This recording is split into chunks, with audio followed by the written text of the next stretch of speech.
Book 1 of the House of Berserker series, Untamed. Chapter 1. Kiera. The music pounds all around me, and every drunken 20-something-year-old in our berserker community drinks from red plastic cups as they shout along to the song.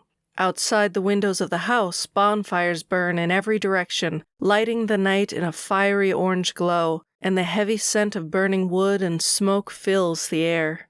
The fires were a reminder to us all that this wasn't just a celebration. It was a night when the line between us and the spirit world was thin, thinner than any other day of the year, a night where anything could happen. I grin as I push my way through everyone, but each time someone spots me, they drunkenly scream, "Happy graduation!" or "Happy Walpurgisnacht!" I thank everyone I pass, smiling so much my face hurts. In the eyes of our community, I wouldn't be seen as an adult for another 10 or more years, but this was the closest that I've gotten. I'd passed out of our tiny community college, and soon I'd be assigned a position. No more classes, no more grades. I was ecstatic. And what was more, this day was special. Starting today, all berserkers would celebrate Walpurgisnacht for the next 2 weeks. It would be a time of drinking, laughter, and relaxing, a time when graduates got a break before real life began, a time when the adults in our community got to relax and just be people. It was my favorite celebration of the year, despite the strange prickling of magic that always seemed to fill the air. Despite the fact that it was the only time when the branding on my arm tingled at midnight, awakening me from my sleep. Ignoring the feeling was a small price to pay for Walpurgisnacht. Every berserker simply knew that this was a time of fun, and only dangerous if you were dumb enough to engage the spirit world. Shoving my way through the massive guys, I roll my eyes.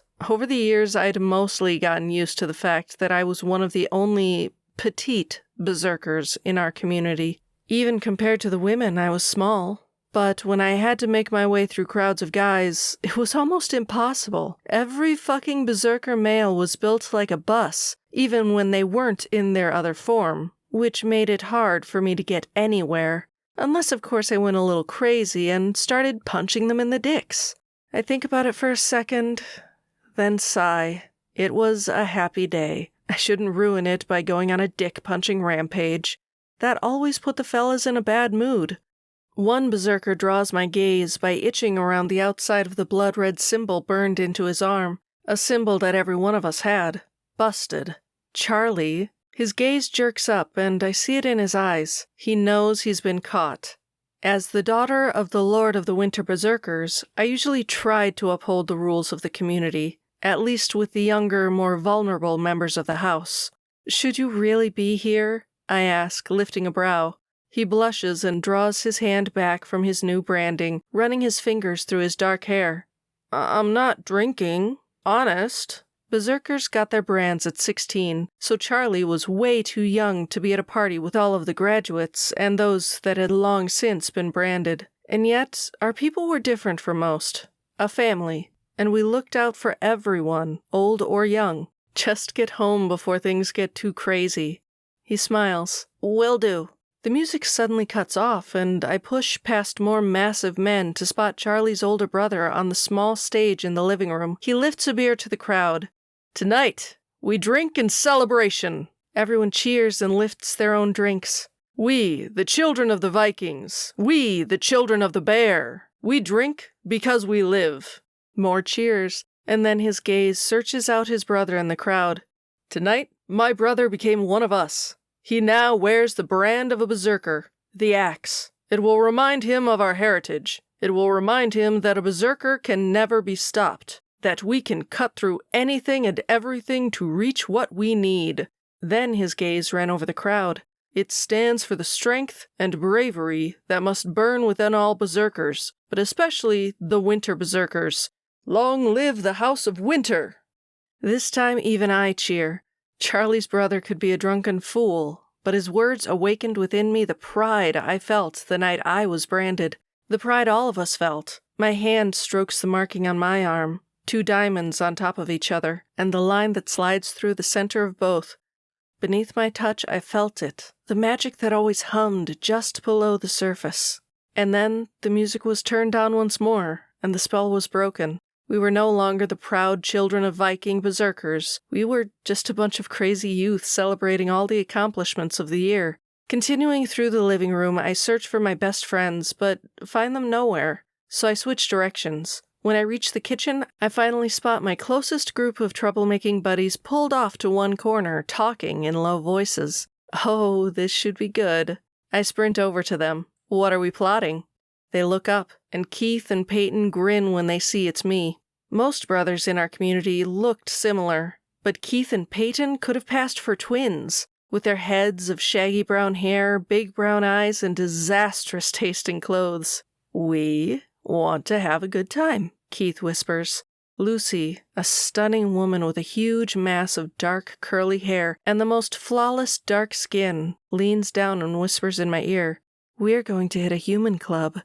My lips spread into a smile. It wasn't that we weren't allowed to go to the human town not far away from our small community, but it was simply strongly suggested that we stay away.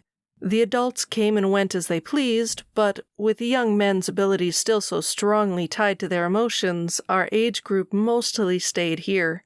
I think, I begin slowly, and they all watch me. That sounds like an awesome idea. Lucy squeals, and then we're laughing and racing out the back door.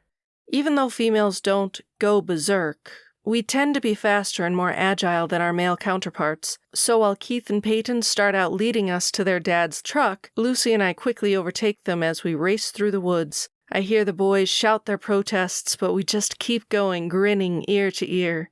Beneath the shadows of the woods, I feel the spirits. They race along beside us, howling their eerie songs, their dark hands reaching for us out of the protection of the firelight. But we are berserkers. We're untouchable. And so even though they howl, even though the forest is alive with them, we're not afraid. The branding on my arm burns when they draw too close, but I push down the pain. Let them come for us. Even without my axes, I have the blood of my Viking ancestors running through my veins. I roar as the spirit blocks our path and dive through the shadowy being. Lucy roars beside me and we keep going without hesitation. Like the bear, we fear nothing. Exploding out of the woods, we spot the boys' cabin. Tonight, all the adults celebrate in the Great Hall, and the elderly watch the young together. The rest of our town? It belongs to us, so we don't bother hiding. We just circle toward our escape vehicle. When the boys arrive, Lucy and I are stretched across the hood of their truck, trying to look like we hadn't just barely beaten them. Our breath still comes out fast and our hearts pound. "What took you so long?" I ask. Peyton rolls his eyes. "Just get in the car." Lucy and I climb into the bed of the truck, and I knock the top of the roof, telling the boys to get going shortly after they slam the door. Peyton starts the engine, and then we're squealing out into the night. Taking the back roads out of town, our enthusiasm palpable. I lean over the side of the truck, letting my long white blonde hair fly wildly around me. Part of me wishes that I'd chosen a different outfit for a night spent with the humans. Our people tended to stick to wearing a lot of leather and fur, being natural-born hunters and all. So my current outfit wasn't exactly nightclub trendy. I wore brown leather pants that were so well worn that they were soft as butter against my skin. My top was my favorite style, a leather vest, backless, strung together by leather cords of string. My dad hated this outfit. My brothers threatened to burn it. I smile into the wind. So maybe it wasn't human club appropriate, but hopefully that meant it was sexy. "Did you see that?" I turn to face Lucy. She's staring out at the woods, concern on her face. My gaze moves to the trees that whip by. I don't see anything. She runs a hand nervously through those amazing dark curls of hers. "I thought I saw a bear." I stiffen. Seeing a bear was usually a good sign, but on Walpurgisnacht, it was sometimes a warning of death to come. "Do you want to go back?" The air seems to fly around us, and my best friend's gaze meets mine.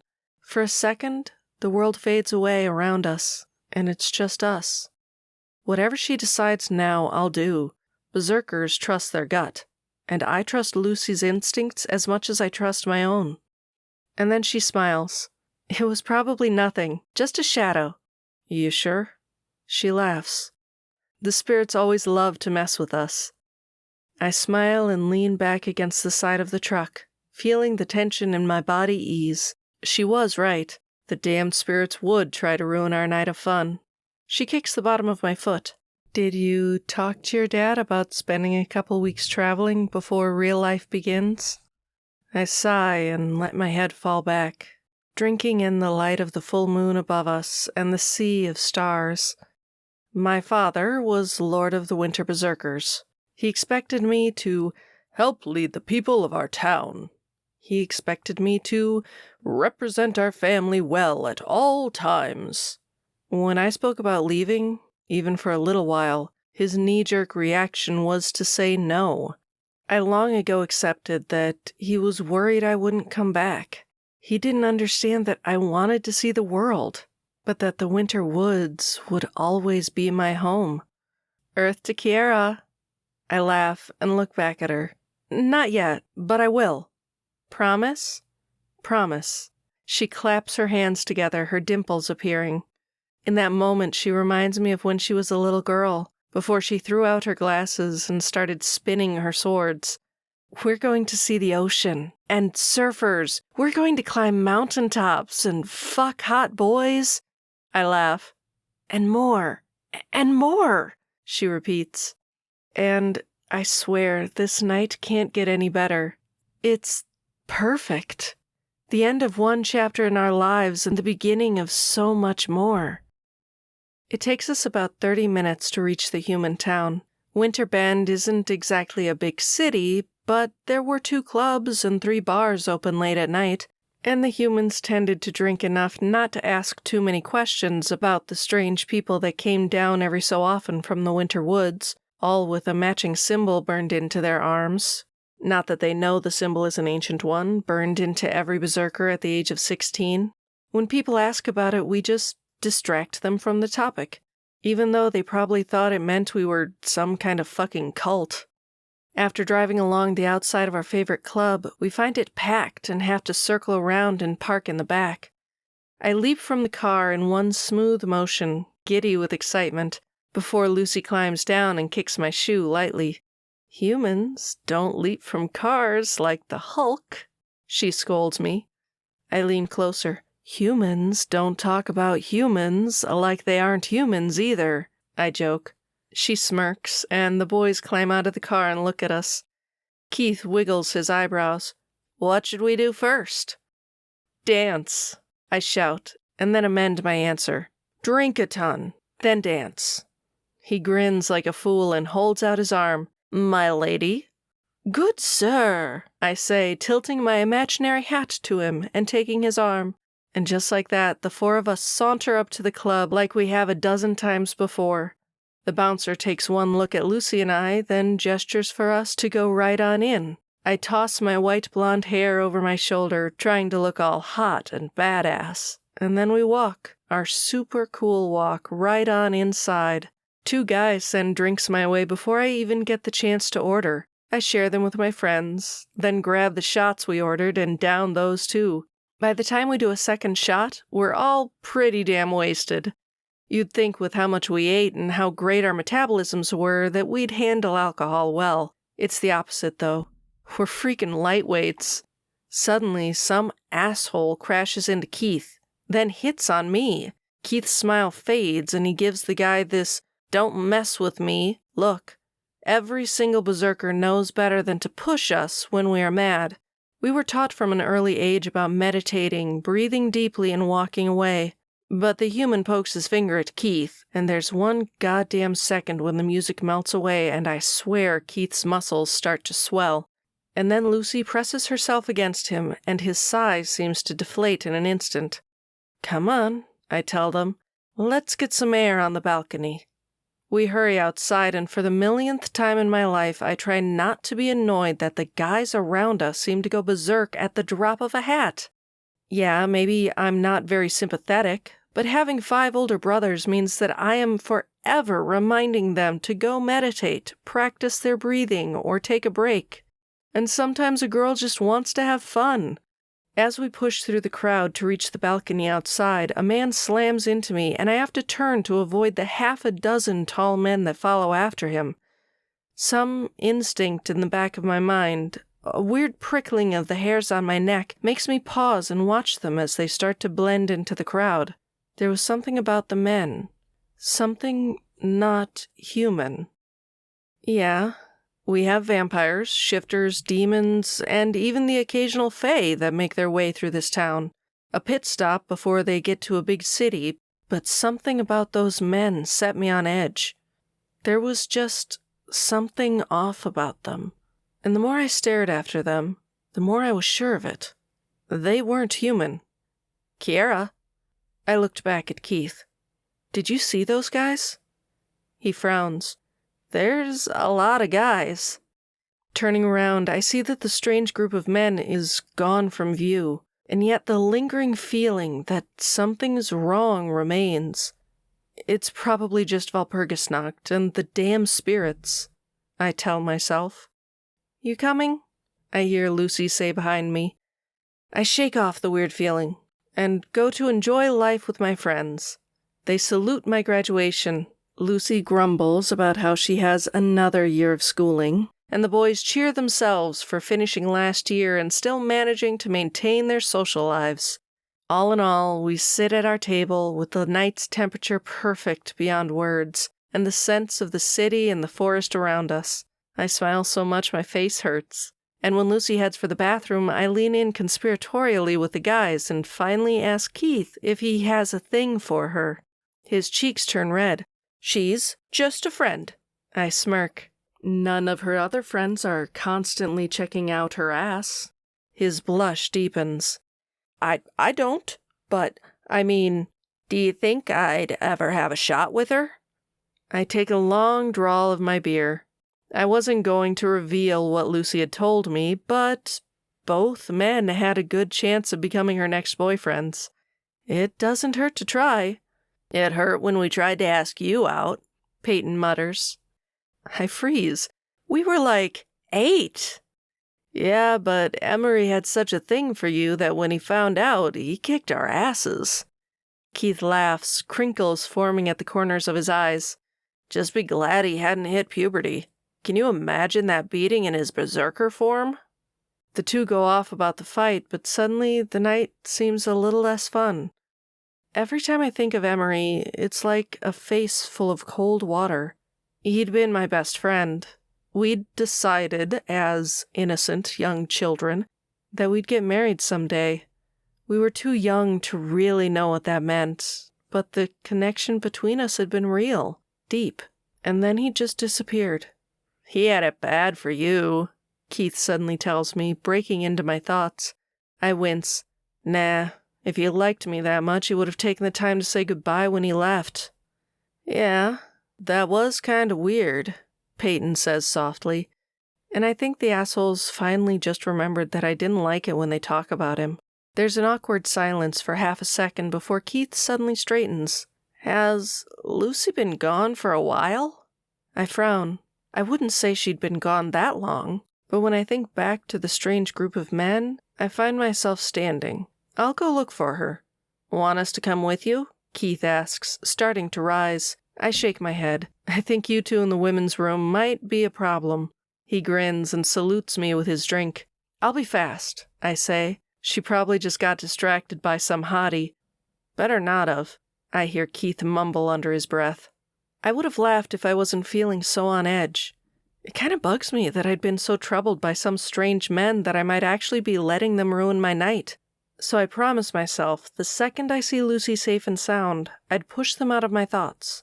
Making my way through the club, I shoot down 4 men and shove aside a 5th as I wind my way to the bathrooms in the back. All along, my gaze sweeps the club for any sign of Lucy safely flirting with a sexy human. And, in the back of my mind, any sign of the men. But when I don't see her or them, I start to worry more. Rushing to the bathroom, I push past the line of angry women as they shout after me and then search all the stalls, despite the protests of a few surprised women. When I realize she isn't here, I go back out into the hall, feeling nervous. She wasn't in the club, on the dance floor, on the balcony, or in the bathroom. Where could she be? Looking down to the end of the hall, my heart thuds as I stare at the 2 security guards flanking both sides of a door that says VIP.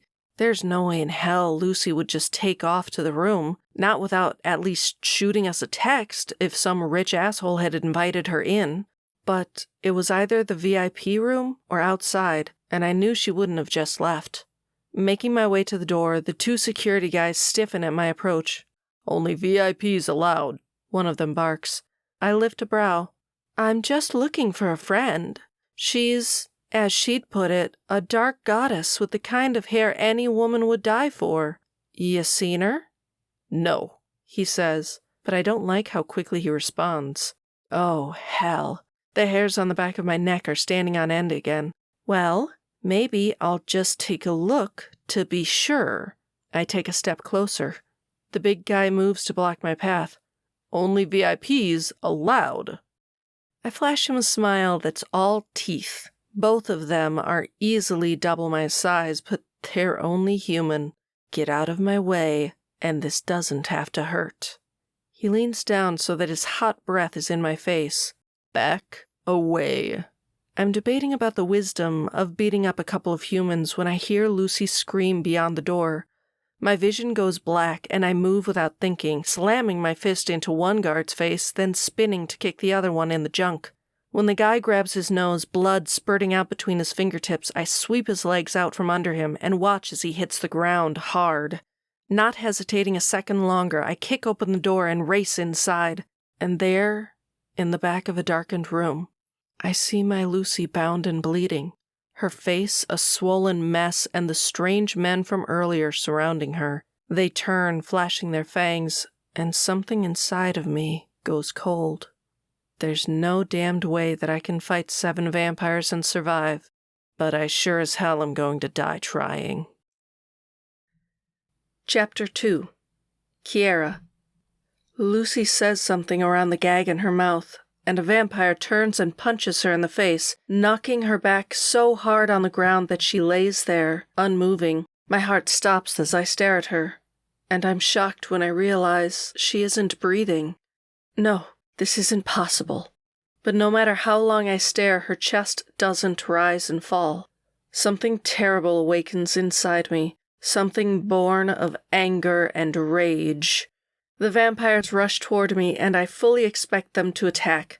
I expect them to use their incredible strength against my small body and break me piece by piece. But when they get closer, they skid to a stop.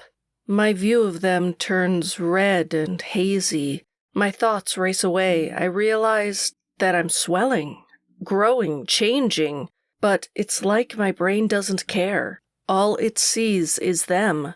And what it wants to do. When the first to attack, I'm not thinking or planning. Usually, fighting against bigger opponents requires strategy. But it's like my brain doesn't work. Instead, my body seems to react without thought. And to my shock, it works in a way I never imagined. My hand reaches out and snaps the neck of a vampire, tossing him aside like a rag doll. A roar fills my head. A roar I realize might be coming from me, and I grab 2 vampires and slam them together, over and over again until they collapse, unmoving. I continue toward the 3 remaining vampires that stand between me and Lucy. My steps seem too slow, and the ground seems to shake beneath my feet. "Stop," one of the vampires says. "Do you know who I am?" One of them rushes at me. I grab his arms as he tries to attack and pull until his eyes go wide and blood gurgles out of his mouth, his body stretching past its limit. When he stops breathing, I let him drop to the ground. My gaze snaps to the other one that had approached. He tries to run around me to escape, but I wrap my hands around his head and crush his skull in. When the final vampire cowers back from me, I stomp toward him. "I'm a vampire prince, a pure breed, a leader of my people. If you kill me, there will be no place you can go. There will be—" I punch him in the face. He smashes back onto the ground, and I leap on top of him. My fists pummel him, and I see nothing through the red of my anger. Nothing at all. but I feel the blood as it coats my fists. I hear the sounds of him screaming, and then a terrible gurgling, and then nothing. Finally, I stop. I'm breathing hard, overwhelmed by emotion. My gaze moves and lands on Lucy, where she lies still on the ground. I move away from the dead vampire and kneel down beside her. I touch her throat, searching for a pulse, and find none. I shake her gently. I listen for a heartbeat. There's nothing. My rage fades away, replaced by a horrifying sadness. I feel my body shrink. I feel my muscles grow smaller, and then the haze of red fades away. And it's only me, kneeling before a girl I grew up with, a woman I played with as a baby, walked with as a toddler, and enjoyed life with as an adult. And the vampires had killed her. For what? Tears ran down my cheeks, splattering on her still body. None of this made any sense. Why would vampires come here just to beat the shit out of one of our people? They were assholes, but this was just violence, for no reason. Something subtle changes in the air. I turn and realize that red sparks are drifting into the air from my berserker branding. Something I've never seen before. Something I've never heard of before. They float about the room like glowing embers, then settle on Lucy. Her skin is illuminated for a moment, like a Nephilim, and then the sparks fade into nothing. I watch my best friend through my tears, hoping, praying that the magic in the air this night might save her. But whatever that was, it doesn't matter. Lucy was still dead. I'm so overcome by grief that I don't realize that someone has entered the room until I hear a curse spoken from the doorway. My head jerks around and I stiffen, staring at a massive man. His hair is dark brown, his matching beard wild and untamed, and his eyes are the same blue as the purest waters. He wears a gray t-shirt that strains across his muscled chest. Arms swirling with black tattoos are clenched at his sides. Almost hidden amongst the tattoos is his berserker branding, and on his back he carries a sword. At his side, both the guards stand, glaring at me. The massive man draws a sword from his back and, to my shock, cuts the heads off both the men beside him. Then he slams the door closed, stalking toward me. He cuts the heads off every vampire on his way to me, like a professional executioner. Holy hell! I reach for my axes, then remember they're still lying on the bed at home. Fuck! What do you want? I say, intending to sound threatening and instead sounding lost. You went berserk, he responds, his voice barely louder than a whisper. No, I shake my head. I'm a woman. I can't. That's not... You went berserk, and the guards told people. More people than me. This time, his words sound tense, almost frightened. I shake my head again. No, I didn't. I don't know what I did, but women don't go berserk. At least, there are only a few stories about female berserkers, and there's no way I'm one of them. I was just trying to help Lucy. Kiera, we have to go now. What? No. I look from Lucy, then back to him. How did you know my name? It doesn't matter. He rushes out, then reaches his hand out to me. If we don't leave now, you're going to be in more trouble than you can imagine. These vampires are important. If they find out what you did, you're dead. His words send ice through my blood. I reach for his hand and let him pull me to my feet. Suddenly, he's just a massive man towering over me, his frame almost surrounding me. A tremble moves through me, and I look back at Lucy's still body. Suddenly, he begins to tug me to a back door. But I don't understand. We'll talk later. He rushes out, resheathing his sword. Right now, we need to run. I hear something crash behind us. Turning, I spot a group of men in suits in the open doorway. They look between the room full of dead people and us, their eyes wide. The big man scoops me into his arms and starts to run for the back door. Stop! Someone shouts, but he only speeds up. I flinch at the sound of a gun going off, and the steps of the man who holds me falter before he's running once more. We explode out the door and into the night. He holds me close as we run for the end of the alley, but just as I think we might make it, more men in suits step in front of us. He doesn't miss a beat, spinning on his heel and running back the way we came. But the men that were inside pile out, blocking our view. All of them have guns pointed at him. His grip tightens around me and I swear he's going to charge through them. But then one man shouts, "Aim for the girl!" And all their guns point at me. It's strange how fast he stops then. Almost instantly, so fast that I look up into his face trying to figure out what just happened. His crystal blue eyes look down at me. "Tell them I did it. Do you understand?" Like hell. I didn't care what he said. I attacked the vampires, and they damned well deserved it. I wasn't going to let this mysterious stranger take the fall for me. "Don't be a fool," he hisses. "Do as I—" The men surround us. I'm wrenched from his grip, and a growl tears from his lips. They remove his sword from his back and handcuff him roughly. His face is a mask of tension, but he doesn't fight back. "No!" finally drops from my lips, but everyone ignores me as they wrestle him to the ground. "No!" I say louder this time. "It wasn't him. It was me." The man behind me chuckles. "There's no way you killed those men." "I did." "A group of pure breed fucking vampires." He huffs. "I don't think so." "I did," I say again. I went berserk." The alley goes silent. Then the stranger who rescues me swears. "She didn't go berserk. She's my fucking lover, and she's fucking trying to protect me." "I'm not," I tell them. "I killed them. They tortured Lucy. They killed her." Tears choke my throat. They deserved what they got. "What do we do?" one of the men asks. The man behind me sighs and jerks my hands, suddenly slamming handcuffs around them. "Take them both. We'll get to the bottom of this."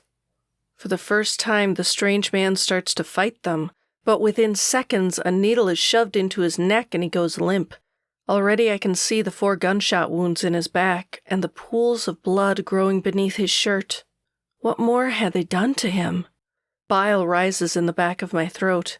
Is he okay? We're dragged to a black van that waits for us at the end of the alley. The men in suits are all around us, creating a circle as if to hide us from the sight of the humans. When I look up at the end of the alley, I see Keith and Peyton staring down at us from the balcony, mouths gaping open. "The vampires killed Lucy," I shout at them. "So I went berserk and killed them all." Keith's face goes white. Peyton shakes his head as if nothing I say can be true. I open my mouth to say more, but I'm tossed into the back of the van alongside the strange man, and the doors close. My heart pounds wildly. Yeah, I knew I should never talk about going berserk in front of humans, but I needed to tell them. They needed to know so they could tell my family, because I was pretty sure wherever I was going, I might not see them again.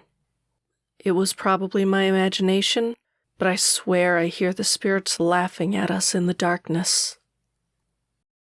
Chapter 3. Kiera. In the back of the van, I instinctually move closer to the strange man and away from the guards who sit by the door. My hands are cuffed behind my back, but I surprise myself by lying against him. I had no idea who he was. I had no idea why he'd tried to help me. But in this van, he was my only ally. Tears roll down my cheeks as I think of Lucy, and the events of that room roll through my mind. Female berserkers weren't nearly as strong as their male counterparts, but one punch shouldn't have killed her. But then, if that vampire had been an alpha vampire, a first of his kind, that would explain why he was so powerful. And if he was a vampire prince, in all likelihood he could have been an alpha. So maybe that explained why he was so strong, but it didn't explain why I was able to kill him so easily. I think of the haze of red, of my slow steps and my powerful movements. Yes, I'd publicly declared that I'd gone berserk, but some part of me had never believed it. I was 23. Most berserker males lost control as soon as they hit puberty. If I had the ability, wouldn't it have awakened sooner than now? And what did I know about female berserkers with the ability? Only that they were more legend than reality, and something about a prophecy that I can't seem to remember. I press my face against the strange man's chest and breathe in his scent. It's surprisingly pleasant, almost comforting, like warm caramel and vanilla. Some unexpected awareness inside of me realizes that it's his natural scent, and it makes something inside of me tighten. I look up into his face, the lights from the street lamps illuminating us where we lay every so often. In slumber, his face is peaceful. Nice. More than nice. He's easily the most handsome man I have ever seen. His cheekbones are high for a man's, and his lashes are long and dark. His beard is wild, but there's something interesting about it. Like it hides the face of a remarkably beautiful man. Everything about him seems normal, and yet he's lying beside me bleeding from bullet wounds he took to protect me. It made no sense. They killed Lucy, so I killed them. That was all I understood. More tears rolled down my cheeks and fill my eyes. I don't understand what I'm doing when I press my face to his neck. I feel so lost, so afraid. Kiera? My name comes out groggy. I stiffen and pull back from the man. His eyes are open and he stares down at me as if he thinks I might be a dream. How do you know my name? His eyes close again and I swear I can hear his heart racing. Is he refusing to tell me? Or is the medicine or the pain keeping him from explaining himself clearly? What are you? I ask instead. He answers, his face twisted in pain. A berserker. The bullets. I'll be fine, he says. One of the men in suits kicks at my leg. Quiet, you two. The stranger leans closer until his hot breath tickles my ear. Don't tell them what you did. Let me take the fall. Trust me, it's the only way to keep you safe. But why is it so important for you to keep me safe? Our van rolls to a stop. A minute later, the doors to the back of the van are pulled open and they reach inside and grab us, yanking us out. The strange man growls again, a warning in the back of his throat. But when I look at him, he's not glaring at the men who handle him so roughly. He's looking at the men touching me. My breath catches in my throat. Berserkers can be protective. It's their nature. But I don't think any man has ever looked at me like that before. We're hauled up the steps of a random brown building and pulled inside to a hall illuminated by fluorescent light that slowly opens up into a large room. Men in suits work at desks crammed together in the space, but all eyes go to us as they drag us through the room and down a quiet hallway. When they stop before a door and shove me inside, the strange man begins to shout in the hall before the door closes behind me. They plunk me onto one of two chairs that face each other, a table between them. Before uncuffing my hands and then chaining them to the table, I look up to see a mirror in front of me, and I've seen enough cop shows to be pretty sure there are men on the other side watching me. For the first time since killing the vampires, the reality of my situation really dawns on me. Everything the strange man said sinks into my consciousness, and I realize that I really am in deep shit. If I killed a group of vampires, if I killed an alpha vampire, I'd have to hope like hell they wouldn't treat me as an adult in the eyes of the court. At 23, the paranormal world still considered me an adolescent. It wasn't until we hit 30 that we were tried for crimes as adults, but they made exceptions. And I'm pretty sure killing a room full of men would be an exception. Most adults tried for murder were executed within days of sentencing. When the stranger warned me about not speaking, he'd been right. Yet I couldn't stomach the idea of letting him take the fall for me. Was he an adult? Would they kill him for my crime? As I'm mulling over what the hell to do, the door to my little room opens. A man stands in the doorway. A young man, with neat black hair, dark brown eyes, and a crisp, expensive-looking suit. He plays with his cufflinks for a moment as he stares at me, then flashes a smile before turning and closing the door behind him. When he looks back, that smile of his widens. I have a feeling we're going to end up doing this the hard way. And I fucking love the hard way. My stomach sinks. What the hell does that mean? Chapter 4.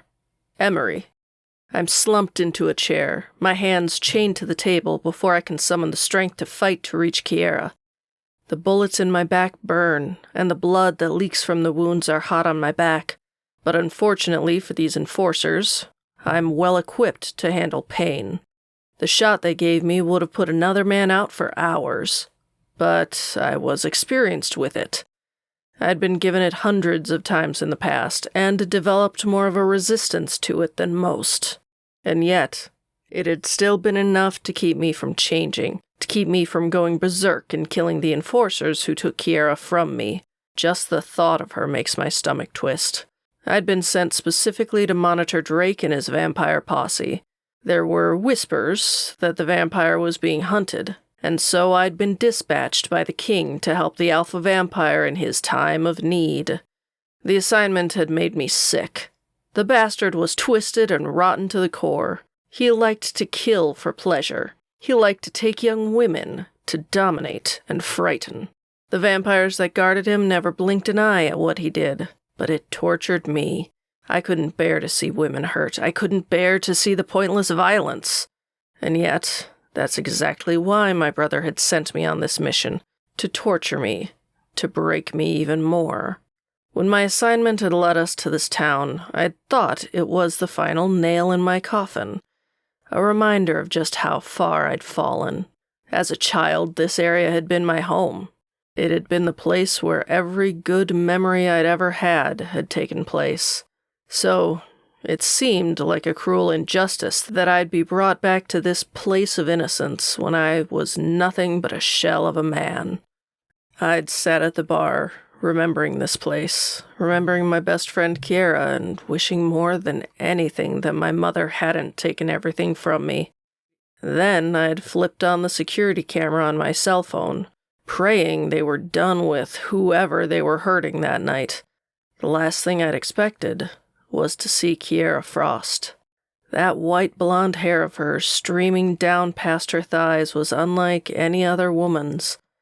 That, combined with being in this town and seeing the familiar leather clothes of the winter berserkers, and I knew it could only be her. And yet, as she stood by the door, her face pale, I recognized that she was no longer a girl. She was a woman. An impossibly beautiful woman.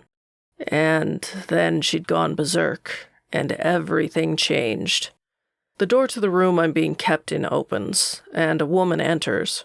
Her eyes are cold, and her jet black hair is short and neat. She wears a dark blue suit, tailored to fit her petite frame. I expect others to join her, but she closes the door behind her, leaving the tiny woman alone in a room with a potentially dangerous berserker. My gaze snaps to the window that I'm sure others watch me through. But even I realize that if I wanted to kill the woman, the help on the side of the window would be too late. "I'm Agent Jamie," she says, her voice as cold as her eyes. I stare back at her, not blinking. "And you are?" Again, I don't answer. Her mouth lifts into a chilling smile. "I know exactly who you are, Emery. What I don't understand is what the hell you're doing. There's a woman just next door who has taken responsibility for the death of the—" "I did it, not her." She moves closer to me and stands in front of the table, setting her hands down on top of it. "If she actually went berserk, you and I both know how valuable she is." "She didn't. She's lying to cover for me." Her calculating gaze runs over my face, but I'd withstood enough torture to keep my face carefully blank. "You can get up right now and I'll return you to the custody of your brother." And I knew exactly what would happen to Kiera. If they believed she went berserk, her fate would be worse than death. And if they just thought I was letting an innocent woman take the fall for my crime, they'd kill her fast and clean. It was me, I tell her. No hesitation in my voice. They'll have to kill me for this, no matter how powerful my family is. And death will be a relief. "Just say she did it." She presses again, then leans closer, lowering her voice. Do you think I want to deal with the repercussions with your family for this? I killed the vampires. All of them. She curses. A second later, the door opens and a man stands without speaking. A painfully thin man. So thin that he looks sickly fragile. His hair is slicked back and his long nose seems to stand out from his wrinkled face. If not for the cruelty in his dark eyes, I might have felt pity for him. Instead, I knew exactly who he was. And I knew the same thing the agent did.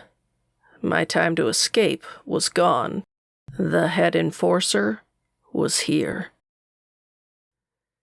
Chapter 5. Kiera. I want to look away from the man as he sits down across from me, but I get the feeling it'd be the equivalent of taking my eyes off a spider. A creepy fucking spider with legs bent, ready to attack, and every berserker knew not to take their eyes off of an enemy. So, he fiddles with those damn cufflinks again. You probably want to deny killing the vampires. You want to tell us that the other man killed them. I lift my brow. Not at all. His cool exterior crumbles for a moment. No. A shudder moves through my body. I have to do this, no matter what happens. I killed them. You went berserk? He asks, lifting a brow. I nod. Something changes in his expression that I don't understand. He rises from his chair and moves about the room as if pacing. Suddenly, his hand slides the light switch off. I hear the scraping of a chair and I start to stand, but the cuffs keep me bound to the table. And then he's behind me, his hands wrapped around my throat, keeping me in place against him. What? His hands tighten, cutting off the word. I hear people banging against the door, but something prevents it from opening. Listen to me. He growls into my ear. Haven't you heard about the damned prophecy? The one that says a berserker female will be the wife to the one male capable of ruling all of the berserkers? No? He scoffs. You probably haven't, but I'll tell you this. If the House of Berserkers hears about your existence, you're going to wish for death. So tell them you killed those vamps. Tell them you didn't, but don't tell them that you went berserk. You understand me? The pounding at the door grows louder. I don't understand. I force past my lips. He pulls me back harder against him. The leader of the House of Berserkers is a fucking beast. I'm a cold fucking shifter, but even I can't handle that monster. If you have a choice between death and the Berserkers, choose death. Suddenly, the door bursts open. He's away from me in an instant. The light flashes on, revealing his chair on its side beside the door. Two giant men in suits stand in the doorway, both frowning. What the hell happened? The enforcer shrugs, adjusting his cufflinks again. Miscommunication. Then his eyes swing to me. Confession time, girl. I draw myself up taller and speak before I know what I'm saying. I killed them, but I didn't go berserk. The enforcer's expression gives nothing away. Suddenly, all the men pull back. An old man that reeks of death comes through the door, his piercing black eyes almost painful when they fall on me. Then his lips pull back. What say you? My heart races. I killed the vampires. My enforcer bows his head slightly. It's an issue, sir. Both of them claim to be the murderer, and until we can get to the bottom of who, they will both go to the Wicked Reform School. His voice is a raspy declaration. But, sir, my enforcer begins, those vampires were important. Their families will want the responsible party killed, so... The old man's gaze snaps to the enforcer, and within seconds the man is on his knees, gasping for breath. I will not execute the wrong party, nor will I execute a minor. His eyes snap back to me, and the enforcer drops to the ground, finally drawing in full breaths. If they cannot be reformed, then they shall die. Someone in the hall says, The House of Berserkers will want... The House of Berserkers do not rule here. The law does. Anger laces the old man's words, and then his gaze narrows on me.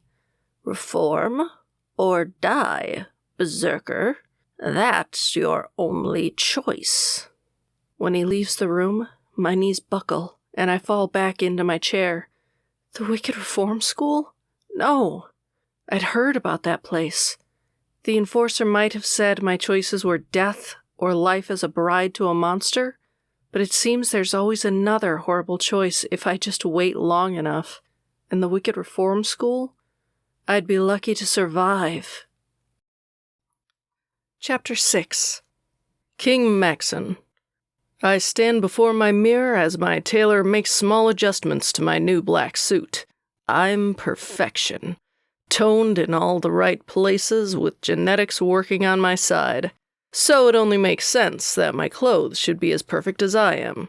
The expensive material brings attention to the fine cut of every muscle in my body, while still looking eloquent. It was a hard look to pull off. As a berserker, the bulk of my people tend to stick to leather and furs, while the vampires prefer suits and the finer things. It took a while to create a style that didn't make me look like a bodybuilder squeezed into formal clothes. But now even the vampires envied me. Very good, Martin, I say. My tailor stands back. The old shifter's gaze sweeps from the top of my suit to my fine shoes. Then he gives a short nod. A knock at my room draws my attention, and I glance at the door in the reflection of the mirror. Enter. Bill enters the room, his face tense. Instantly, my good mood fades away. When Bill was upset, there was usually a good reason for it. The older berserker comes to stand behind me, his gray hair impeccably styled, just the way I'd instructed he have it styled. And even though there were wrinkles on his sports coat, it was a massive improvement to the leather vest he wore as my father's advisor. What is it? His shoulders roll back as if he is preparing himself for my reaction. There's been a problem with Emery. A smile touches my lips. Ah, my little stepbrother. No matter what I did, he seemed to find trouble wherever he went. Or perhaps I found trouble for him just to see if he'd survive. Kings of old often killed their rivals, knowing that a bastard could easily replace them on the throne. I'd gone a different route with Emery. The day his mother had shown up at our door with some story about having hidden the boy from my father but no longer having anywhere to go with him, I'd made a decision. I wouldn't kill him. No, that would be too easy. I'd break him. I'd destroy every fiber of his being and rebuild him to be nothing but a shadow of a man, a soldier who followed orders, and nothing else. But that wasn't enough. No matter the situation, he seemed to find admiration from our people, from my father, from my friends, everyone. And so, my plan changed again. Not just to break him, but to make it clear to every person who saw him that he was unworthy of even the position of my slave. My hands had been somewhat tied when my father was alive, but the second he died, things got easier. Now I ensured he was always going to screw up everything. And then I proceeded to punish him. Very publicly, as often as I could. Your Highness? Bill says, his question cautious. Tell me of my brother's latest mistake. The advisor avoids my eyes, something I relished. He'd always met my father's eyes when he spoke, but my father had never truly taught his people how to fear him. Not the way I had. The vampires died under his protection. I stiffen. Well, that isn't good. The vampire alpha was a very powerful ally. His enemies found him. No, he clears his throat. He was killed by a woman. A woman? I wasn't sure if I should be impressed or angry. A woman who apparently went berserk. I stare at him. What did you say? She went berserk, Your Highness. A world of possibilities opens up in front of me. So many berserkers were fighting my rule. They called my father cruel. They called me a monster, all because I wanted to unite them under one ruler. All because I wanted to bring berserkers into the 21st century and make us as respected as all the other races. And yet, the berserkers fought me every step of the way. They said I didn't deserve the throne I already sat on, and that I'd never earn a throne that ruled over us all. But every one of us knew the legend, and all the leaders of the houses, we knew it was more than just a legend. It was a prophecy. If a berserker male found a female who could go berserk, they would rule over all the houses. They would be made the king and queen. Even the fucking lord of the House of Winter Berserkers wouldn't be able to argue against that.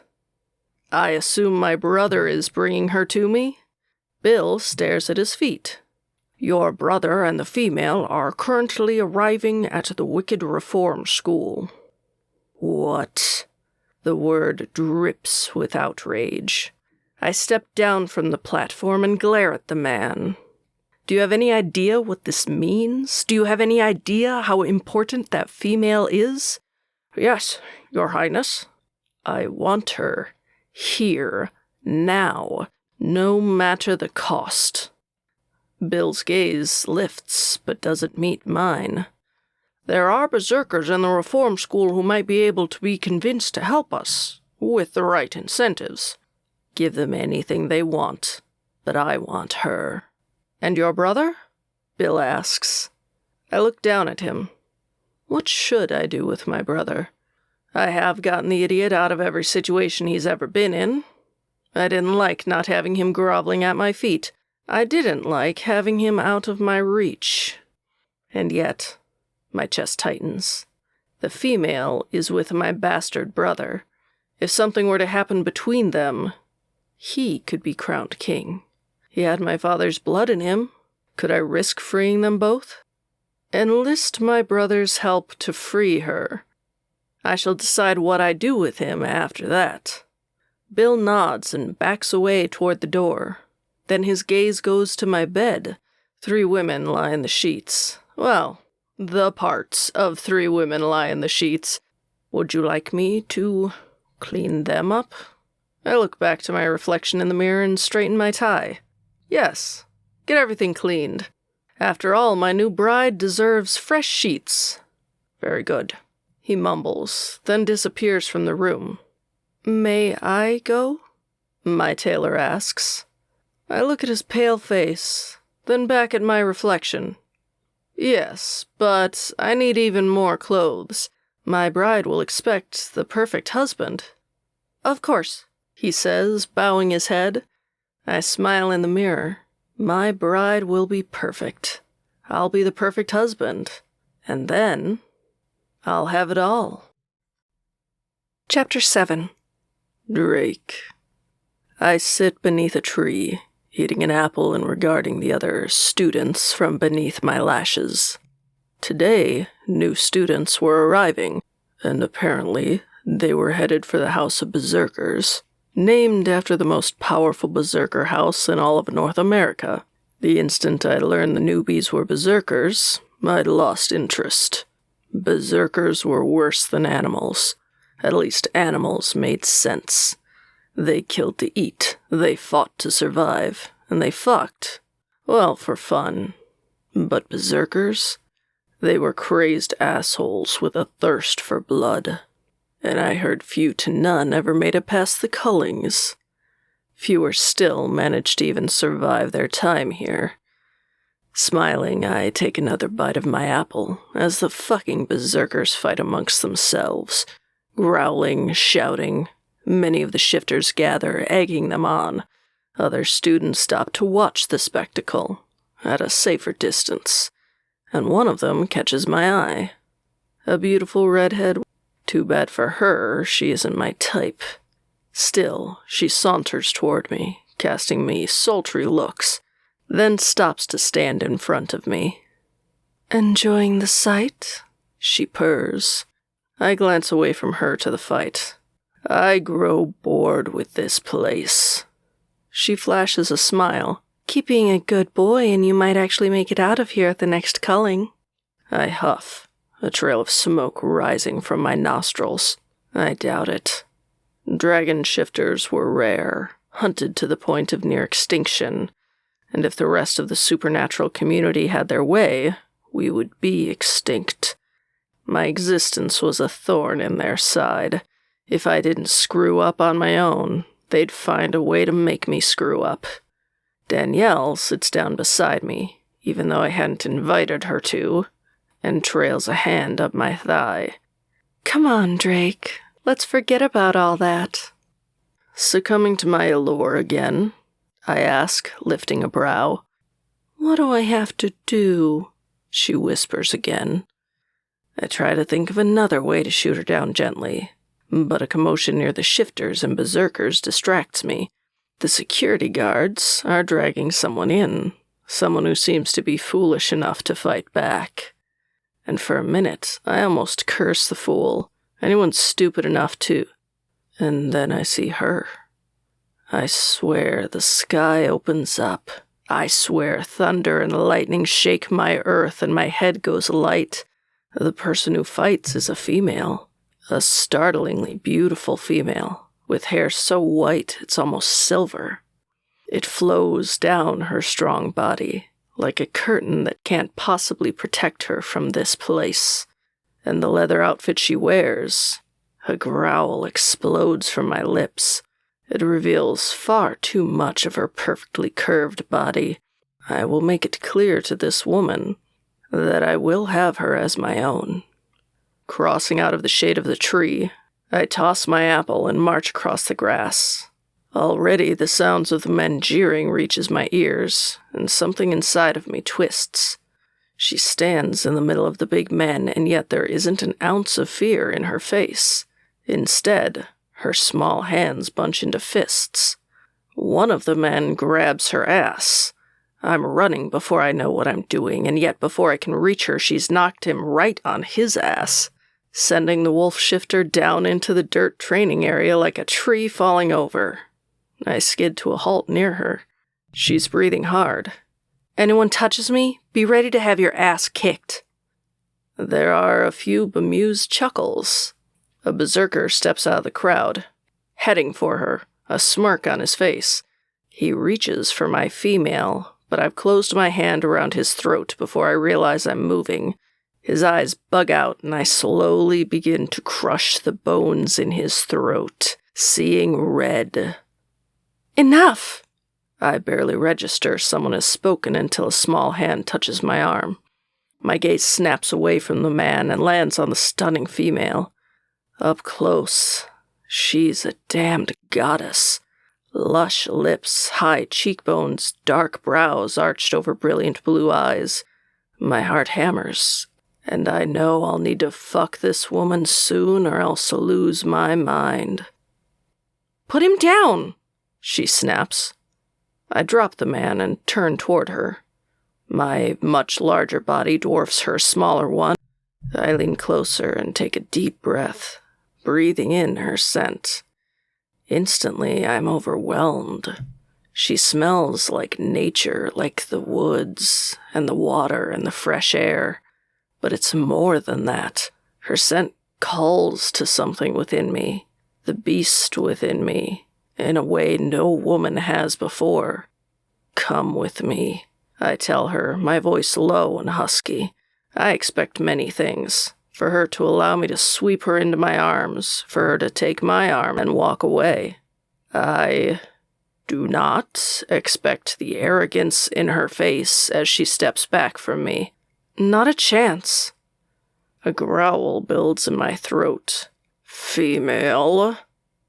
I have a name, she snaps. Tell it, I snap back. She gives me a dirty look and then actually turns her back on me and begins to walk away. Every shifter, every berserker, they stare at us with mouths hanging open. Has any woman ever refused me? Have even the men dared to disobey me? The answer was simple. No. No, they hadn't. Perhaps this woman was a beautiful, perfectly scented fool. Come back here, I order, my voice shattering the silence that stretches between us all. Very slowly, she looks back at me, and I have one triumphant moment before she speaks.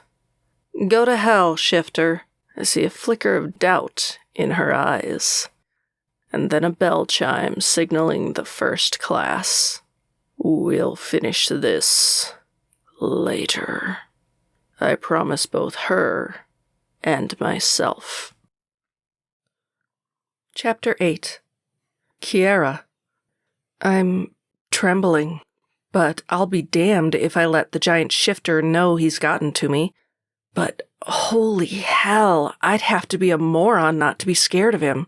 He was easily 7 feet tall even for a damn berserker, bigger than any berserker I'd met, both in height and size, and that was not an easy feat. What the hell kind of a Shifter is he? Not a bear, that was for sure. I'd know a bear anywhere. So what then? The truth was, I had no idea. But he was also different from any of the men back home. He was classically handsome, his light brown hair styled, left a little long on the top, and his face cleanly shaven. His face was almost too beautiful to be a man's, with green eyes and an almost permanent arrogant expression. He was not at all my usual type, but I felt like a woman who had tasted every flavor of ice cream and was suddenly presented with something entirely new, which made me want to beg for a taste. A shiver runs down my spine. Why the hell do I find him so damn attractive?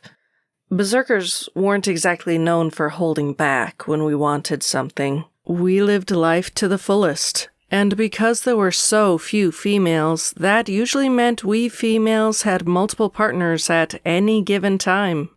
And yet, something about the Shifter made me nervous. Maybe it was the way he looked at me, like he already owned me, or the fact that it was hard to breathe when his gaze met mine, which meant that even if I wanted to lick every drop of that ice cream cone, I wouldn't. Because the last thing I needed right now was another mysterious man complicating my life. I ignore the way my thighs clench together and finally release a breath when the big Shifter turns away from me. The 24 or so people who stand around move to form a circle around a dirt area, but I remain where I'm standing, studying them suspiciously. A man, who can't be more than a few years older than all of us, comes to stand in the middle of the circle. He crosses big arms over a broad chest and grins. Who wants to go first today? To my surprise, no one volunteers. So I was going to guess whatever he had planned isn't fun. His gaze sweeps the circle, then falls on me, and the bastard's expression instantly changes. You must be the new girl. I glare back at him. He grins. Kiera, be a good girl and come here. I remain where I stand. Something dangerous flashes in his eyes. Come here, or I'm going to make you come here, and it's going to be unpleasant. Every one of the students tense, and I might not be a genius, but I am an expert at body language. This guy's promise, he means it. So, carefully, I move toward him. The students part at my approach, and I continue moving until I come to stand just about a foot in front of him. Our teacher looks surprised that I'd drawn so near him, but I know people. If I'm going to do whatever the hell he has planned, I want him to feel deep down that I'm not afraid of him. What a good girl. He purrs in a way I find insulting and more than a little creepy. You know, I've never trained a female berserker. I've actually never even met one. His gaze sweeps to my chest, and I swear I'd never felt grosser. Not only was I wearing the same clothes that I'd been caught in 2 days earlier, but this asshole is looking at me like he was slowly undressing me. Up here, fucker, I finally say, pointing to my eyes. His gaze snaps up and his cheeks heat. Careful. Careful checking out students. I shoot back at him. You wouldn't want anyone thinking you're some pervert who takes advantage of the people in your care, because there's a special place in hell for dirtbags like that. Anger buzzes around him. You're up next. His gaze snaps to someone in the crowd. Drake, you're her opponent. Opponent? The teacher grins. Why, yes. Didn't anyone tell you the first class of the day is your training course? Fighting 101, as we like to call it. Fighting? I shrug. Fighting I can do. I turn slowly around as someone steps free from the circle, and my stomach drops. The massive man I'd insulted just a few moments ago is currently squaring off with me. Great. Just fucking great. So, how does this work? My opponent roars and dives at me. If not for a lifetime of training, the fight would have been over right then. But at the last possible second, I twist away. He skids to a halt, whirls around, and his eyes are narrowed. Come on, big boy. Come get me. He dives at me again. This time, I slip to the opposite side, then follow up with a kick to his ass. The shouting around us dies down to silence. The big man, this Drake, turns to face me. That was a mistake. My hands curl into fists. Probably not my first one. He advances on me, going slower this time, and I can tell by the way he advances on me that he'd decided he was done with this game, that he was just going to clock me and end it. I only wonder if he knows I've been fighting big guys my whole life. Instantly, he swings at me. I catch his arm and try to pull him forward to use his momentum against him, but I hadn't been prepared for him to pull his punch at the last possible second. Instead, he leans into me, knocking us both on the ground in an instant. Struggling, knowing I'm done for if the big guy can pin me, I try to get out from under him. I try to escape, but it's too late. He presses down on me, knocking the air from my lungs. I try to strike him, but he easily catches my wrists, pinning them above my head. As black edges my vision, I wait for the teacher to call him the victor, but he says nothing. Drake leans closer and runs his lips along my neck. I shiver as he bites lightly at the junction between my neck and shoulder. A hot need rushes through my body, surprising me, and I'm no longer just gasping from a lack of air. He swears above me, and I feel a shudder rack his body. Hurt her, I hear the teacher command. Break her, injure her, fucking do something, Drake. For 1 second, I consider biting him, and then an idea hits me. I press myself harder against him and whisper, You better. His body tenses above me. His weight shifts again, and I'm not sure exactly what he's going to do, but I know he wants me. I wait for just the right moment, and then I knee him in the groin as hard as I can. He makes a choking sound above me. I wiggle a hand free and dive my palm into his nose, then knee him in the groin again before shoving him off of me. When I spring free, I dance away from the giant man and glare at the teacher. Are we done now? The shifter roars in fury on the ground. I hide my surprise and lift a brow, locking eyes with my teacher. Are we? He shakes himself. Fine. Done. Go clean up. Next partners, George and Kyle. I turn my back on all of them, even though I have no idea where the hell I'm supposed to clean up, and head for the closest building. When I reach the steps, I look up at the huge white stone structure. House of Berserkers is written across it in black letters. My mouth curls down. House of Berserkers is also the name of the leaders of all the berserkers in North America. They were run by a bunch of arrogant assholes who were always struggling for more and more power over our clans, even though my father was one of the clan leaders that fought them every step of the way. Living in a building named after them irritated me. Climbing up the steps, I push open the huge glass doors. On the other side, a man waits. He's thin compared to most berserkers, with blonde hair that hangs into his eyes. Kiera? I nod. I'm Tyler. I'm sort of in charge of showing newbies around. Well, you kind of suck at it, I say. Those asshole guards dropped me right into that stupid class, and I haven't even gotten a chance to clean up or... I stop myself. What I mean to say is, thanks, and that I'm not always a bitch, I'm just having a bad day." His stressed expression fades away. "You'd be surprised by how many people have bad days when they come here." I smile, and he smiles back. "Let me show you to your room." He leads me down the hall to the last room on the first floor. Using a key, he unlocks the door and pushes it open before handing me the key. I step in, and I'm surprised to find a super small room, but at least a private room. As my gaze runs over the one bed tucked in one corner, a big window, and a tiny desk, I spot the 2 familiar bags on my bed. What's that? It can't be. "Your family was allowed to send you some belongings," he says, wincing. "The guards take out anything deemed dangerous, but it's still better than an adult prison. We get a little bit of leeway being youthful criminals and all." I go to the bags like I'm in a spell and unzip them, breathing deeply of the familiar smells of home. One bag holds clothes. In the other, I spot a few pictures and zip it right back up. If I look at any of that, I'm going to completely lose my shit, and I can't lose my shit in front of this guy. Then I realize something is under the blankets thrown on my bed. Drawing it back, I spot my axes and gasp. Picking them up, I feel a deep sense of relief that I haven't felt since being taken from my home. "They let me have these?" The berserker shrugs. "The angels get their swords, the shifters their teeth and claws, the witches their magic, so we get our weapons too. But if you kill anyone, be prepared to die in a detention cell." His mention of a detention cell isn't enough to curb my enthusiasm as I swing them in the air, glorying in the way the perfect blades spin.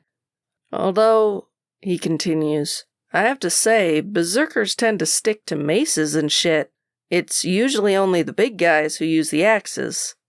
"These were made for me, by my godfather and the town blacksmith." "That explains why they're small enough for you." "They're big enough to fill my hands, and that's usually enough for me." He blushes. "Well, yeah." I set them down, find my back sheath, and slide them into the leather. It hurts a little to put them away, but I'm no fool. Sharp things get put away. How many times had my dad told me that? "Can I take a shower and get changed?" I ask. He nods and pushes open a pocket door beside my bed. "Since you're the only female berserker, we gave you the room with a private bathroom." "That's awesome," I say, and actually mean it. He smiles at me. "Is there anything else?" "Yeah, what do I do after this?" He blushes. "Oh, yeah. You being a hot girl kind of made me forget the usual routine." He points to my desk. "There's your schedule. Follow it to a T." "Thanks." He hesitates as I grab another favorite outfit. "Listen, Kiera?" "Yeah?" I say, stroking the soft leather of my clothes. "This place, it's not like anywhere you've been before. It's dangerous, so don't get thrown off by the pretty scenery or the school structure. You screw up here, you die. Or worse, and being the only female berserker, well, some of the guys were taught to cherish females like they should. And some of these guys really deserve their sentence here." I look up at him and hold his gaze. "I really appreciate the warning." He nods. "You have 20 minutes, then the next class. Don't be late, trust me." "I won't," I promise. He leaves and I lock the door behind him. For a minute, I just stare at the handle. I want to pretend I'm okay. I want to pretend that none of this matters because I chose this path. But it does matter. I gave up my old life, my freedom, everything, for a strange man. A man who is somewhere at this reform school. I needed to find him and find out why the hell he saved me. Oh, and avoid the giant drake that I'd made an enemy out of. And also, apparently, a lot of the men here. This is going to be fun. Oh, so fun. Chapter 9. Emery. A guard shoves me along, and I have to fight to keep from going berserk. Anger rolls under my skin, and I have to practice my breathing to keep from changing. I didn't want Kiera anywhere near me. I didn't want her to know who I am and who I'd become. But something inside me was on edge, driving me mad, pestering me with questions about where she is and why I hadn't seen her. Was it possible they killed her anyway? I'd deleted the security recording the moment I'd seen it, but was someone left alive who could tell them who really killed the vampires? Gods, I hoped not. When we reach a clearing of trees, I see several students sitting around in a circle. The guard pauses, still too far from them, and calls out, "Go on, then, to your class. This is as far as I go." I cast him an annoyed look, but he races out of there like he's trying to outrun a fire, which wasn't exactly comforting. What the hell is with these people here? Looking back at the group of students, I hear the buzz of their low voices, but none of them move. They seem to hold themselves strangely still. An instinct sends the hairs on the back of my neck standing on end. "Be careful, boy." I stiffen and spin toward the voice. A man emerges from behind a bush. He's middle-aged for a supernatural, with a bushy brown beard and deeply set dark eyes. He wears a baseball cap so low over his head that his eyes just barely peek out, and a loose flannel shirt. In his hand is a rake, and he wears gloves as he rakes the leaves from around the bush. "Hello, sir," I greet. "Did you hear what I said?" He sounds irritated. "Yeah, but what am I supposed to be careful of?" He jerks his head toward the class beneath the trees. "That area of the woods belongs to the Myrmidons." "Myrmidons?" I repeat, frowning. He rolls his eyes. "Don't you know anything about anything? Mirrors are warrior insects." I can't help the chuckle that explodes from my lips. Warrior insects? I'm a berserker, so sorry if I'm not shaking in my boots. He leans on his rake and glares at me. "What are you, stupid? Mirrors are dangerous as fucking hell. See all those powerful students in there holding perfectly still? They're trying not to piss the fuckers off. The garden teacher likes to play a game when she's bored. She brings them to the garden and waits to see if a student pisses them off. And then the little beasts kill them slowly and painfully." Insects?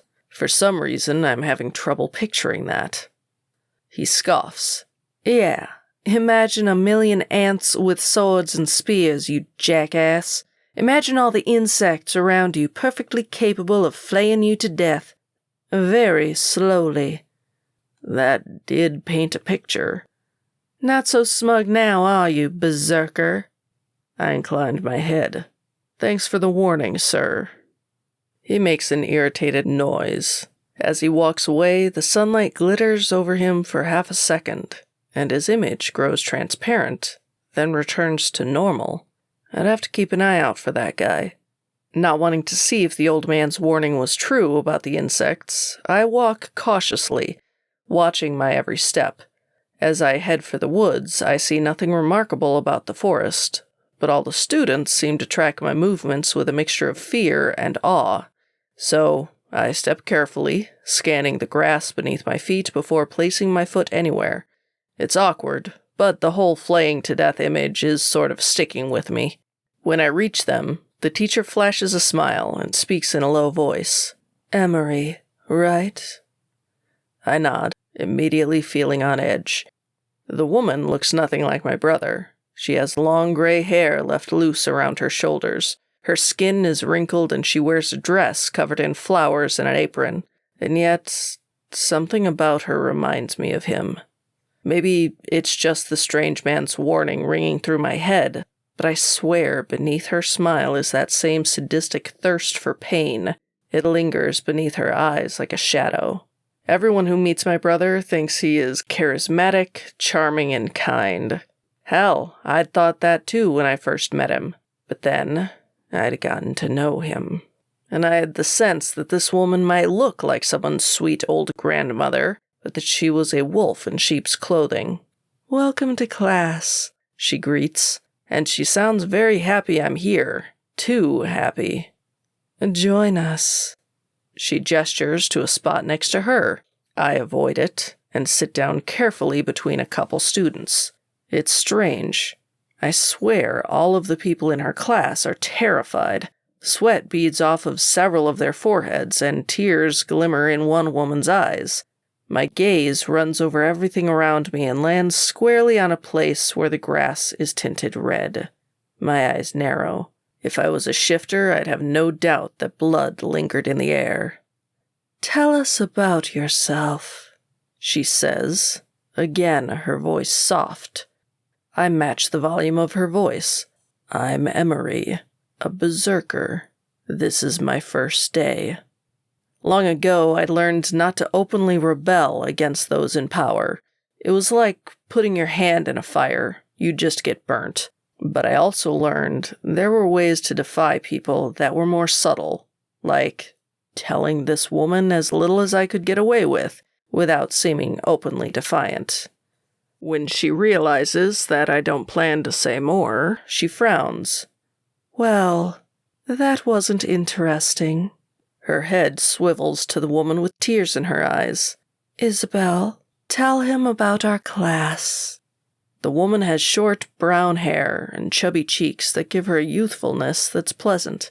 I get the feeling that outside of this situation, she's nice to be around. But, as she prepares herself to speak, a tear rolls down her cheek. "Mrs. Green teaches gardening here at the Wicked Reform School. She feels very strongly that only those of us worthy of reform should survive our class." "Good," Mrs. Green whispers, then licks her lips. "Tell him about today's lessons." I follow the old woman's gaze and stiffen when I see a creature no bigger than 3 inches climbing the young woman's stomach and moving to her arm. It's got almost brilliant green skin, a little larger head than the rest of its body, and long arms and legs. Clutching in one of its tiny hands is a spear, and its large eyes are narrowed as it climbs the woman. My hand itches to crush the creature in my palm, to ease the fear in the woman's face, but even though berserkers are known for acting first and thinking after, my time spent with my brother had taught me that acting without thinking would get me killed. So I hold myself back, letting my gaze slide around the woman. Suddenly I stiffen. In the spot the teacher had told me to sit, I see the grass move. As my gaze narrows, I spot hundreds of the fucking creatures moving between the blades. Holy hell, that's not good. The woman seems to be taking a minute to collect herself, then continues speaking, even quieter than before. "Today's lesson." A man, who wears a cloak with hood pulled down low, interrupts, his expression angry. "Is another chance for her to fucking watch one of us die horribly." Mrs. Green's smile vanished, replaced by an expression of anger. "That was disrespectful, Blake." The man locks eyes with me. "She chooses the person she wants to break at the beginning of the class. Anyone else is just extra fun." "Tisk, tisk, tisk," Mrs. Green whispers. "Kids nowadays have no respect. But then, that's what led you here, vampire, right?" His jaw clenches, but he says nothing else. She moves her hand in a slow gesture, and the tension within the students increases. Suddenly, plants push through the earth around us and sprout forth, growing at a rapid pace. Bright green vines curl around us as we sit, almost trapping us in the clearing. Some of the little creatures are disturbed. An angry chattering comes, not just from the ones on the ground, but from every bush and tree around us. I swallow hard, my gaze darting around the woods surrounding us, then back to the teacher. She slowly drops her hand. "I think today is as good a day as any to clean out the class." The young woman makes a strange sound, and I look back at her to see the little Miriam has reached her shoulder. It climbs the slight folds of her neck and clings to her ear before swinging himself up. My heart races as the creature looks into her ear, then slowly pushes its way in. Suddenly she screams and shakes her head, then tries to dig into her ear. My mouth opens in a warning. Her eyes widen, and then roll back into her head. She falls backwards. The second she hits the ground, she's no longer breathing. Thousands of the creatures flood over her, and I look away as they use their weapons to stab at her flesh. Women were precious. Women were worth dying for. But this woman was already gone. This place is fucking twisted. The teacher stares at her with rapture. Her eyes seem to glow with pleasure, and she slowly licks her lips. I've seen a lot of disturbing things, but even I feel sick to my stomach. "May we go?" the vampire asks. Mrs. Green answers with a distracted nod. We all rise slowly and carefully make our way back out of the forest. When we reach the grass, where the sunlight reaches, another woman begins to cry and takes off. A man barfs into a nearby bush, and I stare at them all, feeling uneasy. Is this what all the classes will be like at Wicked Reform School? "I'm Blake," the vampire says, holding out his hand. Vampires aren't exactly my favorite paranormals, but we're both here, so I shake his hand. His grip is tight, and his dark eyes, ringed by red, watch me carefully. When he releases my hand, I start back toward the largest building on campus, even though I have no idea where I'm going. "Did they run through your schedule and all that shit?" I shake my head. "Yeah, they don't care enough to do more than dump us here. The guide for the House of Berserkers should have the info for your room assignment and shit, if you can even find him." I grunt in response. We continue walking in silence, but I sense he has more to say. But then, vampires always have more to say. My brother thinks having the bastards in his home will make people see us as more than brutes. But he doesn't seem to understand that vampires are just well-dressed beasts, not so different from us at all, but without souls. "Your brother wasn't happy about you being sent here." I stiffen, then move without thinking, grasping him by the shirt and dragging him closer. "What the fuck did you just say?" He looks shocked. "I heard some people discussing it." I shake him. "What did they say?" He swallows hard. "They said he wasn't happy, and that they were going to get to the bottom of you, and the woman." I feel sick, but then I shouldn't be surprised. My brother has spies everywhere. He'll have heard about Kiera, and about what I did. I'd kind of hoped being imprisoned might protect both of us from him. Guess I was wrong. "That's all I know, I swear." I drag him a little closer. "Say nothing about what you heard to anyone. Understand me?" He nods really fast. "Now take me to where I can find my guide." I order him, then shove him back. "Fuck," he mutters, straightening his shirt. "You could have just asked." Maybe I could have, but now that I know my brother has men here, I have to find Kiera, and soon, or she might be in more danger than she ever imagined. Chapter 10. Kiera. Before I could start my next class, I was called to the dean's office, which I was going to assume was a bad thing.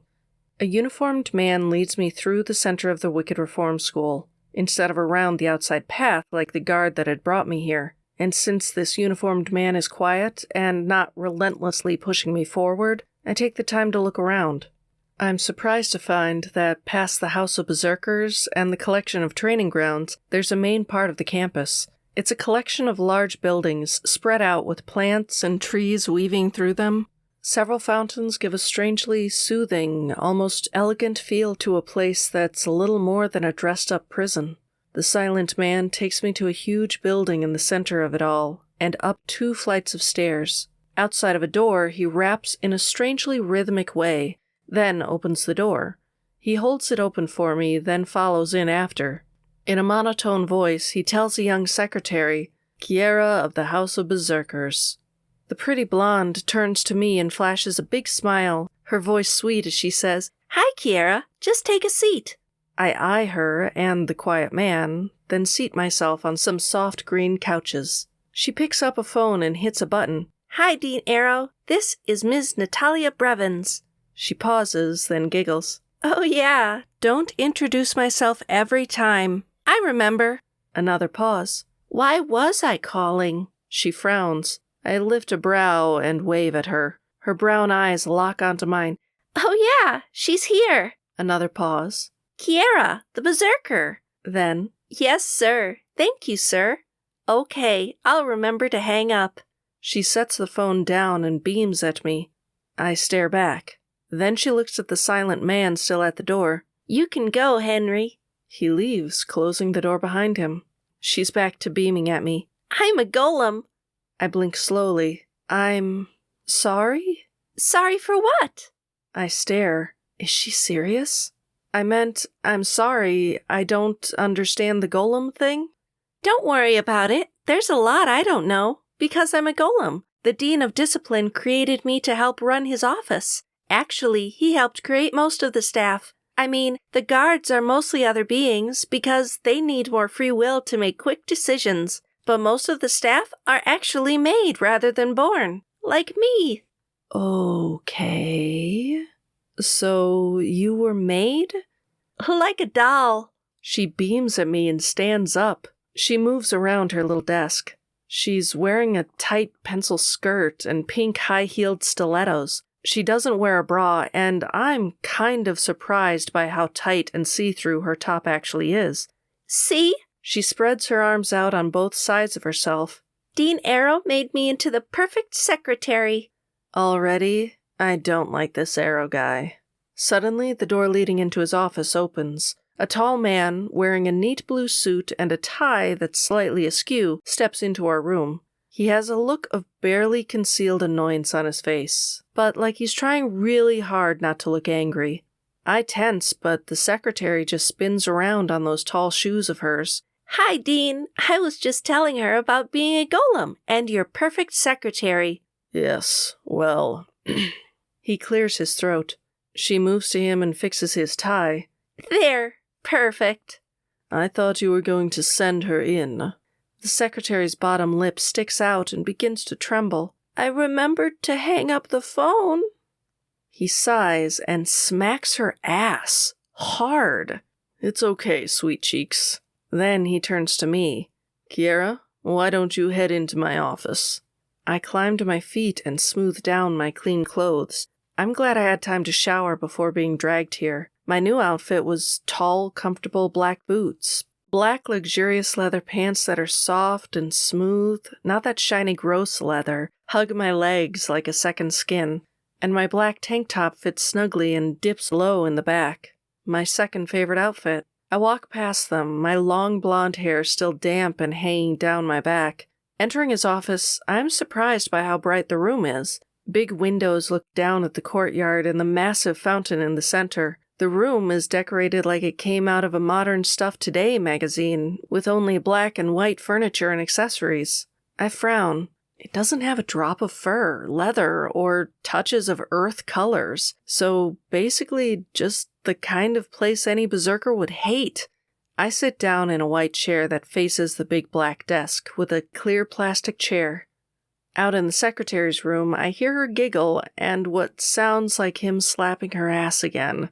To say I found the whole create a perfect secretary with big tits and a tiny waist thing a little gross was an understatement. I only hoped that the golem had some kind of free will. The thought of him using her like his own personal blow-up doll was creepy as hell. Dean Arrow walks back into the room and closes the door behind him, then crosses the room and seats himself across from me. So, Kiera, you're better looking than I imagined. Definitely a creep. Thanks, I say, wrinkling my nose. I've been reviewing your file and trying to decide if you are going to be some hulking man-like berserker. I have to say, I find muscular women a bit disgusting. You mean you're intimidated by them, asshole? How nice, I say, biting back my desire to add, you tiny dicked womanizer. So then, let's talk. Your file says they weren't sure whether or not you killed a room full of vampires. Given your tiny stature and your lack of muscles or magical abilities, I'm going out on a limb and say you weren't responsible for what happened in that room. My teeth clench together, and it takes me a minute to relax my jaw enough to speak. I said I killed them, so I killed them. His eyes narrow. Are you mixed? Mixed? A mutt of some sort. I bristle. I am Kiera. My father is Lord of the Winter Berserks, and my mother is Lady of the Winter Berserks. He doesn't look impressed. So, just a purebred berserker. A female. A nothing. I am not a nothing, hisses past my lips. So then, you went berserk. I didn't. I lie. He leans forward, lowering his voice. I need the truth from you, Kiera, and the truth might very well set you free. I draw myself up taller and notice the way his eyes go to my chest. I am Kiera of the Winter Berserkers, and I am dangerous as a female berserker alone. I do not need to go berserk to be dangerous. And yet, if you could go berserker, the House of Berserkers has a deal for you. I say nothing, just stare. His voice lowers further. I can expunge your record and send you out of here today. If you agree to be the bride to King Maxon of the House of Berserkers, you would be the queen to all the berserkers. You would have unimaginable wealth and privilege. I lift a brow, completely unimpressed. You're aware that the only one that calls that asshole king is Maxon himself and his followers. He might be lord of the largest berserker house, but that doesn't mean he's our king. He laughs. Are you stupid, girl? I realize you come from the Winter Berserkers and you guys have a whole thing about your independence, but surely even you realize that this is your get-out-of-jail-free card, right? This guy's a moron if he thinks being the wife to that asshole is better than being here. I'd never met him before, but my father ranted about him after every council meeting. Maxon felt that his voice should count for more because he ruled over more berserkers. Some of the council members agreed, but many of the lords, like my father, didn't want the bloodthirsty monster ruling any of them. I could only imagine how miserable the people in his lands were. I'd heard he ran things like a dictatorship. His word was the law, and anyone who spoke up against him ended up dead. Like I said, I didn't go berserk. I say, emphasizing each word. His eyes narrow. You realize that surviving here isn't guaranteed, and that berserkers almost never make it to the Cullings. Ah yes, the Cullings. An enforcer had explained the basic details of the school on my ride here. Cullings happened almost at random at the school. While the big ones were at the end of each term, certain students were evaluated. Those that were deemed reformed were set free. Those that were deemed incapable of reforming were killed. It sounded like a good time. I'm not worried about it. I lie. Well, I guess if you don't go berserk, you should be okay. But if you're lying to me, and you lose control here, well, that would pretty much sign you a death certificate. My heart races. I actually feel my body start to swell for a horrifying moment before I push my fears and frustrations aside and gain control of myself again. I understand, I say, sounding breathless. He scowls at me and waves me away. Go, get out of my sight. Apparently I have King Maxon to call. I rise. His words are soft, but don't be surprised if those that are loyal to him make things very hard for you around here. Hell. Did I really just make such a powerful enemy? I open my mouth to say more, but glance out the window and stiffen. Near the fountain, the man who saved me is being dragged down the path by 4 men. Shifters or berserkers? I couldn't tell for sure. Thanks, I mumble, then rush out of the room. In the waiting room, the secretary leaps to her feet. Do I need to call Henry to come get you, or do you know where to go? I got it, I say, sprinting from the room.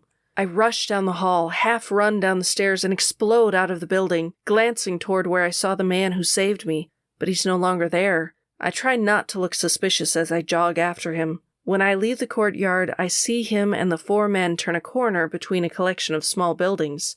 Rushing after them, I turn the corner and stop short. The alley just ends. Where the hell did they go? I walk around it, touching the walls, touching all the stones. The only thing I can imagine is that there's a secret room or a secret passageway, but I find nothing. When I circle back, my foot comes down on a grate. Frowning, I look down. It's big enough for the giant berserkers to climb through. But is that the direction they went? Kneeling down, I lift the grate, and it easily opens on hinges. Hinges on a grate? That's not normal. Below the grate, there's just darkness and the sound of water dripping. I nibble my bottom lip. Dropping through some dark sewer grate is just the kind of thing I'd normally want to do, to follow some strange man who'd saved my life. But then Lucy was around to tell me not to be an idiot. I feel tears spring to my eyes. Hell, every time I thought of her, it felt like someone had punched me in the gut, but I couldn't do anything to bring her back. But I could follow the guy who saved me and make sure he wasn't in trouble because of me. Taking a deep breath, I let my muscles tense, then jump into the darkness below. For a second, I'm simply falling into nothingness, and then I hit the ground, falling perfectly. Rising to my feet, I give a silent prayer of thanks for all my years of training, then peer into the darkness. For several long seconds, I can't make anything out, and then my eyes adjust. I'm in the center of a big tunnel. One way leads into the shadows. The other way is lighted every so often by what I imagine is the outside light leaking through the slits of grates. My ears strain to pick up any sounds, anything that might tell me what way to go. But all I can make out is the slow dripping of water. Then I hear it. Low talking. Feet splashing through the couple of inches of water on the tunnel ground. Turning in the better lit direction, I start walking, completely unaware of what I'm walking into. Years of training means that even though I move through water, I mostly keep my feet from splashing. I wasn't silent, but I was as close to silent as a person could be, creeping through a disgusting sewer tunnel. For a time, I just kept moving. Every time there is a divide ahead, I hesitate, listening until I hear a sound that I think might indicate people ahead. Slowly, the tunnels seem to open up. I'm able to step out of the water onto one of two concrete paths that line each side of the water. The tunnel curls downward. Less light reaches this part of the tunnels, but small red lights also begin to line the path, casting everything in an eerie scarlet glow.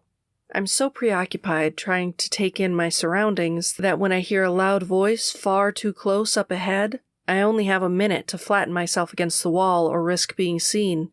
Breathing hard, heart racing, I cling to the wall for far too long, watching, waiting, wondering if the loud voice just a few feet in front of me, just around the next bend, will take a few steps back and find me.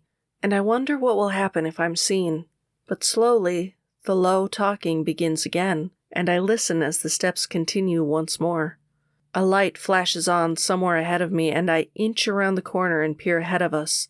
It takes a long second for my eyes to adjust to the brightness again, but then I spot the men, including the berserker who had saved me. One of the men slides aside one of the concrete walls to reveal a hidden room beyond.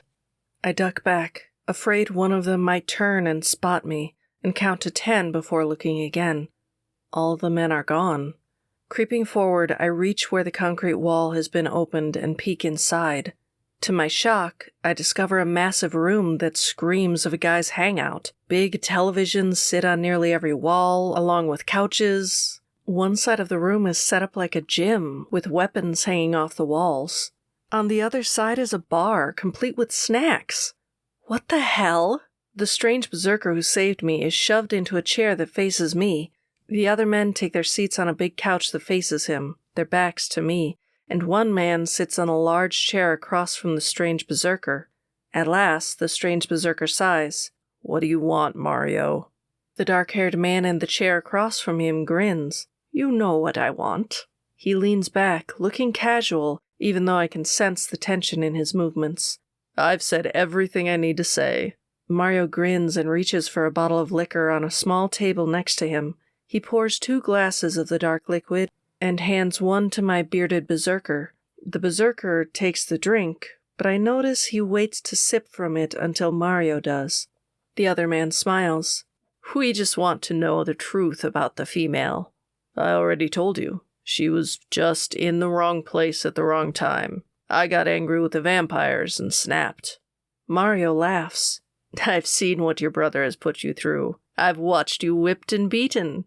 I've watched you burnt, spit on. Hell, I've watched him urinate on you, and you never broke. So what the hell did the vampires do that made you snap? Huh?" He sips his drink slowly and runs a hand through his dark hair. Does it matter? Mario leans forward, and even I can sense the unspoken threat in his movements. You know what I think? I think you're protecting her because of the prophecy, and if you are, I want you to know it's a mistake. Is he? My stomach twists. I hadn't had time to think about all this prophecy shit, but I knew for a fact that no man was going to marry me and suddenly fart out a crown. It was something made up by bored people, and yet logic wasn't going to save me, or, apparently, the bearded berserker. I'm not protecting her. You better not be, because your brother has a new job for you. My berserker stiffens. I'm locked up here. I'm not getting out anytime soon. Mario grins. Your new job is to get the female to the school gates. He'll get you out from there. Then your brother will test her. If she goes berserk, he'll marry her. If she doesn't, he'll kill her. But either way, you'll be free. A chill moves beneath my skin, and I feel every hair on my body stand on end. Mario's grin fades. Emery, you know damn well that King Maxon will have her if he wants her, with or without your help. Emery, the name of my best friend from childhood echoes through my mind. Surely this man is another Emery. The name is uncommon, but this can't be him. My gaze runs over the massive berserker, his face covered in a wild beard. My eyes lock onto his uncommon blue eyes, a deep blue that almost seems impossible, the same deep blue as the little boy who held my hand, who laughed easily and promised me his heart. Emery. It can't be him. My stomach lurches and I feel bile rise up. Emery was the brother of Lord Maxon of the House of Berserkers? The same Lord Maxon who wanted me as a bride? No, it couldn't be. Could it? What do you say, Emery? Will you serve your king? I hold my breath. Emery slams the rest of his drink and sets his cup down on the table next to him, his eyes dead.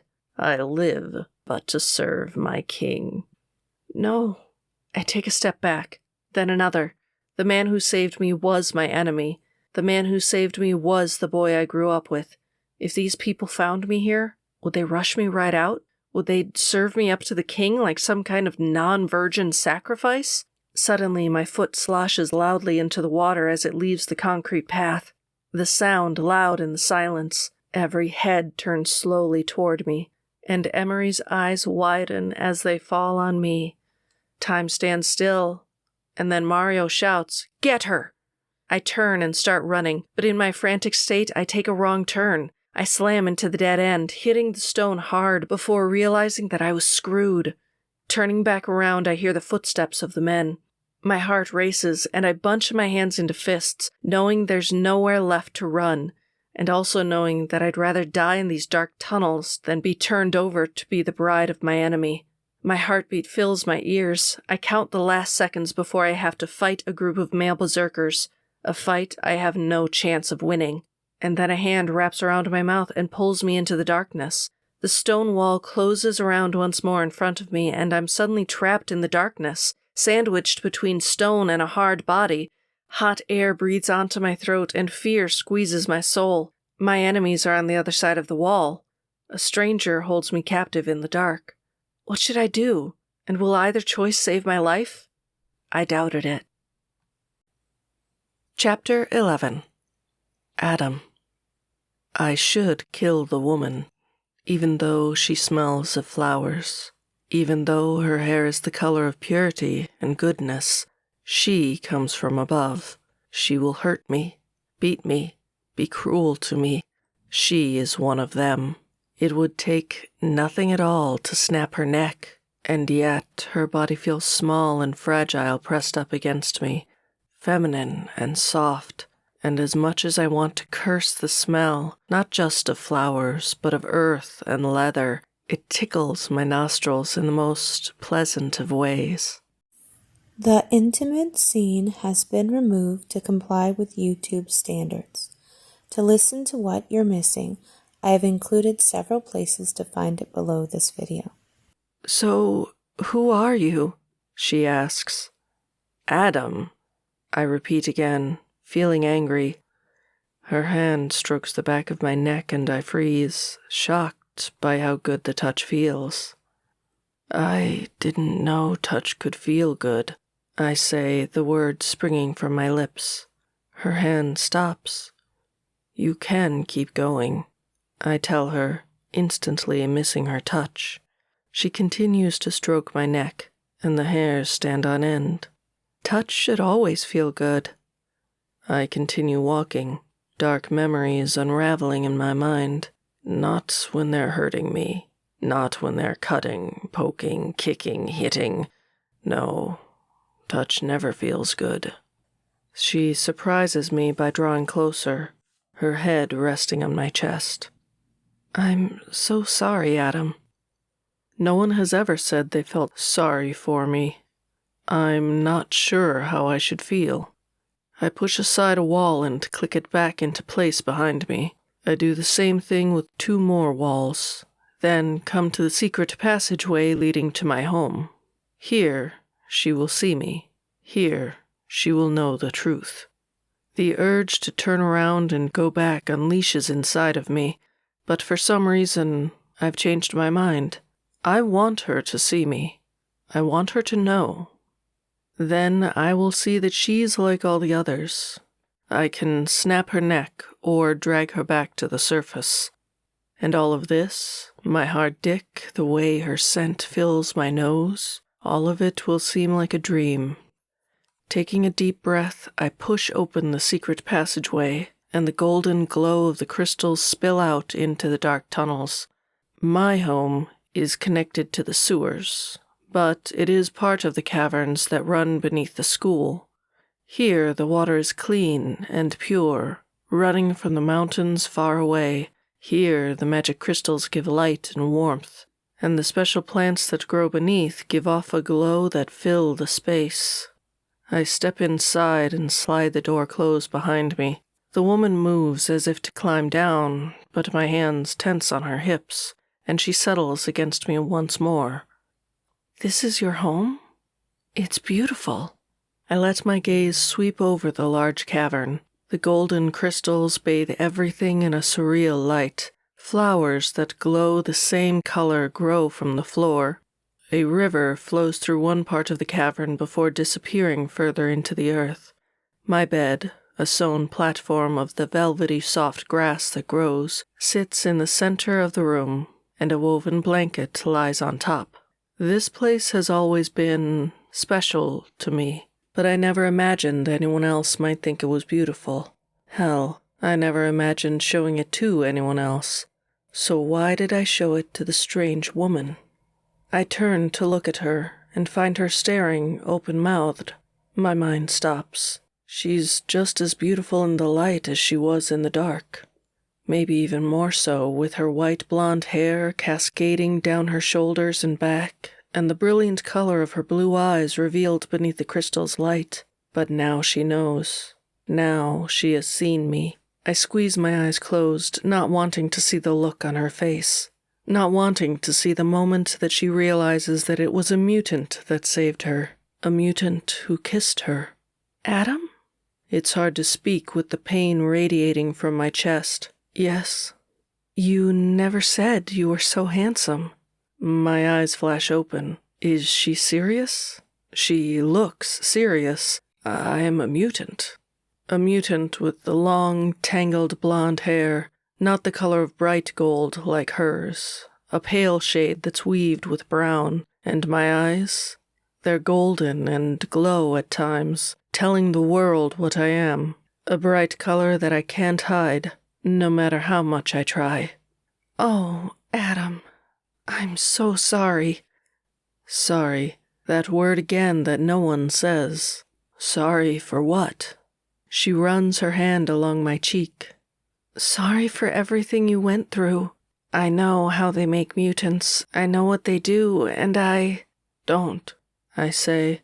I don't want to think about that right now. Then what do you want? Her gaze drifts to my lips, and I'm surprised by the urge to kiss her again.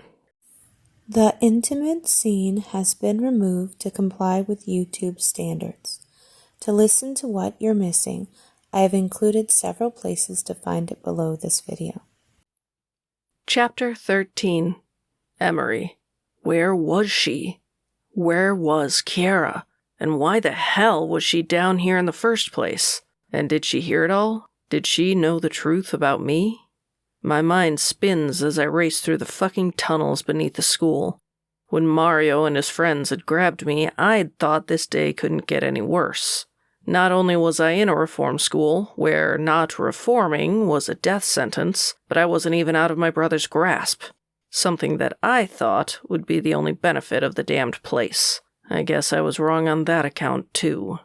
I'd told Mario whatever the fuck I had to say to get out of his underground lair. Things I would never want Kiera to hear.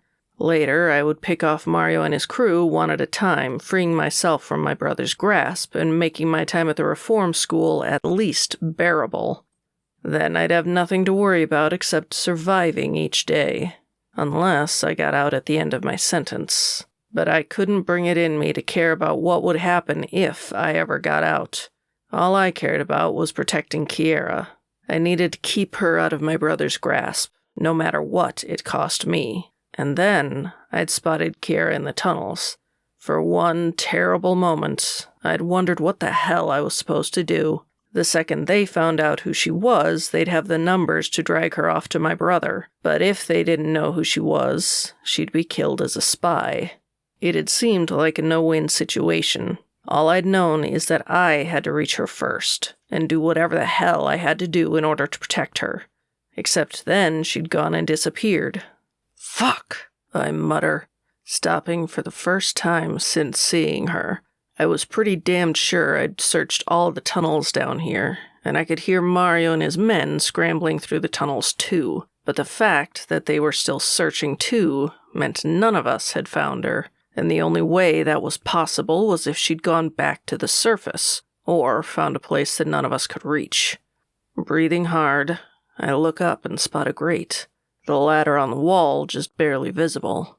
If Kiera had disappeared, I had to assume she knew the tunnels beneath the school better than we did, somehow, and if she did, she was bound to leave, eventually. So I release a panicked breath and start up the stairs. Beneath my skin, I can feel my other side rolling, there and ready to be let free, should I need it.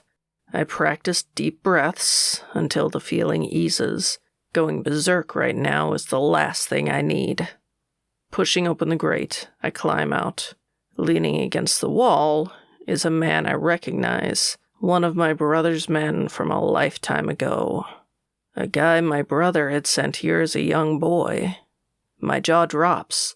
He sure as hell has gotten bigger, but he's got the same red hair and dark freckles. Jasper? He doesn't smile. Emery? We stare at each other, tension crawling between us. He and I had never been enemies before. We'd simply been two boys being tortured by a psychopath. My brother would trip him, pin him to the ground, and pee on him. He killed his pet mouse and made him eat it while he cried. With me, his punishments were no less twisted, but some of them were different. Two berserkers had once tried to escape his lands, both children. He'd told me I could choose who would live or die, and if I couldn't, he'd kill them both. He told me he was teaching me why I should be grateful to never be our people's leader. Instead, he taught me how to hate. I didn't know where you ended up when you left. His hazel eyes narrow. I'm not surprised. You never seemed to know what was going on. I shrug. I knew more than I let on. Or maybe you didn't want to know. Maybe, I say quietly. More silence. So, you leaving the tunnels? That means you're either a mutant lover or one of Mario's men. Mutants? I tense, imagining the crazed beasts finding Kiera alone. He smirks. If you didn't know about the mutants, then you must have been there for Mario. I wasn't given much of a choice, I say, but I don't say more. I don't know where Jasper's loyalties lie, and if anyone suspects that I'm not loyal to my brother, my life is over. Inside the reform school or out of it, it doesn't matter. You didn't enjoy spending time with your brother's lackeys? he asks, his face expressionless.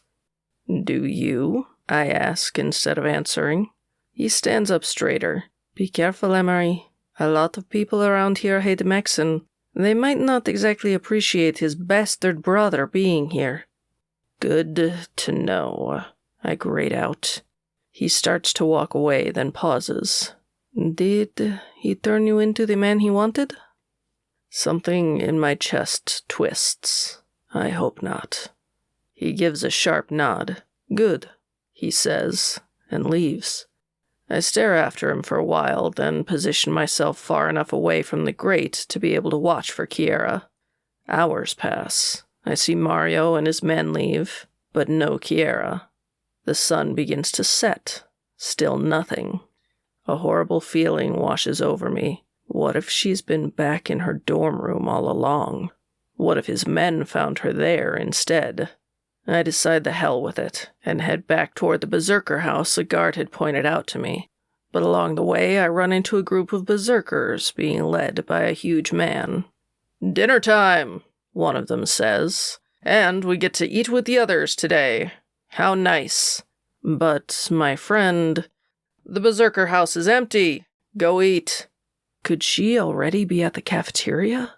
I fall in line with the others, but instantly notice Kiera isn't among them, or with any of the other supernaturals all drifting toward the cafeteria. Maybe she's in the cafeteria already. My gaze runs over a couple of mermaids. 2 women with bright pink hair. One of them laughs, and I drag my gaze away from them. Kiera should be somewhere safe, laughing with her friends. If only I'd stayed far away from her. My stomach twists. She could be anywhere in this damned place. We enter 2 doors that are thrown wide and fall in line, entering a huge cafeteria room. Each of us is given a tray, and decent-looking food is set out. Some kind of stew, mashed potatoes, and jello. I walk through the line, barely aware of what I'm doing, my gaze searching for her in the crowd. "Keep going," someone snarls behind me. I startle when I realize I've reached the end of the line. What do I do now? Go back to the tunnels, search her dorm room, or wait and see if she arrives? I turn and spot Mario and the other berserkers. I feel a huge rush of relief to know she's at least safe from them. But I also decide to stay as far from the bastards as I can. The last thing I want is people associating me with Mario and his crew, or getting a knife in the back for being Maxon's brother. I sit down at a table with one other big man, but completely ignore him, searching for any sign of Kiera. But she's still nowhere to be found. "You're a berserker, right?" the man across from me asks, and the arrogance in his voice makes me think he's a fae for the briefest moment before I remember just how big he is. Definitely not a fae. I finally look at him. He sits in the center of his side of the table, a giant of a man who holds himself like a damned king. He's got the polished look of an aristocrat, with light brown hair neatly styled and one of those pretty boy faces. I glance at his muscular arms and realize that he doesn't wear the branding of a berserker. So what is he? Definitely not a vamp, a phoenix, or a Nephilim. That left a shifter, a very big shifter. "Who's asking?" I say, studying him. He huffs, and I swear there's a little smoke when he does so. "Drake, you insolent little prick." I reach for my fork and start eating. Insolent little prick? Well, maybe I don't have any answers for the asshole. "You know all the berserkers?" he presses. I keep eating and ignore him. He leans forward, crowding my space. "You know a female berserker with long white blonde hair and big boobs?" I swear the food in my mouth turns to ash. Did he seriously just ask me about my Kiera?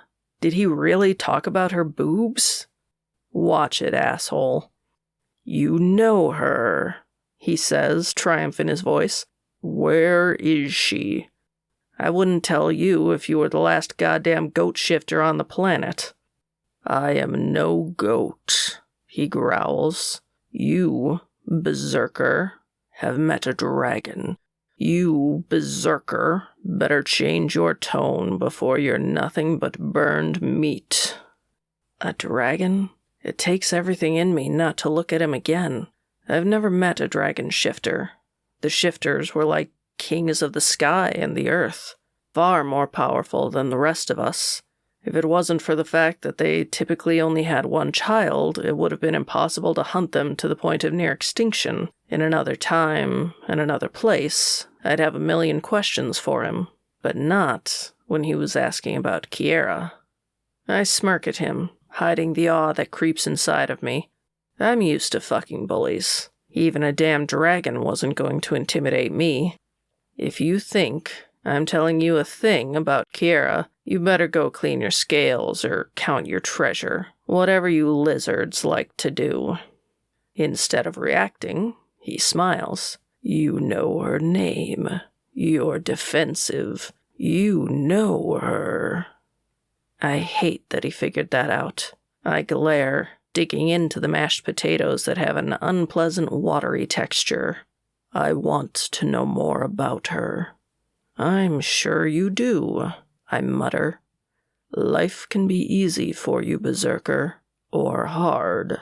The way you answer my questions can help determine that. I lift my gaze to meet his. Why do you want to know anything about her? You think you're the first guy to see her and want to bang her? It's not that, he says. I glare. Then what is it? He leans in closer and lowers his voice. I'm pretty sure the female is my mate. Chapter 14. Kiera. I stroke Adam's chest, glad that the light from the crystals growing from all over the cave might not be enough for him to see me blushing. After our 5th round, the big man seemed to finally calm. He'd gathered me close and covered me with his oddly soft woven blanket. At first, he'd held me so tightly it felt like he'd been afraid I'd run away. But slowly, his grip had loosened until things just felt comfortable between us. Which was about the time I'd started thinking about everything that had happened. I still didn't understand it. One minute, I'd been whirling, realizing that the stranger who'd saved me was my childhood friend and one of Lord Maxon's lackeys. And the next, I'd been in the arms of this man. I've never felt attraction like this in my life, like it overpowered all logic. Even now, the attraction was still there, although calmer now that I was satisfied. I was finally able to think clearly. What had I done? I'd slept with this Adam who was a virgin, who seemed to have lived a horrible life.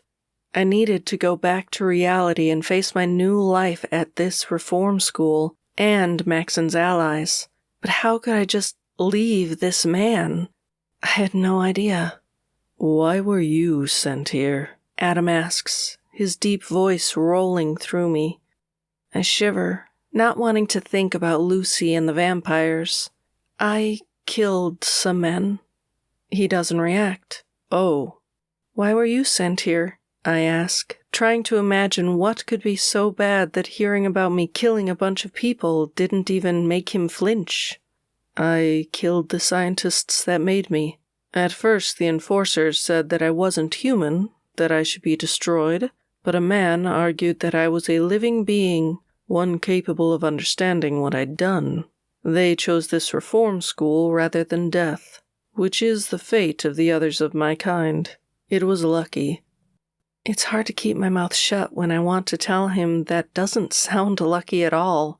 If a berserker was tortured and tested on and we killed our captors, there wouldn't be a trial. There wouldn't be anything. They would say our captors got what they deserved. But mutants have never been seen as our equals.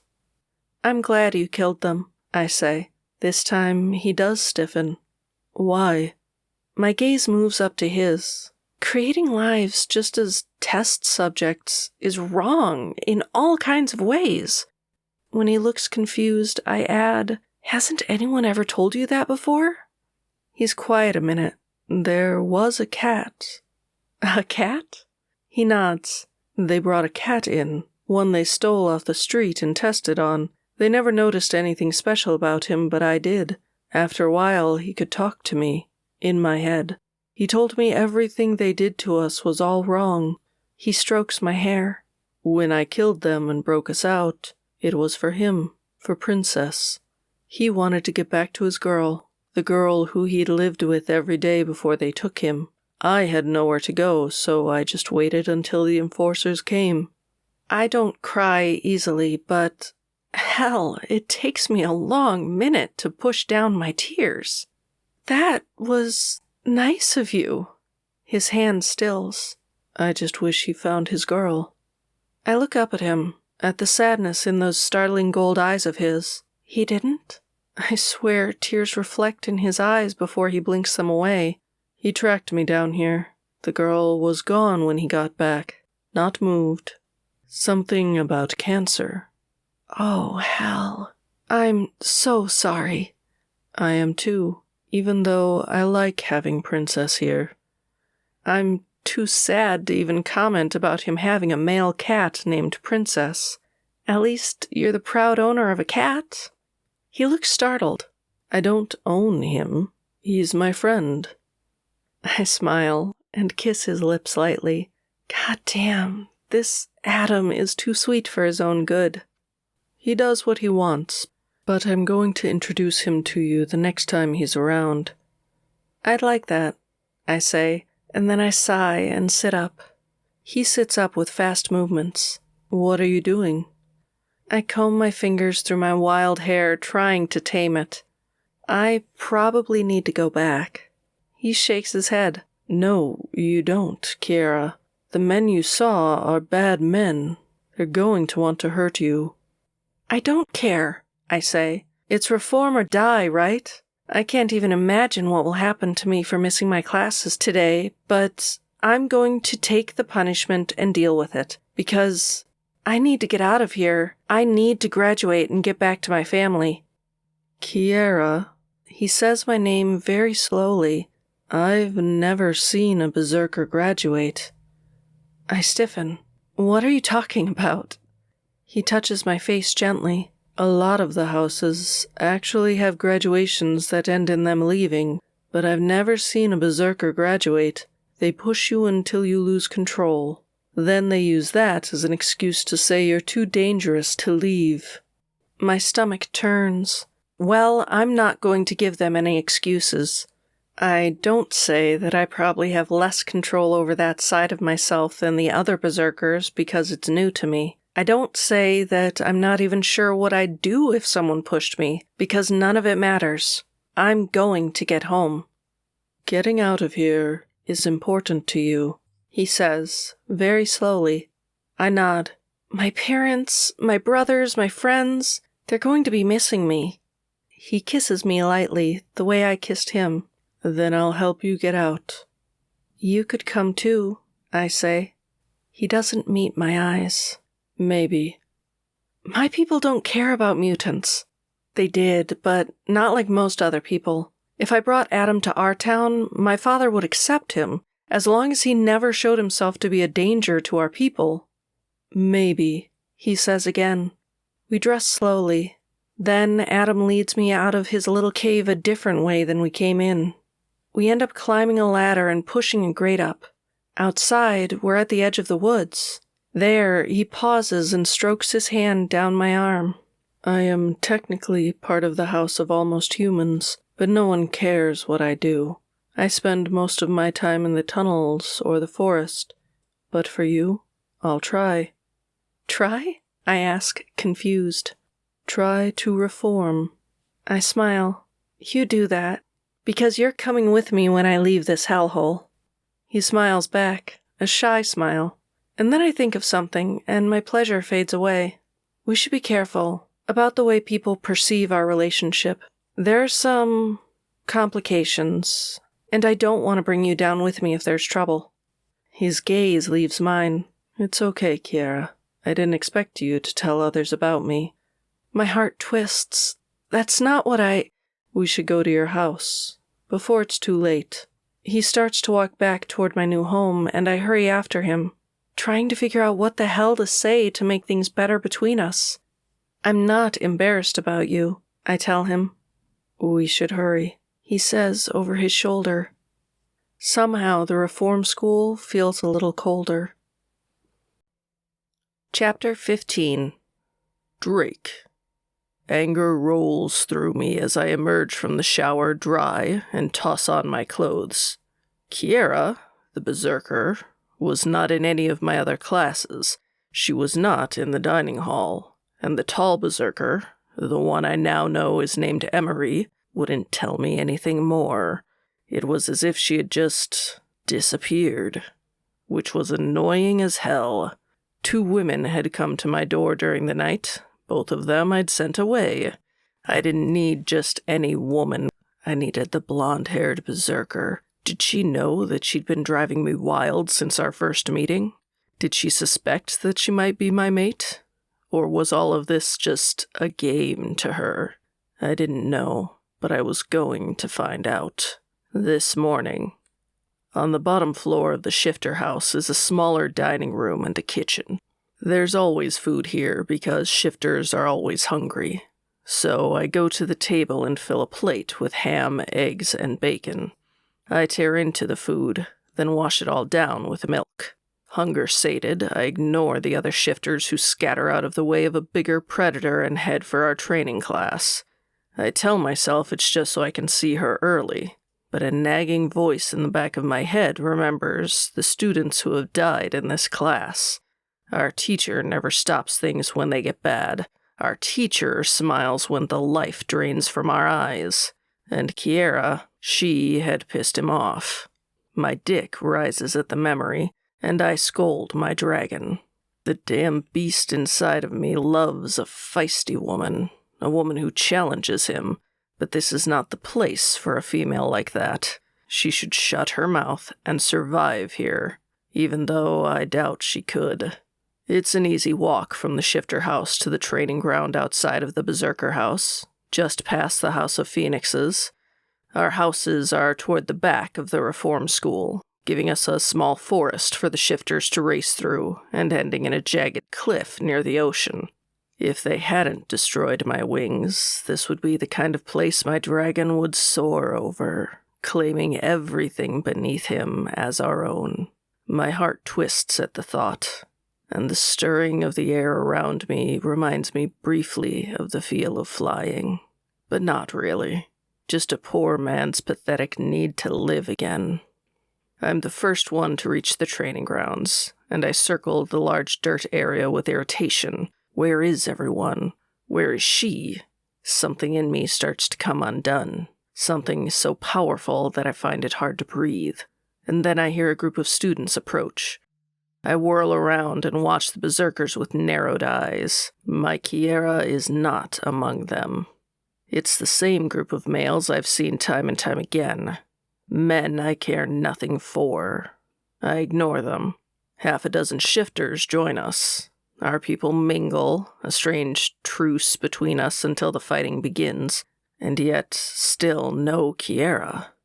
My dragon rages within me, and I know soon I might shift.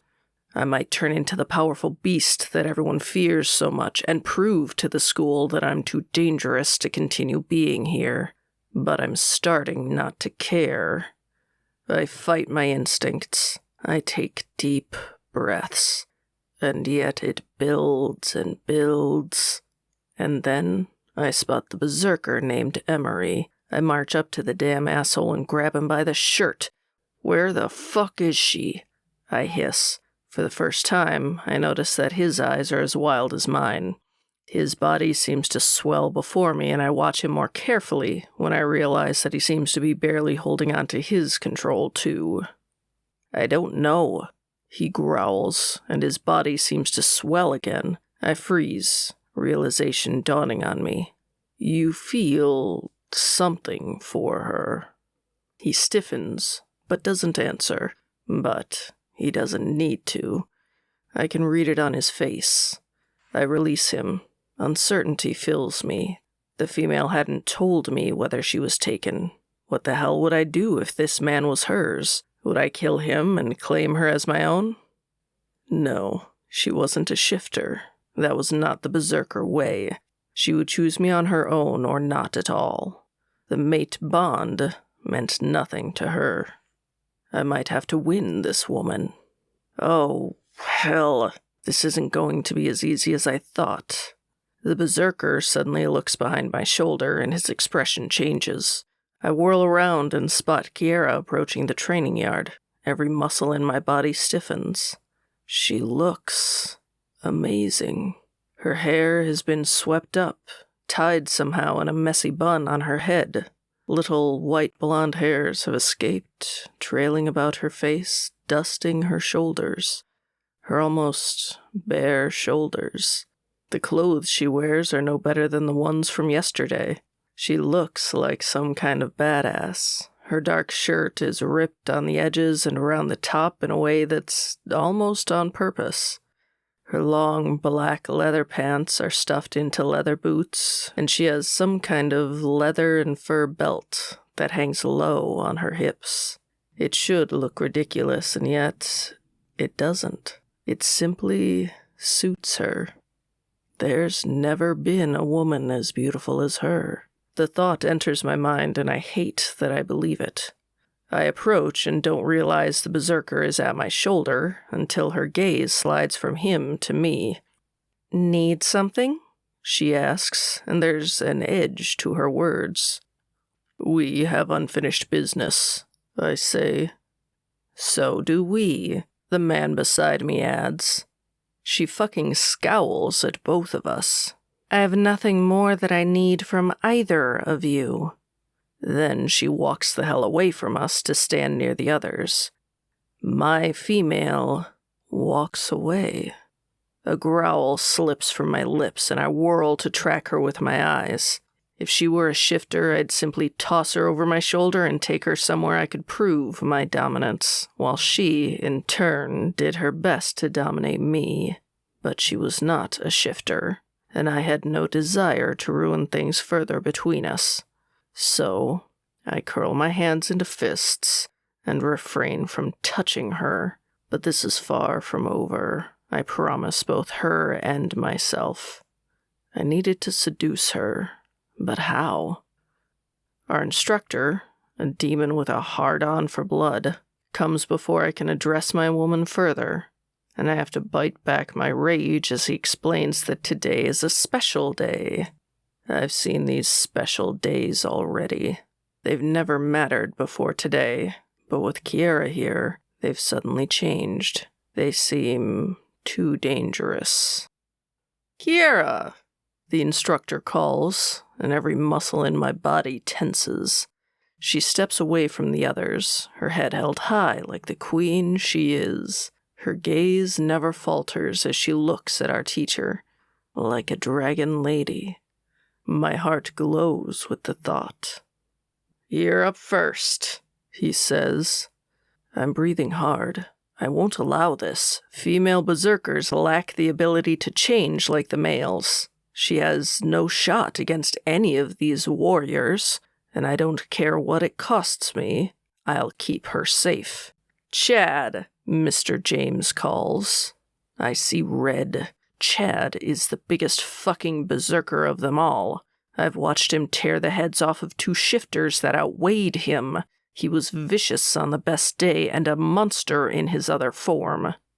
"Drake," he calls my name, surprising me. I move away from the others and toward her, grateful that the teacher is allowing me to fight at her side. Now I won't have to break the rules and jump into a fight I wasn't asked to be in. Chad was dangerous, but no one was more dangerous than I was. But when I move to stand at her side, Mr. James makes a sound of annoyance. "No, it'll be you and Chad versus the girl." "That's not a fight," slips from my lips. "It's a slaughter." "We'll see," the instructor says with that demonic little smile of his.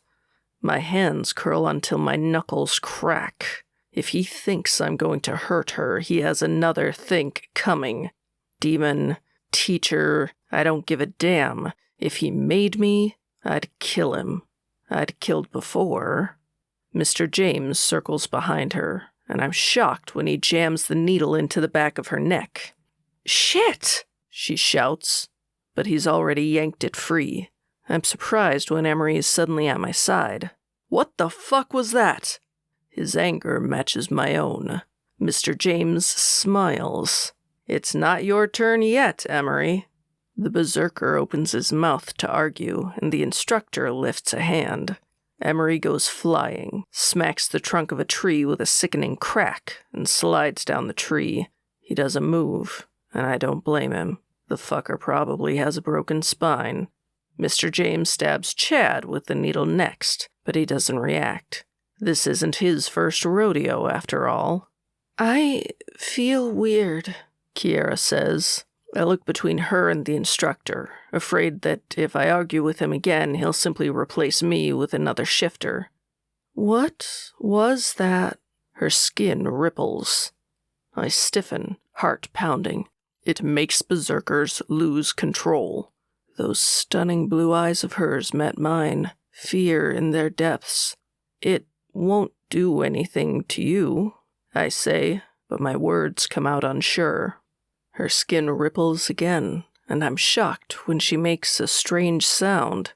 Suddenly, her body begins to grow and expand. She doubles, triples, quadruples her size and keeps going. Beside me, Chad is changing too. It's like my brain stops working. I thought I would turn on Chad and protect her. I thought the shot would do nothing to a female. Not that another female berserker had been in the reform school before. Beside me, Chad roars.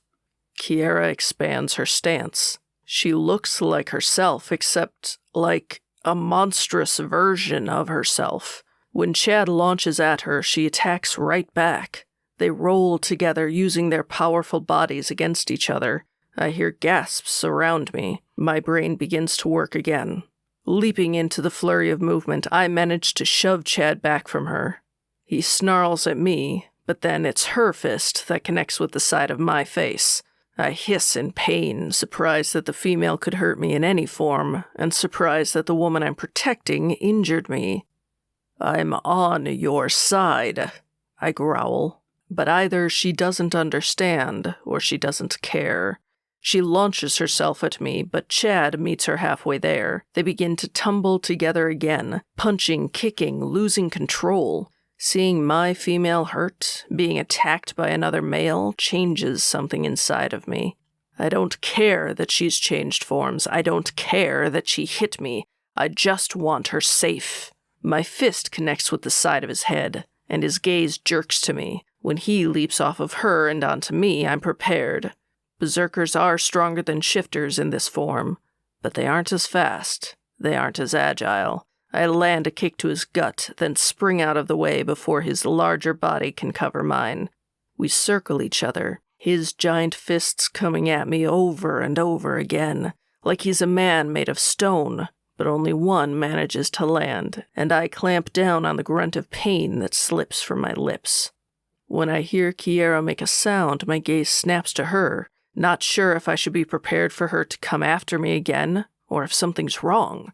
The slight distraction was a mistake. Chad's fist hits the side of my head and I tumble to the ground. Before I can leap free, he's on me, his massive body crushing the air from my lungs. His fists begin to pummel the sides of my head, and for the first time in my life, fear uncurls inside of me. I reach for my dragon form, even knowing that shifting into my inner beast will seal my fate here, and that the others will see the horror of what was done to me. That the others will see that I'm not a true dragon anymore. Kiera is suddenly standing behind Chad. She slams him in the nose with her palm, and when he releases me, she smashes him 2 more times in the head. The giant slides off of me and hits the ground. His eyes go dull, and then his muscles go limp. Slowly, his body begins to shrink and returns to normal. I half expect Kiera to do the same. I half expect her to come after me again. Instead, she turns towards Mr. James. I don't know what she has planned when she picks up the demon and chucks him. He hits the trunk of a tree near Emery and slides to the ground, unmoving. Then the massive Kiera stalks through the crowd as everyone shrinks back. She kneels down beside Emery and touches his face gently. Slowly, oh so slowly, her body grows smaller, and she returns to normal. She's dirty, bruised, bleeding from several places. One side of her face is swollen, but she leans over Emery, touching his face. His eyes open, unfocused at first. I rise to my feet. Even though my head pounds and my face feels bruised and swollen, I drag myself toward them, watching the two, my heart in my throat. Emery isn't the only one that just took a hell of a beating. Hell, the berserker didn't last against a fucking demon, so why was she checking on him? "Kiera?" he says, sounding confused. "Are you okay?" she asks. He nods, then slowly struggles to his feet. "Anything broken?" "No, but—" "Good," she says, and then she clocks him. I don't know if she's damned good with her hands, if he wasn't ready for it, or if he's just weak, but he falls back over. Then she spins on her heel. When she spots me, her eyes narrow, and I'm a little thankful when she walks on by. Over her shoulder, she calls, "Class dismissed." A guy behind me says, "Damn!" A female shifter chuckles. "That was awesome." I'm not sure Mr. James is still alive." I turn and spot a shifter male leaning over our teacher, his hand feeling for a pulse. A pit in my stomach forms. If Kiera killed a teacher, it didn't matter the circumstances. She was done for. We have to protect her. I jerk and realize Emery has come to stand beside me. Normally I'd find the berserker addressing me annoying, but for once, I thought I might just need an ally, if I was going to keep Kiera alive. You got a plan? Chapter 16. Kiera. The Dean of Discipline glares at me over his desk. His fingers are steepled in front of his mouth, his tie askew, and sweat beading his shaved head. "Explain it to me again. Explain why your teacher is in our medical ward having sustained massive injuries from something you did to him." I try to keep my voice light. Again, I'm not really sure. "I have a dozen students that saw you go berserk." My mouth closes. Should I keep denying it? He sighs and leans back in his chair.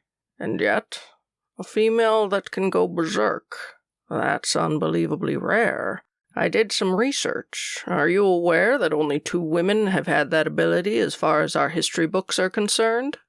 I'd known it was rare. I hadn't known it was that rare. "The House of Berserkers still wants you, Kiera. If you decide to become the wife of the king, we can arrange your departure." No, I didn't know a lot of things, but I knew I wasn't going to become that monster's bride. "Kiera." "Would you want your daughter to marry him?" I ask, the question a snap of anger. He flinches and avoids my gaze. "If you remain here, there will be consequences for what you've done. Consequences I'm not sure you'll survive from." "Would you choose it over marrying that fucking asshole?"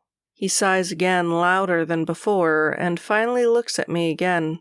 "In the Wicked Reform School, the line between right and wrong is paper thin, and it moves a bit. I do a lot of things I'm not proud of, but I'm not in the business of selling women. If you decide not to go to the king, I won't protect you here, but I also won't make you go." My hands unclench and I wipe my sweaty palms on my knees. Good. I won't go. "You'll take the punishment?" I don't like the sound of that, but I nod. He lifts up his phone and pushes a button. After a minute, he speaks. "Go ahead and arrange the punishment for injuring a teacher." When he sets the phone down, he motions for me to leave the office. I rise, but stop at the door. "Dean?" "Yes?" "Do berserkers ever serve their time? Do they ever get out?" He's quiet for a long moment before saying, "I have things to do." What he doesn't say lays heavy on me as I close the door. I leave his office. Outside, the secretary looks worried. Henry will show you where to go. My stomach sinks as the silent golem leads me across the campus. I honestly can't believe this is only my second day, and I've already managed to screw up so badly. It wasn't that I blamed myself for what happened. Mr. James forced me to change. It was just that my plan to obey the rules and get out of here was looking more and more like a pipe dream. That was, if I could even survive until graduation. The afternoon sun beats down on us as we pass the dining hall. I take a deep breath, inhaling the scents of meat and potatoes. Despite my resolve to endure this punishment without showing weakness, my stomach grumbles. Berserkers ate. A lot. And since coming to the reform school, I'd missed far too many meals already. We walk through a lonely field and reach 3 buildings near the edge of the woods that surround the school. A sad sign says Detention Center in front of them. The silent golem leads me to the first building, produces a key from his pocket, and unlocks the door. I take a deep breath. So, isolation is the punishment. Isolation I could handle. Enter, the golem orders. I start forward into the darkness. Behind me, the golem starts to close the door. I'll return for your body. I whirl around to ask him more, but the door clicks shut and locks behind me. Well, that's not good. I turn back to the pitch black of the room and start forward. My front foot comes down too far, and I'm almost sent flying, but manage to pull back in time. Heart racing, I sit down and scoot forward. This time, I feel the stairs. I move slowly down the tight, winding steps, even though I have no idea what the hell waits for me deep in the ground. Time ticks forward, and I know I've been scooting forward for too long. A sudden panic fills me, and I wonder if I'm going to be trapped in darkness forever. If this really was their plan, for me to get lost in this place and starve to death. I debate going back the way I came, but then grit my teeth and force myself to keep going. If I let them get in my head, I'll go crazy. Time passes slowly, and my movements become a pattern. Scoot forward, feel for the next step, move down. Over and over again. I'm about to scream when I realize that light is bleeding into the darkness. Moving faster, I finally come around the twisting stairs and spot a room, a few flickering lights illuminating the space. Wincing against the light, I stand and step out into the room. My jaw drops open. In every direction, bodies of creatures litter the room. Blood paints the floor and the walls. I move slowly around the giant walls of yellow stone and circle the pillars. My breathing hitches as I hear the sound of water flowing on one side of the room and spot a bed in the center of the room. Drawing closer, I realize someone is in the bed, lying down. A man. But who? Probably the man who killed all these creatures. My heart lurches and my hands curl into fists as I ready myself for a fight. Suddenly, my boots scuff the floor and I feel the air in the room change. The man in the bed slowly sits up and I'm shocked when I spot the big shifter, Drake. He grins at me. Took you long enough. What are you doing here? He shrugs. I knew they would bring you here, so I took care of the flesh-eaters for you. My jaw drops. Why? He stretches and my gaze slides down his bare, muscular chest and lingers on the thin sheet that covers him. Is he wearing clothes? My blood heats up. What if he isn't? I didn't want anything bad to happen to you. Because you enjoy a woman who can kick your ass? Slips from my lips before I realize that reminding the big shifter of what I'd done might not be the best thing to do. No, he says, drawing out the word.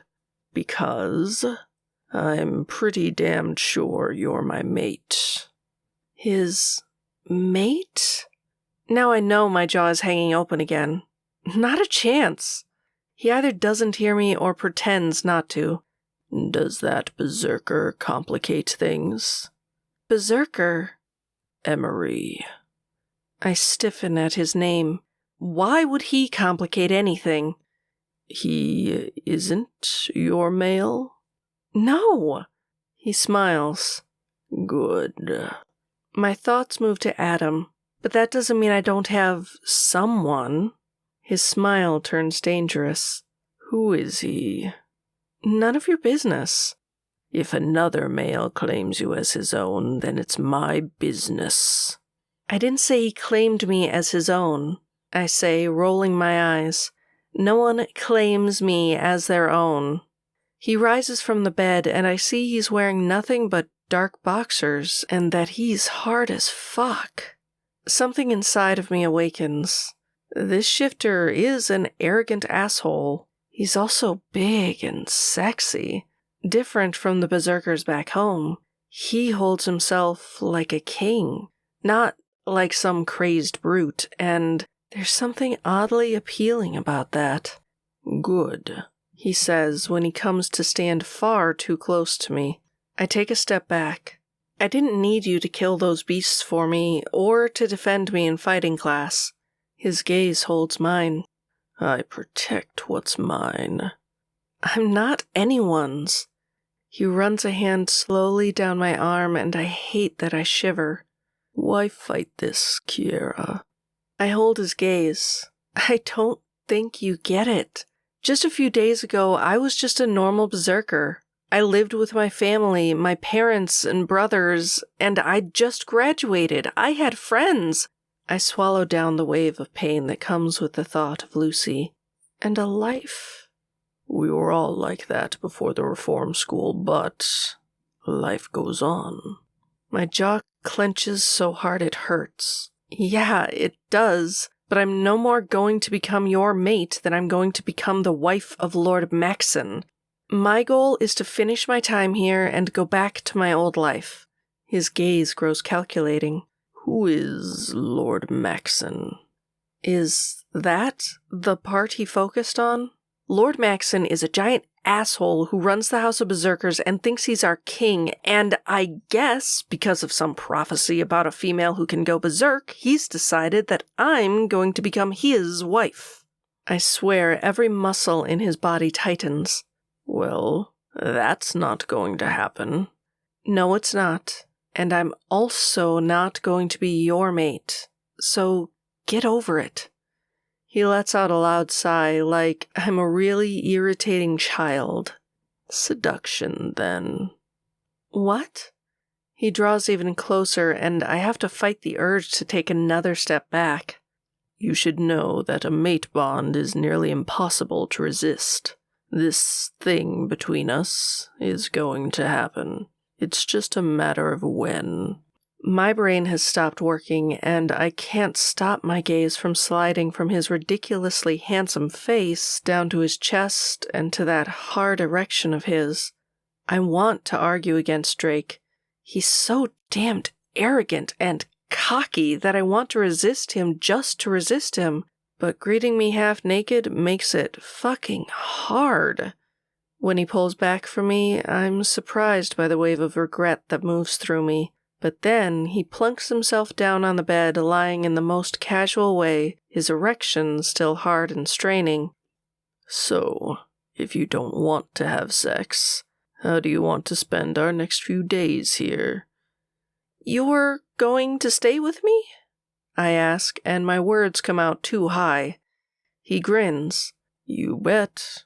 It was hard enough to get in here, and of course, magic the bed. I don't even want to tell you the deal I had to make with the witches, so I can't exactly just climb right back out, not without the key.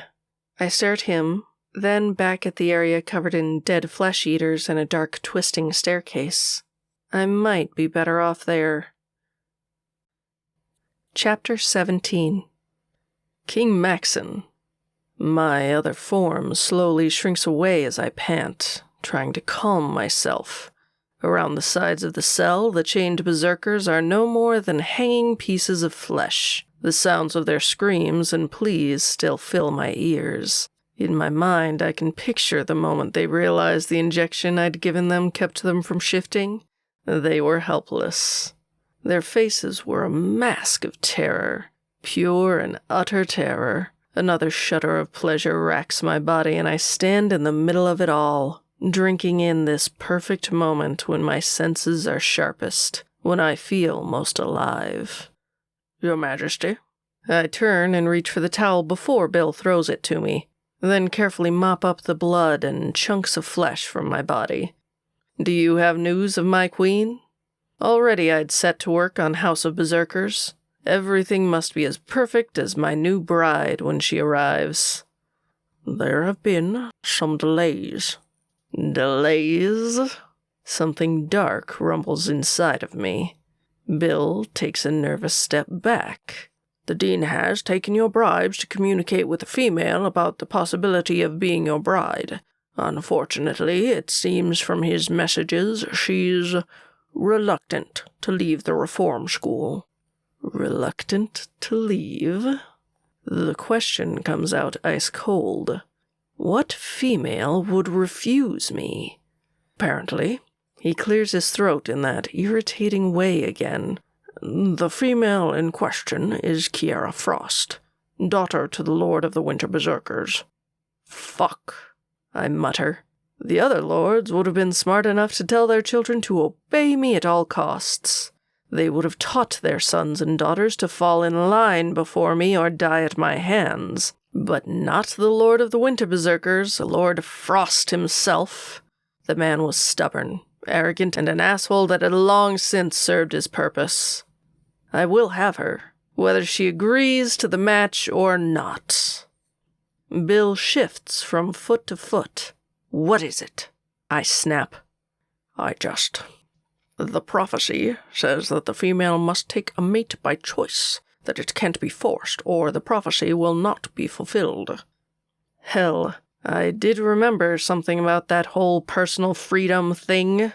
Well, we shall get her here and then worry about the rest of it. Very good, King Wolf. He bows. But there is more. What? The female has been sent for discipline, apparently with a room full of flesh-eaters. My flesh ripples, and I feel myself expanding. Do they not understand how precious she is? They do, but have my men free her, now, no matter the cost. I feel my vision going red. I will have her, even if she isn't in one piece. I will have her, and if anyone should stand in my way, they will die. Bill is halfway out the door. Yes, Your Highness. Send in more prisoners. I roar. Yes, Your Highness. He says, out the door and out of sight. I turn back to the bodies on the walls, and not caring if I use my hands, feet, or mouth, I tear their bodies into smaller pieces. This Kiera dared to refuse me? Well, I said that she would be my queen. I didn't say that she had to like it. And if she continued to refuse me, her life might just get very, very bad. And if that wasn't enough, there was always her family. I feel my massive face twist, and an animalistic laugh leaves my lips as I tear an arm off a hanging body. That was the thing about caring for anything. If I'd taught Emery anything, it was that doing so was a weakness that I could use against people. Luckily for me. Chapter 18. Adam. I told myself that when the female left, when she walked away without looking back, I'd let her go. I wouldn't try to succeed at this reform school when I wasn't even sure it was what she wanted. But something inside of me wouldn't let me let her go. Something chewed and ate at my belly until I found myself on Princess's favorite tree in a quiet part of the gardens. It was late at night. Long past the time students were allowed to roam free, but I knew the guards' rotations. I knew how to avoid them. You're troubled. I turn and spot Princess as he leaps slowly up the branches until he reaches me. He walks like a king across my branch and moves toward me. I wait, as I always do, until he lowers his head, and then I pet him gently. Yes, I say, my word disturbing the silence of the night. Why? I feel him purr beneath my touch and rub the spot behind his ears that he likes while I decide how to explain my troubles. I met a female. She smelled good. She felt good. She was different than anyone I've met before. We had sex, and then she left. I miss her. I want her, but I know what I am.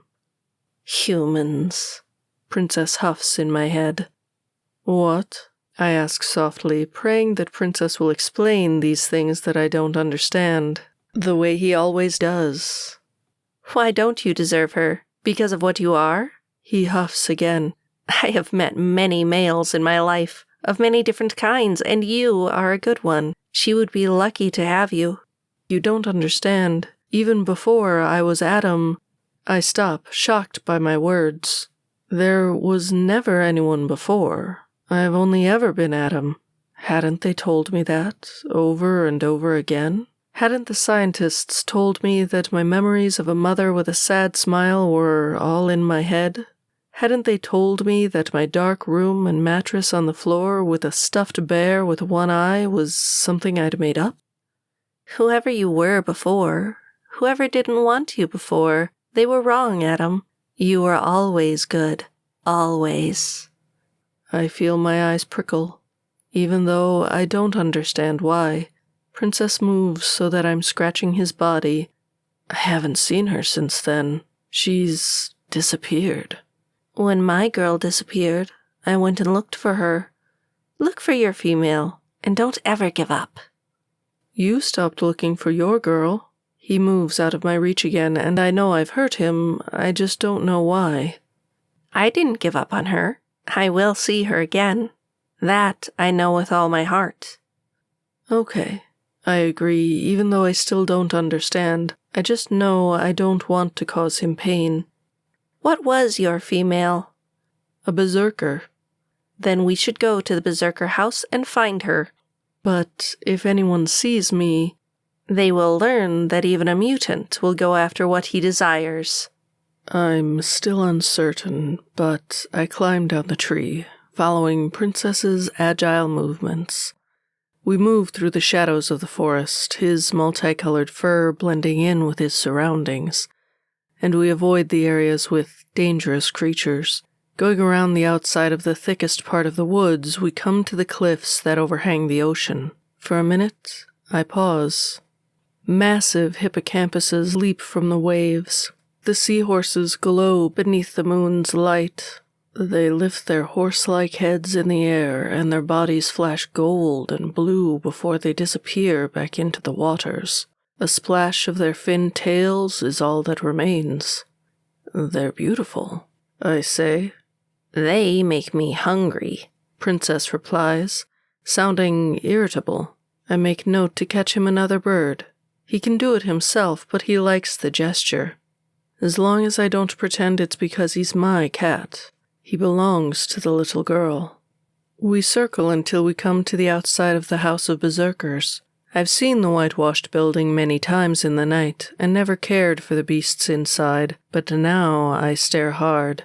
Is my Kiera inside?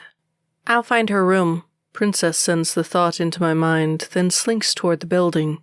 I wait, feeling time ticking away. I've never felt an urge to be around the other students here. I make it a point to avoid as many of them as possible. But with the appearance of Kiera, my life seems to be changing. Even now, I'm taking a risk I never imagined. More time passes. So much that I begin to worry, but as I take a step out of the shadows, I spot Princess, and my racing heart slows. If anything were to happen to him. I found her room. Something has happened. Hurry, before the guards return. Sprinting from the trees to the buildings, I open the door to the House of Berserkers silently. Princess leads me down a hall, as if he's been here 1,000,000 times before, then stops before a door. I turn the handle and find it unlocked. Pushing open the door, I stare in surprise at her room. Clothes have been thrown everywhere. A couple of pictures are broken on the ground. Come on, and close the door. I do as Princess asks, and automatically open the window so we can have an easy escape. Princess is like me. He doesn't like small cages or places with only one exit. Then I go slowly through her room. Her clothes, they smell like her, like flowers and leather. I clutch one of her shirts in my hand and kneel down. Picking a picture off the floor, I see Kiera. She looks tiny, surrounded by an older man and woman and 5 big men. Her family, Princess says. And for once, I already knew that. They look like her, this family. The mother has white blonde hair cut short, but unique, just like Kiera. The father has dark hair, but the same startling blue eyes, and the brothers behind her had the same hair as their father and his eyes. Family. The word echoes in my mind. My only family is Princess, but seeing these people together, I can understand why Kiera wants to leave this place. She has something to go home to. I pick up a book and find a photo album.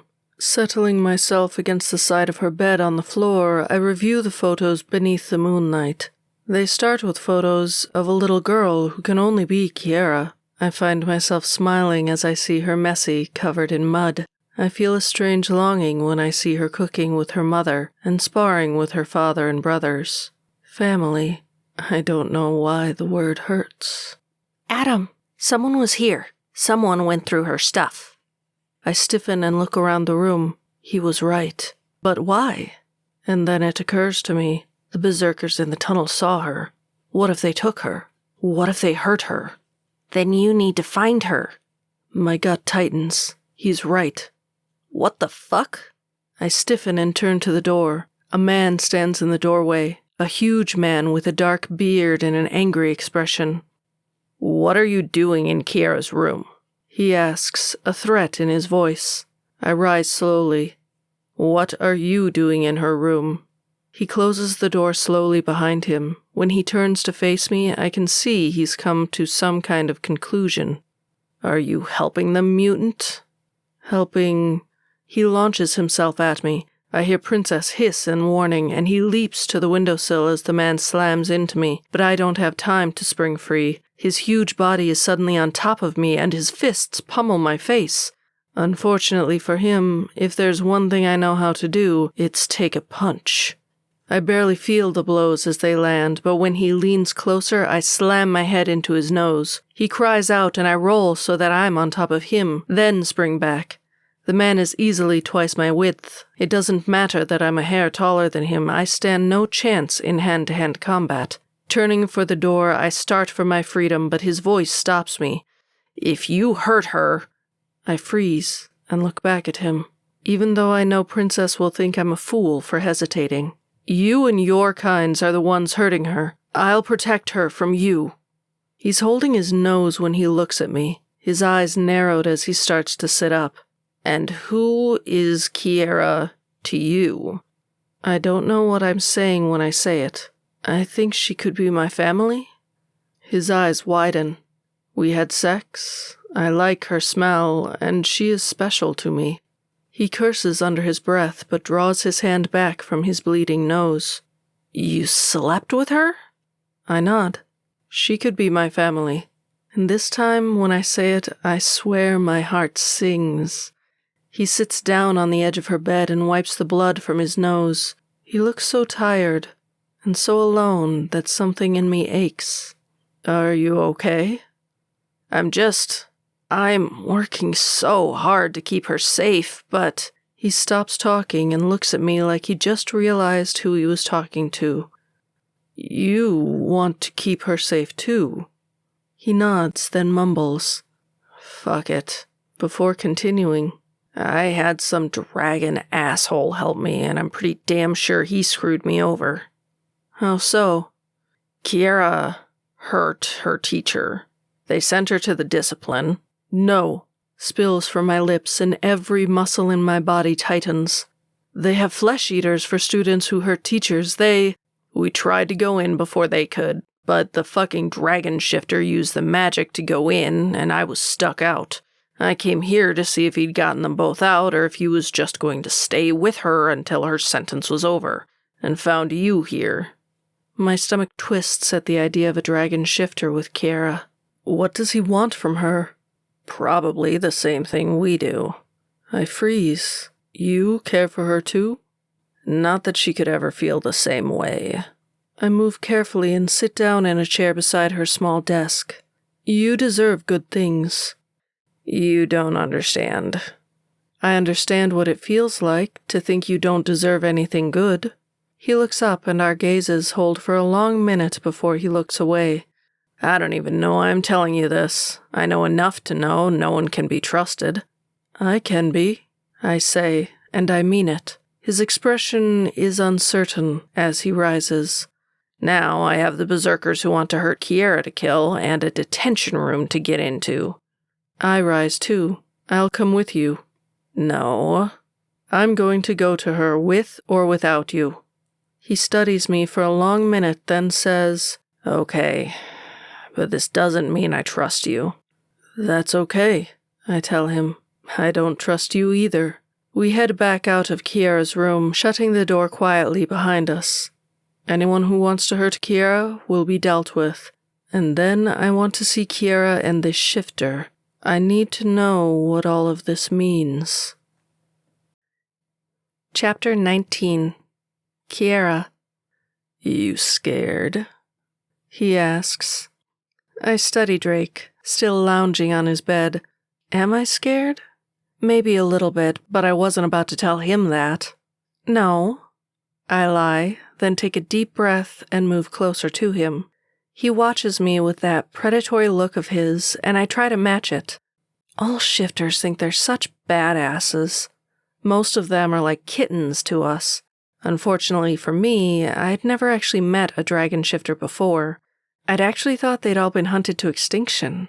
A cat shifter, a wolf, a bear, all of them I could take. I was a little more worried about facing off with a dragon. Still, I sit lightly at the end of his bed. He sits up and adjusts so that his legs are crossed. Then he sets his hands on his knees, palms up, and looks at me expectantly. What? We have to touch for this to actually work. Touch. Oh, right. I'd never actually done this before. I'd heard something about it, but that wasn't exactly the same thing. Watching him closely, I shift on the bed, moving a little closer to him. I match the way he sits, crossing my legs and putting my hands on top of my knees. I'm doing this, I say, but if I want to stop, we're stopping. Drake's stunning eyes widen. Always. His response reassures me a little. You do know the first time I saw you, some woman was stroking your dick. Jealous? He asks, lifting a brow. No, I say, but my response is a little too fast.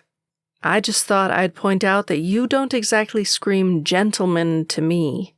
He flashes me a smile that's so brilliant it makes my chest ache. Women are drawn to me.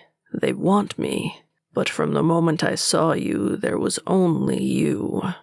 I thought shifters like to have a whole bunch of women. His smile never falters. Unless they find their mate, and then there's no one else for them. Berserkers aren't the same way. His eyes narrow and his smile falters. How so? There are so few berserker women that we tend to have multiple partners. We choose more than one husband. Even my mother had two, until one of them died long before I was born. I swear every muscle in his body has tightened. It wouldn't be easy for a shifter to share. I start to grin, but his words stop me. But I can be flexible. Oh? I lift a brow. If this other person is someone you can't do without. I told you, Emery is no one to me. Triumph flashes in his eyes. So there is something between you. I mentally let off a string of curses. Don't answer, he says after a long moment. Just touch me. I take a deep breath, rethinking this plan of mine. But then I force myself to reach out and put my hand in his. His big fingers close gently around mine, and I feel a strange prickling race from his touch, and every hair on my body stands on end. Whoa. Imagine that in bed, he says softly, but his eyes have closed.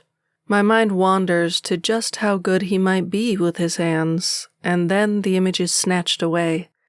I find myself in a dark room, sitting in front of Drake. For a second, it feels like I've fallen through the damned looking glass, and then Drake's eyes meet mine. What do you want to know about me, then? Oh, yes. I remember how this all started. I told him that I didn't even know him, and he'd said he had a way for us to get to know each other. I said I didn't trust him not to lie to me, and he'd suggested a way to be sure he was telling the truth, which had led us to thought-sharing. Something only powerful shifters could do. I study him and decide to start with something easy. I want to know about your family. His expression falters, and then he fades away. I'm suddenly standing on the balcony of a massive mansion overlooking a huge forest. A little black dragon leaps from the edge and plummets straight down.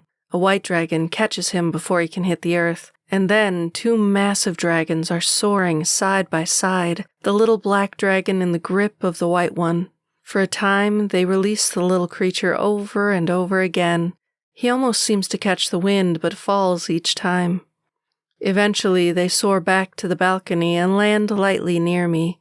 They shift into a beautiful woman with blonde hair and a man as dark as she is light, with brown, closely cut hair and a teasing smile. And a little boy who looks like some strange blend of both of them, and neither of them all at once. I want to fly, the boy says, his little hands balling up into fists. His dad swings him into his arms, his voice comes out warm and gruff. You will, son, one day. The image fades away. The same boy, a few years older, stands in the forest. Up above, the same mansion burns.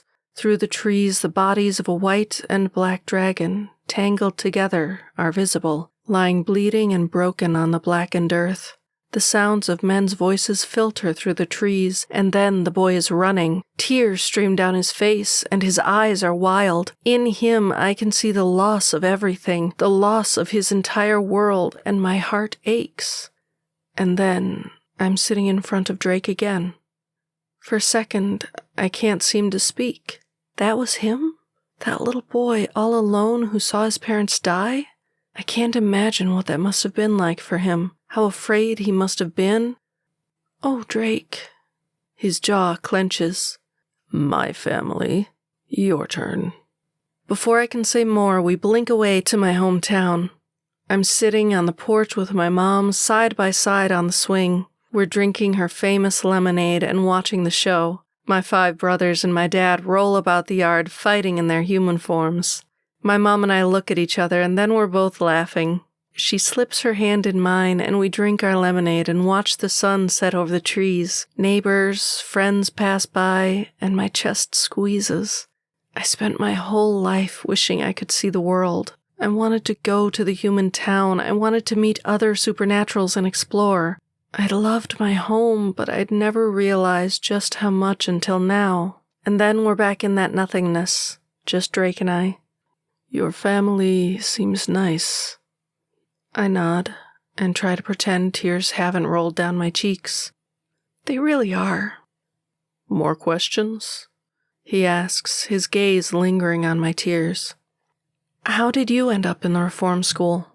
His mouth curls into a protest, but we're whipped away. A large black dragon is pinned to the ground. Shimmering nets pin his massive form to the ground, cutting into his scaly body. Blood leaks all over him, and there's something horrifying about seeing such an incredible creature immobilized. Men come. They surround him, knives in their hands, and I know, without having to ask, that the blades are made with dwarven steel.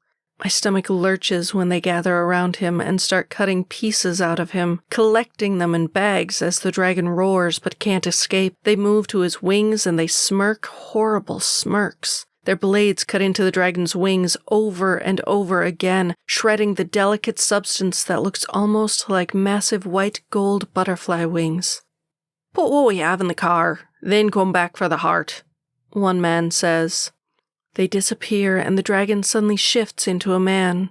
He's injured, horribly injured, his body shredded, but he waits in the shadows of the trees, and when the men come back, he slaughters them. When he collapses onto the ground, he hears the sound of new voices, but he doesn't have the strength to fight. Shifting to his human form took too much energy. They stand over him, just shadows of men. They kick at his form, they mutter about the dead men, and then the image fades away. Drake. I whisper his name as we come back into the dark room. Had he really been through something so terrible? Had they really destroyed his wings? What led you here? He asks, ignoring me. The world fades away, and I watch the events with the vampires replay. I watch my best friend die again. And when it ends, we don't come back to the dark room. We come back to the bed in the reform school. Drake gathers me in his arms, and I hate that I come undone. Lucy should never have died that day. She should have gone on to live a long life, and all of that was taken from her. And Drake, he should have never lost his parents just because some fucked up assholes wanted to sell his parents' bodies for parts. It was disgusting, a tragedy. Made even worse by the fact that hunters came for him, too. None of this was fair. None of this was right. I want to fight back. I want to get angry. But instead, I cry. Drake says nothing, just strokes my hair, just holds me close. For the first time since meeting him, there isn't a strange tension between us. It's just comfortable. When I gather myself together enough to stop crying, I whisper, I'm tired. The big shifter surprises me by drawing us back on the bed, wrapping me in the blanket, and settling silently under me, his hands continuing to stroke my hair. The things I saw in his past run through my mind. I picture the boy who watched his parents die and his home burn. I watch the young man being torn apart for his pieces. Is that the real Drake? Or is it the arrogant shifter I can't seem to escape? My eyes close. I have no idea, but I also know that I won't be dismissing this whole mate thing quite so easily. Being a mate to someone who wants me to get to know him seems like a hell of a lot better than being the queen to someone who wants me as his slave. As my eyes close and sleep tugs me under, the last thought I remember is this. But being the woman to 3 handsome men, that's the best. And then, nothing else. Chapter 20. Emery. We reach the edge of the trees and stare across the field at the detention center. Outside the door, 4 men gather. I stare at the huge shapes for a minute before I recognize Mario and his idiots. The fact that they're outside the door that Kiera is trapped inside means they've probably figured out who the hell she is. Even for revenge, they wouldn't go up against a bunch of flesh-eaters. But if my brother ordered them to, they would do anything he asked. I'd seen the fear my brother could instill in a person firsthand. This isn't good, I whisper to Adam. Us standing so close? Yes, it's awkward. I silently curse and have to refrain from rolling my eyes. No, not only do we need to deal with the dragon shifter, but now we have the berserkers from the tunnels to get through first. They figured out she was spying on them? I briefly consider lying. Probably, but I can almost guarantee they're here to deliver Kiera to King Maxon Wolf, as he calls himself, leader of the berserkers. Why does he want Kiera? As his bride. Adam frowns. She wants to marry him? She's never met him. Then how? He wants her as his bride, so he'll have her as his bride. He doesn't really care what Kiera wants. The mutant's expression changes. Gone is his familiar, confused expression, replaced by an angry one. No one will force her to do anything. I'm surprised. Doesn't he realize that 1 mutant means nothing to Maxon? Adam would be no more than a body to cut down if he stood in the way of Maxon getting Kiera, which was why we needed to kill his lackeys and buy us some time. We need to kill them. The berserkers? Yes, or they'll stop at nothing to get her. Adam frowns. If we have to. We do. I keep myself from going berserk as we rush across the empty field. Every second that passes, I expect them to spot us, but they seem completely focused on breaking the lock on the small building. When we duck behind the third detention building, we pause, breathing hard. Adam, I'm glad, says nothing beside me, and I take a moment to wonder why the hell I enlisted the mutant's help. Maybe because he startled me?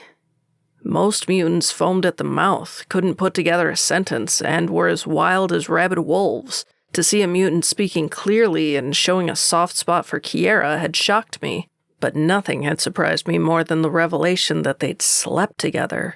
I couldn't for the life of me picture Kiera with this man. Yes, over the years I'd imagined her over and over again. In every vision she was surrounded by doting men. I wasn't sure if she'd have multiple husbands or just spend these years having fun, but I knew she'd be as irresistible as a woman as she had been as a girl. All of the boys, myself included, would have followed her off a bridge. And yet, she'd chosen this mutant. At least for a night. One of the berserkers swears. I hold my breath. The second they broke the lock, we'd attack, killing 2 birds with 1 stone. But I didn't want to do it too early or too late. This had to be perfectly timed. After a second, I hear Mario whisper, "Almost done?" "Almost," someone growls. I glance at Adam. His face is an expressionless mask beneath the moonlight. For a minute, jealousy awakens inside of me. The mutant is, begrudgingly, I admit to myself, handsome, but not at all like me. With his long blonde hair and startling eyes, he looks like a prince from a fantasy world. I look like the beast out of a nightmare. Was Adam the kind of man Kiera wanted? I pushed the thought aside. There could never be anything real between Kiera and I, not as long as my brother lived. Even if she wasn't the woman he wanted, all she would ever be is someone he could hurt me through. I wasn't here to chase the fantasy of being with her. I was here to undo the trouble I brought to her doorstep by bringing the vampires to that club.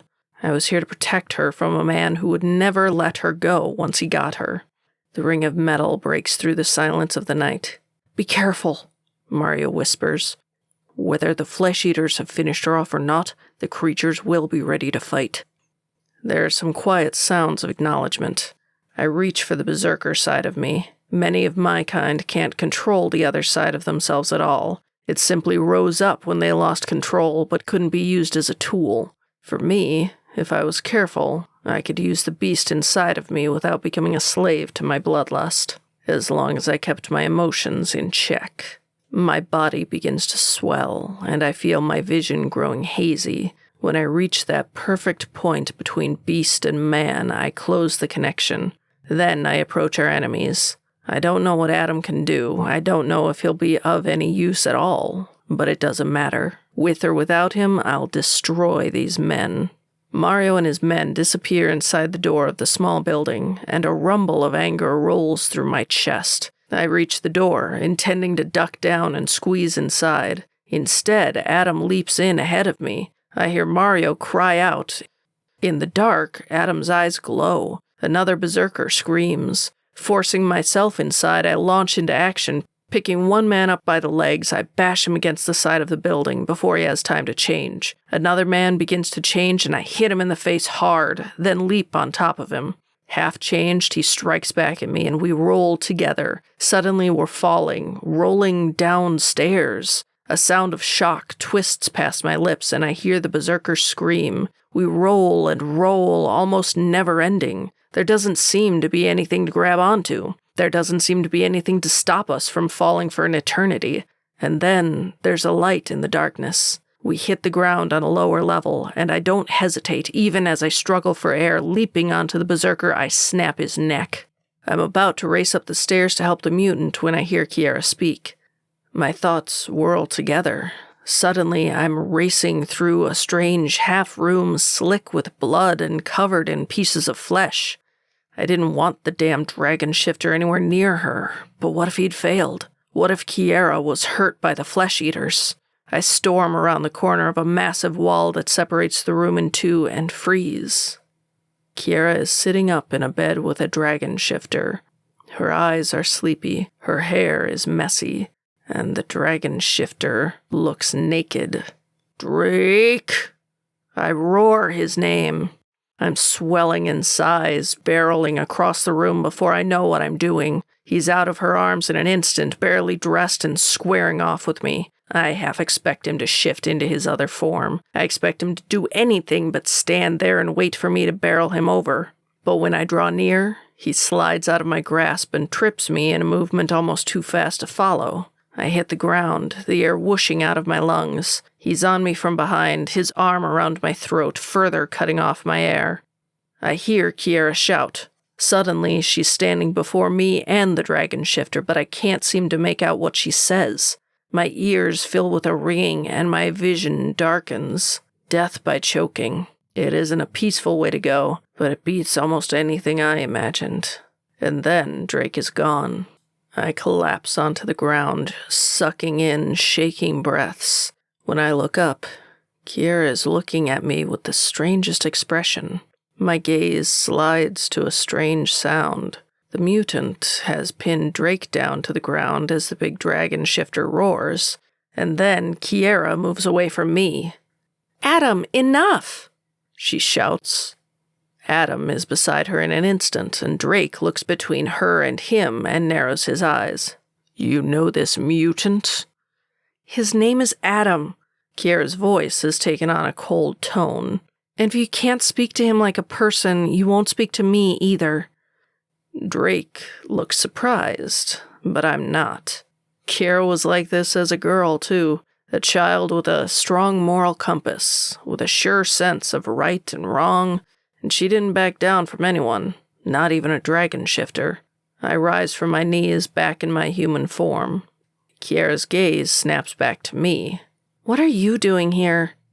I lift my hands in a motion of surrender. I'm here to help. I don't think I can handle any more of your help. Despite everything I'd been through in my life, her words make me flinch. She was right. From the moment I came back into her life, I'd ruined it. Once you're safe, I'm gone. I promise. Safe? With the king? She asks, her voice filled with sarcasm.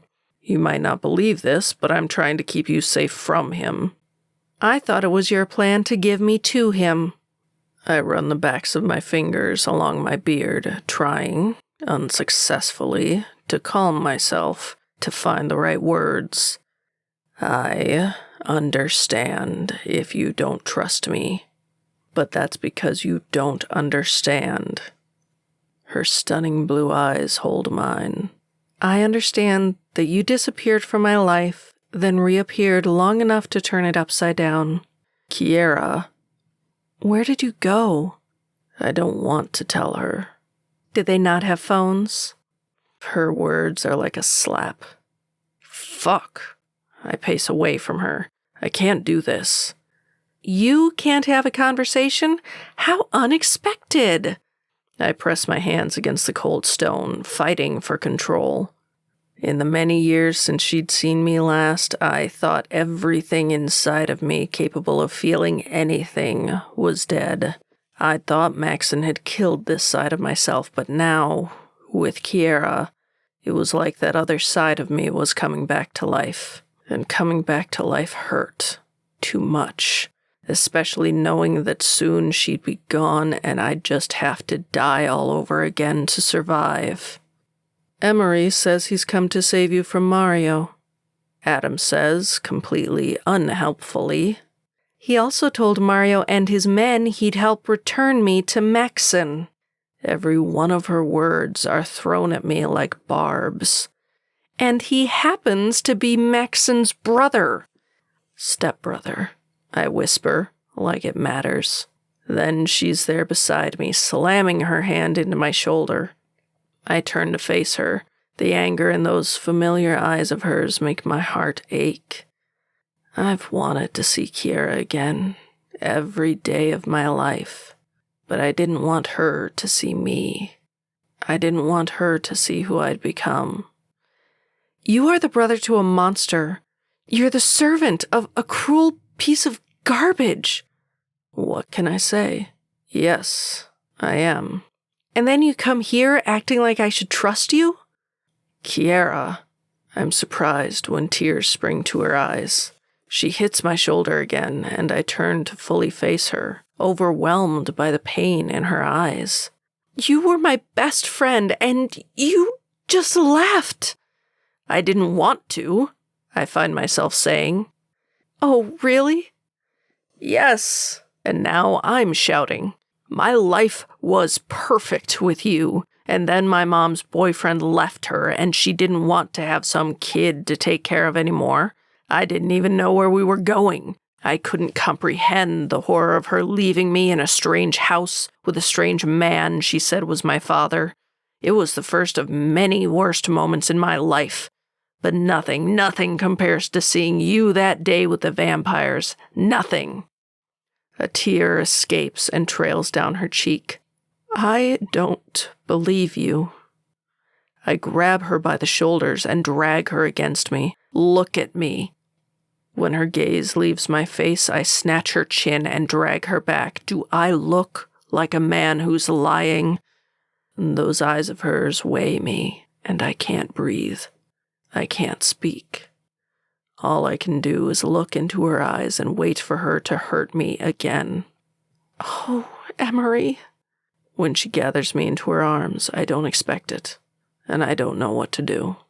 My mind searches for the last time anyone hugged me, for the last time someone cared enough to try and comfort me, but I can't recall. When she draws back from me, I see that more tears have fallen. What are we going to do? I take a deep breath, pushing down the tightness in my chest. You have to understand.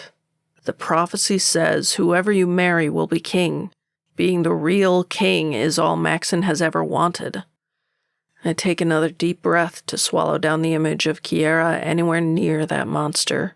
You will be in danger forever. Wherever you go, you'll need to just keep running and never look back. Or we kill him. I glance up to see the dragon shifter watching us, and there's a coldness to his expression that surprises me. Could he really see her as his mate? For some reason, I didn't believe it until now. He's too well protected, I say. He's surrounded himself with the most violent group of thugs you could imagine. I don't think the three of us could kill him. 4 of us, the mutant says softly.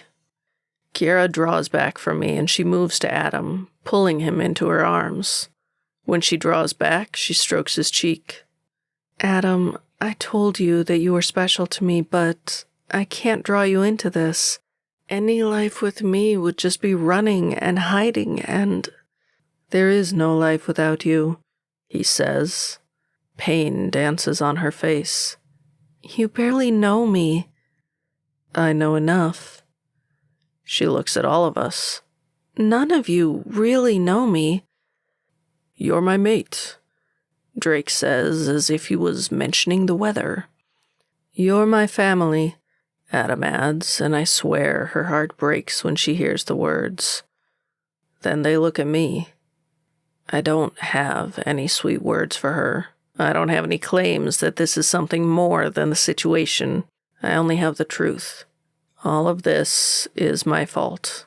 I couldn't live with myself if I abandoned you now.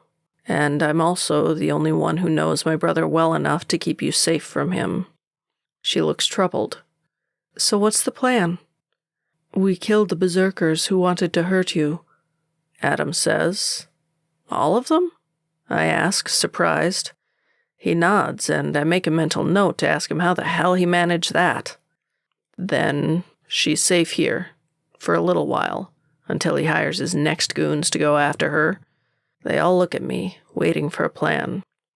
But it won't be long before someone else tries to hurt her, Drake says. Yes, but I'm not sure if she'll be safer in or out of the reform school. And then we look at Kiera. She releases a slow breath. I say, for now we stay here.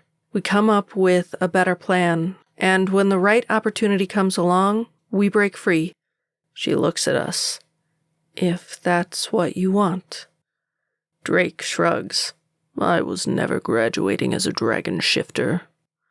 Nor was I as a mutant, Adam says. Then all eyes are on me. I was going to stay here, out of my brother's grasp forever, but I was stupid to think I was safe here. My words come out surprisingly bitter. So I'll go wherever you go. Kiera smiles. Then we have a plan.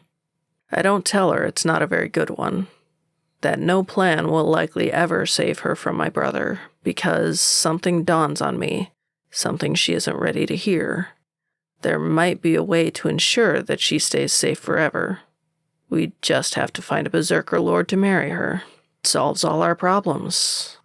I'll have to suggest it, but as she leads us to the water to clean up after our fight, I can't find the words. Because as much as I want to tell myself, this is all about making us even, I can't imagine Kiera with another man. Hell, she truly has made me human again. Chapter 21. Kiera. 4 days after I was placed in the detention cells, a golem came from my body. When he found me alone in the building, all the flesh-eaters dead, my men hidden until they could spring free behind me, he grunted and led me right back out. People gaped at me as I walked back to the House of Berserkers. Everyone, it seemed, had thought I'd die with the flesh-eaters. I wished I could admit to them that I wasn't the badass they thought I was, that a giant dragon had torn the flesh-eaters to shreds without me having to lift a finger. But then the participation in my punishment by Adam, Emery, and Drake was a secret. So I returned to my room, bathed, and headed to the dining hall for lunch. Inside, I spotted Emery and Drake at a table. They paused in their conversation as I approached, and both men tracked my movement as I went through the serving line. When I reached the end, I heard murmuring rise up from near the start of the line. My gaze snapped in the direction. Adam stood in the line, looking confused, wearing torn shorts and a worn white shirt. His feet were bare, his gaze uneasy, but my heart sang. Hurrying to the table with Drake and Emery, I set my tray down and rushed to where Adam stood in line. The angry mumbles about the mutant seemed to rise up from all directions. When he picked up a tray, a vampire in front of him smacked it out of his hand, and the plastic tray hit the floor with the sound that silenced the room. To my surprise, Adam simply reaches for the next tray, but the second he picks it up, the vampire smacks it out of his hands again. Cold fury unravels inside of me. A big shifter bumps Adam from behind, and the vampire looms over him. I can feel the bloodlust in the air as the students watch, waiting for Adam to be hurt. Unfortunately for them, my own bloodlust was rising, my vision going red. I have to take several breaths before I can calm myself enough not to attack. But then I'm there. "What's your problem?" The vampire glances at me and his gaze slides down my body. "How about I beat the shit out of this mutant, and then we go have a roll?" "Have a roll?" Adam frowns in confusion. "You're going to leave him alone," I say, a warning in my voice as I continue to think of puppies, rainbows, and all the shit my mom always told my brothers to think about when they were losing control. The vampire's eyes widen in surprise. "You're trying to protect it? The fucking mutant?" "His name is Adam." I feel myself swelling and realize the puppies and rainbows aren't cutting it, so I try to find my goddamn happy place. But the image of my candlelit room and my lucky vibrator feels far away. If I ever talk to my brothers again, I'm going to have to apologize. This calming shit is harder than I thought. "Why does he want a roll with you?" Adam asks again, looking from me to the man.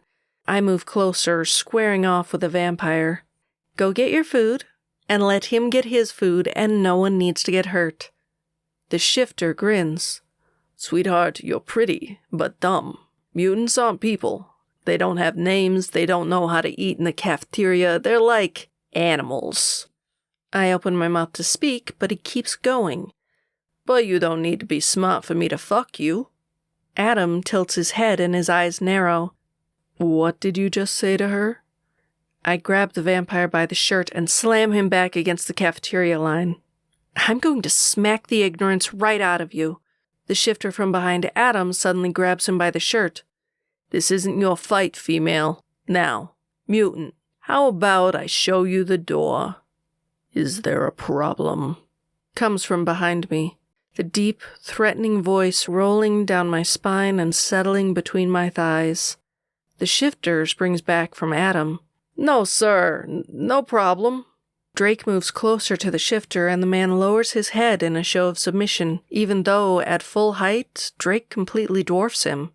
Anyone bothers the woman or the mutant, then they have a problem with me. The room goes completely silent. Understand? He barks, and I swear the other shifters jerk. The vampire dares to smirk. I'm just going to find a moment when your big bad bodyguard isn't with you to teach you a lesson. I didn't know Emery was there until he grabs the vampire by the back of the hair and slams his face into the metal bars of the cafeteria furniture 4 times in rapid succession and then releases the vampire as he slides to the ground. All along, he manages to keep from going berserk, but I can see the fury in his eyes. I wanted to do that. I growl at both the big men, my own anger still rolling beneath my flesh. Adam cocks his head, a question in his eyes. Yes? Drake asks, lifting a brow. You two protected me. Drake shrugs, rolling those massive shoulders of his. If Kiera wants you safe, you stay safe. Adam smiles. We're friends. I didn't say... Friends, he repeats, then steps over the vampire and takes his tray. Everyone in line clears out of his way, and he looks pleased as he goes through the line, selecting different things. The cafeteria ladies scoop food onto his plate without hesitation, and then he heads for the table. We follow him, Emery and Drake at my sides. Thanks, I say, unable to look away from the happiness in Adam's face. We'll always keep you safe. Emery tells me softly. Oh, I didn't need help, but I like Adam knowing you have his back. I feel the 2 men exchange a look over my head, but I don't even care. We just want to keep you happy, Drake says, but there's a note to his voice I haven't heard before. I try to hide my smile. Well, there's nothing that turns me on more than seeing 2 sexy men beating the hell out of bullies. Their surprise is almost palpable. Well then, I'll strive to beat up more men for you. When we reach our table, I turn to face Drake, grinning. I know he doesn't suspect it before I land a hard kiss on those perfect lips of his, but just as the flame of desire leaps into his eyes and his hands reach for me, I leap back and take my seat next to Adam. Drake makes a sound of frustration as he sits down across from me. Adam smiles at all of us. That was kind of fun. Emery makes a grumpy noise, but I know there's a smile behind his frown. Then Adam sighs. I haven't had warm food in so long.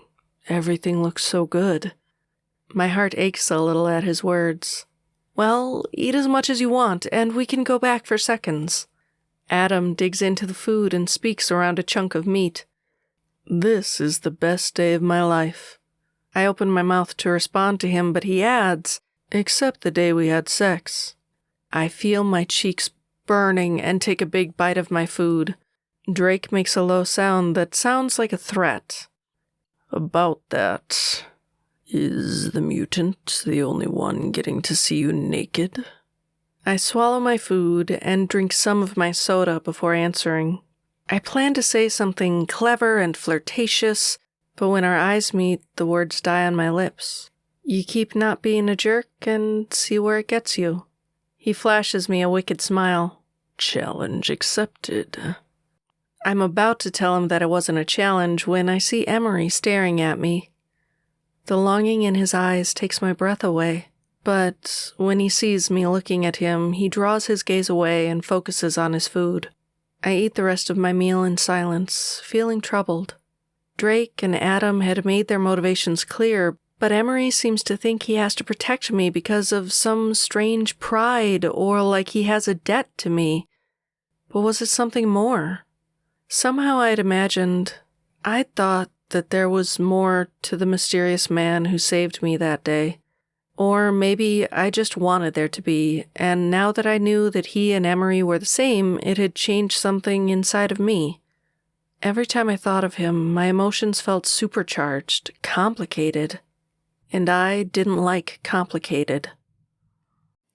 Chapter 22. Drake.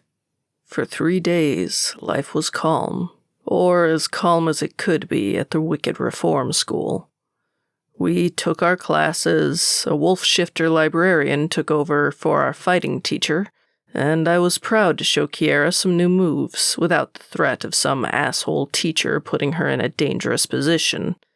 As a wrestling partner, she was surprisingly capable. And then there was the day she fought a shifter, him with a sword and her with those fucking axes of hers.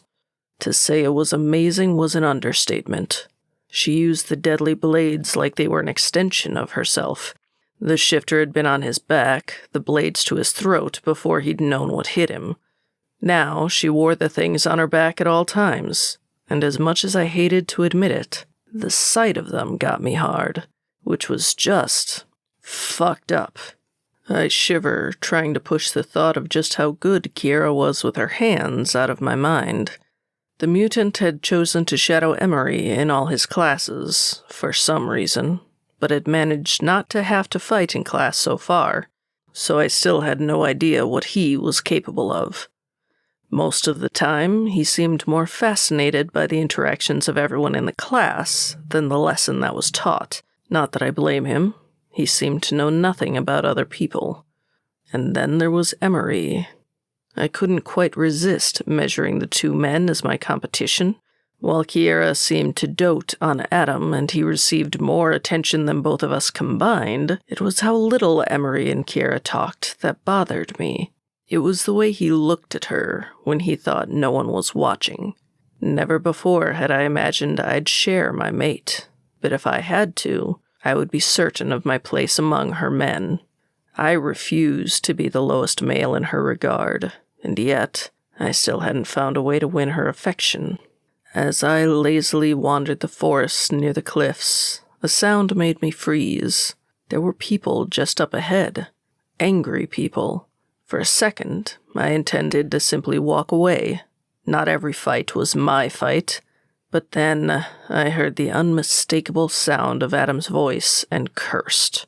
The man seemed to find trouble everywhere he went. Moving more quietly, I slide through the trees and spot 4 warlocks surrounding Adam. In his hands, he holds wildflowers, no doubt gathered for Kiera, and his face is troubled. "I didn't know these were your woods," he says.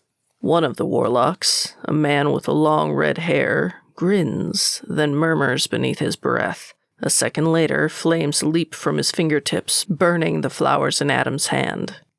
The mutant gasps and drops the bunch onto the ground. "Why did you do that?" "Because." The warlock advances on the mutant, even though Adam is easily double his size. "We don't want you here." Adam frowns, but his words come out soft. "Then I'll leave the woods." He starts to walk away, but another warlock blocks his path. Adam looks startled. The redhead grins. "I don't think you understand. We don't want you at our reform school." The mutant draws himself up taller. "Kiera wants me here, so I'm staying here." All the assholes start to laugh, but it's the redhead who responds. "Mutants are basically just test animals, right? How about we do some tests of our own? How about we try out some spells on you?" Adam goes white. I might be a cold-hearted bastard, but the terror on his face tears at my own heartstrings.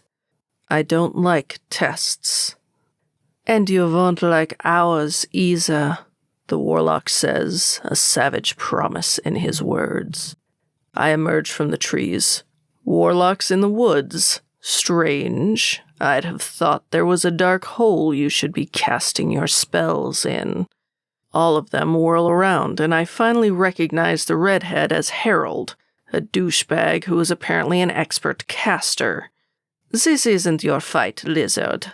That's king of the shifters to you, asshole, I snarl. Something dangerous swims in his dark eyes. I notice that you chose to live with the shifters while the House of Dragons stands empty. Why is that? A growl slips from my lips, and I try to push back the memories of my first day on campus, of coming to that quiet building, the walls lined with photos of powerful, dead dragons. The last of the photos was an image of my own parents. Afraid of the ghosts? My hands curl into fists. Careful, he threatens. Even dragons aren't immune to my powers. Even warlocks can burn, I threaten back. His gaze grows calculating. I heard they destroyed your wings and cut off your cock. I heard they left you half a dragon. My entire chest aches as the memories of that day rises within me, and I know I take too long to respond. Don't hurt my friend's feelings, Adam says, his words quiet but angry. The warlocks glance from me to him, and then they start laughing. A mutant and a dickless, wingless dragon, how perfect! I planned to destroy them, but Adam was faster. Claws emerge from his hands, and he slashes Harold's face.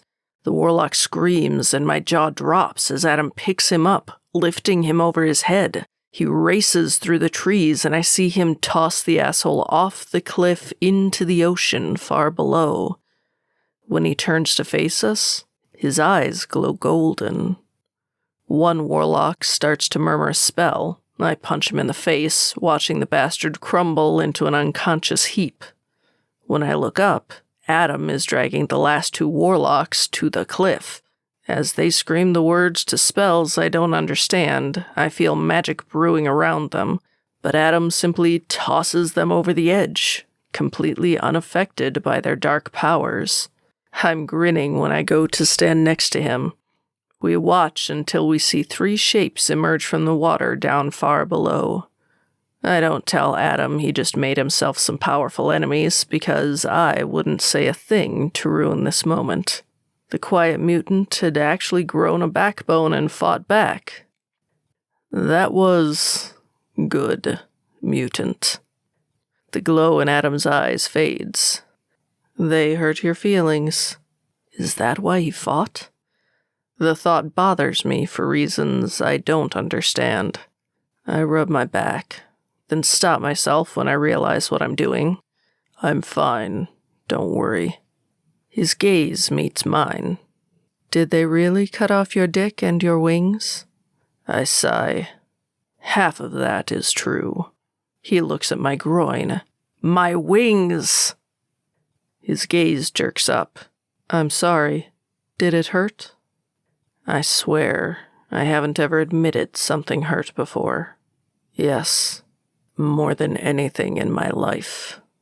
Adam tries to take my hand. I spring back. What are you doing? He looks confused. Kiera holds my hand when I'm sad. Dudes don't do that. So what do they do? I don't know. I run my hands through my hair in frustration, then curse myself when I realize I've messed up my hair.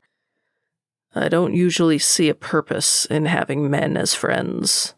Hell, usually I don't see a use for women other than, well, so I think dudes just pat each other on the back. Adam's expression grows serious. He walks up to me very slowly and pats me lightly on the back. I can't help but laugh. Come on, let's get you back before Kiera worries. We leave the woods and run into Kiera and Emery just outside of the berserker house. Neither of them are talking. They just sit next to each other on the steps, looking opposite directions. He, with a sword on his back, and her with her axes. It's a strange sight. like they're the same but different all at once. When they spot us, Kiera springs to her feet. Where have you been? Adam's expression falls. I was gathering you flowers, but the warlocks burned them. Her hand goes to the hilt of one of the axes of her back. What warlocks? What happened? Adam smiles. Drake, my friend, beat them up for me. Then I patted his back when they hurt his feelings. They said he didn't have a dick or wings, but only half of that was true. Kiera and Emery look at my crotch. My cock is just fine, I growl. And then Kiera laughs, dropping her hand from her weapon. Was she just screwing with my head? I feel some of my tension ease away. Don't we have history class now? Adam asks Emery. The berserker looks resigned as he says, Yes, we do. They take off, both casting Kiera glances as they do so. My gaze moves back to Kiera, and I find her watching me, those blue eyes of hers evaluating me. I stand absolutely still and let her look, wondering what she's thinking and having absolutely no clue. I have a break between classes, she says. I lift a brow. I already knew that. We both do. I was thinking of doing some laps in the lake by the mermaid house. It's usually quiet this time of day. Want to come with me? I nod, but instead of going to get a bathing suit, she starts heading in the direction of the lake. I forget to move until she looks back at me and grins, and then I'm hurrying after her, falling in line beside her. So, you protected Adam. I shrug. Not that he needed it. The mutant can handle himself better than I suspected. I heard rumors they found the bodies of some berserkers in the detention house. They said the men must have broken into it and been attacked by flesh-eaters. Adam and Emery are more useful than I initially thought. She studies me beneath her lashes. So, you like them? Like isn't exactly the word I'd use. I tolerate them for you. She looks disappointed. I instantly regret my words. I don't like when people are unkind to Adam. I've never understood people who are cruel just to be cruel. And Emery, he's hard to read. He is different from when we were kids. I don't know what he was like then, but it sounds like he endured some pretty bad things. If half the stories about his brother are true, it's probably even worse than he said. I wouldn't be surprised if he changed. Bad things have a way of turning us into people we never imagined. Kiera surprises me by slipping her hand in mine. I wonder what it means that I've had a good life. I'm careful not to do anything that makes her draw her hand back. You don't have to be as fucked up as the three of us to be a good person. And actually, maybe that's why we seem drawn to you. You aren't jaded. You're different. I don't think Emery is drawn to me, she says, frowning. Does she really not see it? Trust me, he is. She studies me. What makes you say that? I debate not telling her, but then sigh and decide to hell with it. He looks at you the same way I look at you. And how do you look at me? We stop at the edge of the lake. Turning, I catch her gaze. Looking at our hands still entwined, I stroke the top of her hand and try to think of my response. This whole mate thing, you don't really know me. How do you know that there's really something between us? It's hard to breathe as I choose my words carefully. It's like knowing that the sun will rise in the morning. Never before has a shifter chosen a mate who was wrong for them.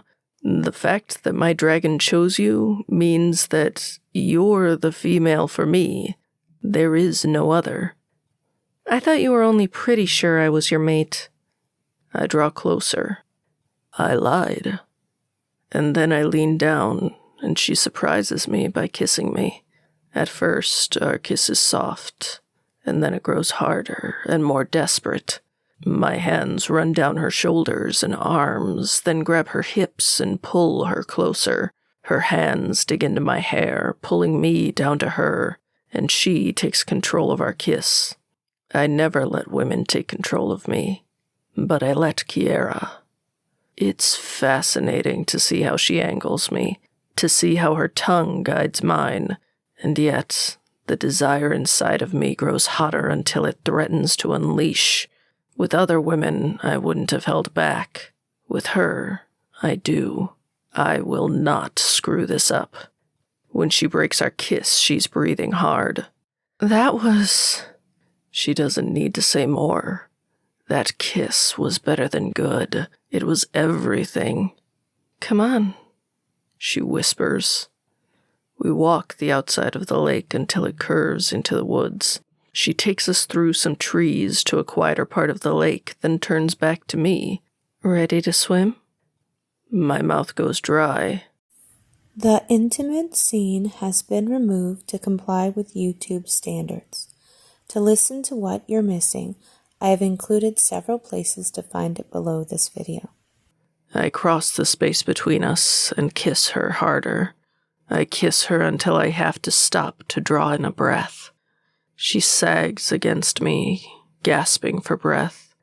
That was... good. She laughs, her laugh husky. Better than good. Much better. I stroke her hair and kiss her head. I'm glad. I didn't care that students could have been walking through the woods, or that the lake wasn't entirely secluded. I wanted to hold her forever. I wanted this moment to last forever. But she eventually pulls back. We have class soon. I don't give a fuck. She laughs. I know, but we can't just stay here. Can't we? And I hate that I desperately want her to say yes. She wraps me in her arms and kisses my chin. If it helps, you lived up to all my expectations. And more. My chest seems to swell. Did I? She kisses my lips lightly. All of them. When she fixes her bra and heads back for shore, I watch her with longing. There was a time when Kiera would be like a dragon queen. She would rule over my family's lands with me at her side. She would have anything and everything she ever wanted. It killed me that she was little more than a prisoner, that we both were, and that our only hope of getting free was to depend on a berserker I wasn't even sure I trusted. That's the moment it hits me, staring at her as she leaves me. I need to try to fly again. I didn't want to test my wings. I didn't want to know if they could never work again.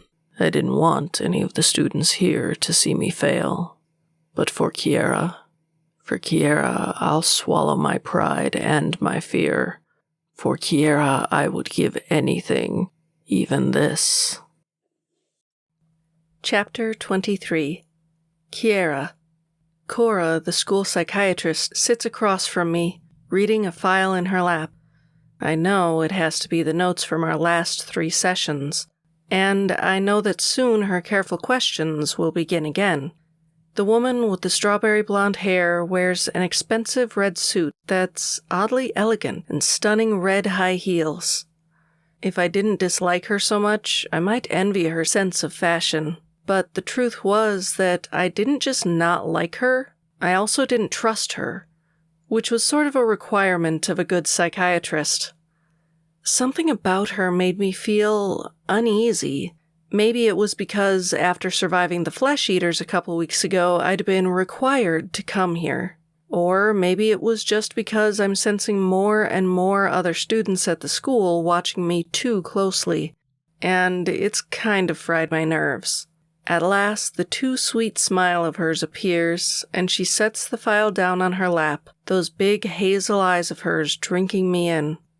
Well, Kiera, it seems since the last episode with your teacher, things have gone fairly well for you at the school. Yeah, I guess. Fighting, gardening, history, math, English, and your special subjects. None of your teachers have had a single complaint about you, which you have to imagine is unusual for a berserker. I'm surprised. It is? She nods. Most of you go berserk, eventually. You see what happened with your fighting teacher? That's a bit of a gray zone. He forced you to lose control. He was hurt as a result, and you survived your punishment. In the eyes of the dean and the staff, your slate is washed clean. But most berserkers lose control at inopportune moments. People get hurt, and they prove exactly why they were sent here. My heart beats far too quickly. I'd heard stories about other berserkers losing it. Apparently, the detention centers had different kinds of punishments in them, depending on the crime, and witches used their powers to switch the types of punishment. So one day, building number 1 had flesh eaters and a deep staircase, and the next, a room full of water and sheer sides. Students spent days trying to keep their heads above water. Sometimes they lived, sometimes they died. And then the next week, a new punishment might take place in the same building. Some of the berserkers disappeared for a few days and reappeared looking exhausted. Some looked terrified, others acted as if they might only be holding on to their sanity by a thread. And then there were the berserkers that never came back. I want to graduate, I say. Her lips curl into a smile I don't like for a second before it fades. Well, there is a first time for everything. Berserkers never graduate? Were they right? Do I not even have a chance? I usually don't say never, but no, I don't believe any have. If we catch them losing control, even if they do well the rest of their time here, they're usually executed at graduation. That doesn't seem fair. Fair? She lifts a brow. What's not fair is that most of you had to do some pretty horrible shit to end up here, Kiera, and for some reason society deems it necessary to give most of the youth another chance, even though, let's be frank, most of you don't deserve it. That's a great attitude for a counselor here. She leans back in her chair, her red suit no longer as elegant as I first thought when I entered the room. Instead, it reminds me of the kind of outfit a devil woman might wear. I got an interesting call the other day. From a Lord Maxon? Any idea what he wanted? Shit. That takes me by surprise, but I try to recover quickly. Me as his bride? She smiles. You surprise me, Kiera. You're smart for a berserker. Yes, he wanted to enlist my help to break you free. I let the not-so-subtle insult about my people's intelligence go. Why are you telling me this? Because I didn't take his deal. I'm a bit above his pay grade, but I bet there are others here on his payroll. I think of the dead berserkers and clench my teeth together. The school blamed the flesh-eaters for their deaths. The last thing I wanted was to put any suspicion on me and the guys, so I say nothing. She lifts a brow. Nothing to say? Okay then, how about we talk about Emery? Again, I'm surprised. How does she know about Emery and I? Yeah, we've continued to eat together with Adam and Drake, and yes, he tended to stand near me in the classes we had together. But no, I wouldn't think the counselor would know anything about him and I. He's Lord Maxon's brother, right? The bastard? I draw myself up taller and glance at the little waterfall on the table next to her. I'm disliking this room and this woman more with each second that passes. I don't really have anything to say about him. No? Well, it seems a little strange to me that you had a get-out-of-jail-free card from Lord Maxon that you refused, and yet you've allowed his little minion to get so close to you. You don't understand, I say, glaring at the damned fountain. Oh? Did the big sexy berserker give you some sob story? Emery isn't the first of Lord Maxon's men to arrive here. Far more berserkers come from his house than all the houses combined. But do you know what I've learned about them after all this time? I hate that I want to know. What? He has those bastards so fucking brainwashed that they'll lay their neck on the chopping block for him. I don't know how the hell anyone can create that type of loyalty.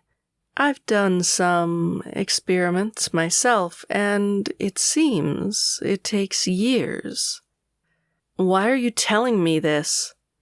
There's a smile in her eyes.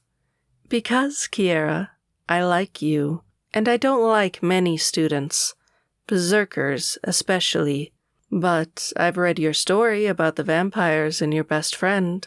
I actually think you could return to the real world and maybe not be a stain on society. The only thing that makes me doubt you is how stupid you are to trust one of Maxon's men. He's not like them. She lifts a brow. I clench my hands together, and I hate that I feel a ripple under my skin. Taking deep breaths, I will that side of me to calm. I will the beast within to remember that we can't just lose our shit every time something upsets us. When I can breathe easily again, I try to explain without saying too much. I trust him. We have a history together. And you believe this history is enough to undo the years spent breaking him down and building him into the perfect soldier by a twisted leader? She laughs. You're either stupid, Kiera, or too cocky for your own good. I trust him, I say again, but we can both hear the doubt in my voice. She opens her mouth to say more, but the phone by her damned water fountain rings. Frowning, she picks it up. I'm in session, you mindless clay piece of... What? All right, then. Her gaze is filled with hatred as she sets down her phone. Well, it seems that our session will have to end early today. You're wanted in the library. Wanted? By who? Her teeth clench together for a second. I believe that whore librarian, Miss Farah herself. I stand in one smooth motion. I've never been in the library, nor have I met the librarian, but I'm pretty sure I'd rather be anywhere than here, having this woman shine a light on the dark fears in my heart. Thank you, I say. She smiles, opens her file, and begins to write. I head to the door, but her voice stops me. See, most berserkers are beasts without manners. You, Kiera, are something else altogether, and I intend to figure you out before graduation. I shiver. For some reason, her words sound like a threat. Leaving her office, I head out of the building and step into the main courtyard of the reform school. For some reason, my legs are shaking. I take a second to sit down on the edge of the fountain, taking deep breaths. The counselor was a colossal bitch, but could she be right about Emery? Or was Drake right when he said there was something more between Emery and I? Emery seemed to care for me, but he was so damned hard to read. Maybe he was just sticking around out of guilt. He was the one that brought those vampire beasts to our area, but at the same time, didn't it make more sense that his brother had asked him to stay close to me? I sigh, but then he killed the other berserkers. Why would he do that if he was working for Maxon? Frustrated, I ran my hands lazily through the fountain, my thoughts drifting. My gaze moves over the few students that walk through the courtyard. A couple shifters, females that seem like they might be bird shifters, laugh together. A vampire holds his head high even though he wears a dark robe that protects his delicate skin from the sun, until he walks out of view. I stiffen when a Nephilim steps out of a building. I can always pick out the angels. They're beautiful, but not the normal kind of beautiful. They seem to glow, and something about them makes me feel like my eyes are tricking me into thinking they're more beautiful than they actually are. Ouch! Yanking my hand out of the water, I turn and spot a small hippocampus in the water. The horse's pale white body glimmers with blue and purple, and its horse-like head dips through the water like it's racing. and yet it seems to be lingering around where I sit. What did I ever do to you? I ask it, frowning. They're just jerks. I jump a little as the voice enters my mind. Heart racing, I glance around the courtyard. A phoenix male gives me a cocky wink just before entering a building, but there's no one around that I can imagine capable of putting words in my mind. Up here. Up where? The tree by the psychologist's window. My gaze slides to the tree not 20 feet from me. For a minute I don't see anything, and then I spot the mangy cat. Truly, I don't think I've ever seen a cat look as wild as this one. His fur was every shade all at once. Brown, orange, white, and gray, the colors merging together in the strangest way. And yet, I had to admit, I had a soft spot for cats. Even the one currently studying me, his tail twitching behind him. You must be the cat that Adam doesn't own. His voice comes begrudgingly in my mind. I am called Princess. It's nice to meet you. Be careful, berserker. You're being followed. I stiffen and look around the courtyard again, but see no one. Who? You're being watched. Best to get going. Then the cat leaps gracefully down the branches and trots off. I stand and try to look casual as I head for the library, but every nerve in my body is singing. Over the last couple of weeks, Adam and I have continued to get closer. He's spent most of his nights in my bed, except the nights Drake manages to claim it first. He didn't speak often of Princess, but when he did, I got the sense that he trusted the cat completely. So I was going to go out on a limb and trust him too. If he said someone was watching me, I had to assume someone was. Getting to the library, to a place with people, seemed like the smartest thing to do, beside the fact that the librarian must be getting pissed about my little break before seeing her. So I hightail it to the library, searching but seeing no one behind me. I climb the stone steps of the big building and close the door quickly behind me. Instantly, I'm swallowed by the silence. I pause in the doorway, looking at row after row of silent shelves, breathing in the musty scent of old books and trying not to find the dim flickering lights eerie. A part of me wants to turn around and go right outside. Had I thought the library would seem safer? Somehow, without the sounds of natural life outside, I felt even more uneasy. Still, I walk slowly across the tiled floor, my boots sounding unnervingly loud in the silence. I come to a staircase. One way leads down, one way leads up. Which way's the librarian? Kiera? I spin around instantly in a half-crouch, a hand on the hilt of one of my axes. Behind me, a male Nephilim stands. His golden hair has been cut short. His skin is shocking milk white, and his eyes are a deep brown. Kiera, I've been waiting for you. It's strange how fast I feel my body relax. I'd heard tales of how they could convince people to do what they wanted, how people felt compelled to obey them, but I'd never actually experienced it myself. Thoughts of the librarian and the cat's warning fade away, and there's only him and I. It's okay, he says. You're safe with me. I'm the librarian's assistant. She sent me to find you. My hand drops to my side and I rise. I try to speak, but I can't seem to think of anything to say. This way, he tells me, flashing his dimples. I follow the glowing being down one set of stairs and then another. Somewhere in the back of my mind, I'm aware that the temperature drops around me. A part of me knows that the lighting seems to grow even darker, and that the deep sense of silence seems to only grow deeper. But I don't care. I follow him, this angel, because I would follow him anywhere. This way, he calls behind him, but his long legs leave me behind. I sprint to keep up, but he disappears from view behind a row of shelves. Rushing to the row, I turn and stop short.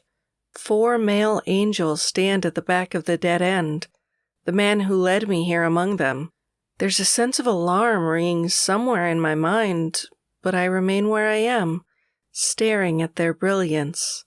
Kiera, King Maxon has grown impatient with you. I stare, still somehow unable to speak. He asked us to bring you to him, to lead his wife to freedom. His men wait for you just beyond the gates. When they see us, they'll attack the guards, and you'll be free. I try to push past the cloud that seems to hang over my mind. I don't want... You want freedom, right? The blonde asks me, drawing closer. For the first time, I see the hilt of the sword at his back, and I see the others. It means something to me, but I'm not sure what. I stare at the angels. Had they asked me a question? One of the angels lifts a grate on the floor. Then they all look at me. The blonde smiles again. Come on, Kiera. We'll bring you to freedom. I move forward. Someone leaps out in front of me.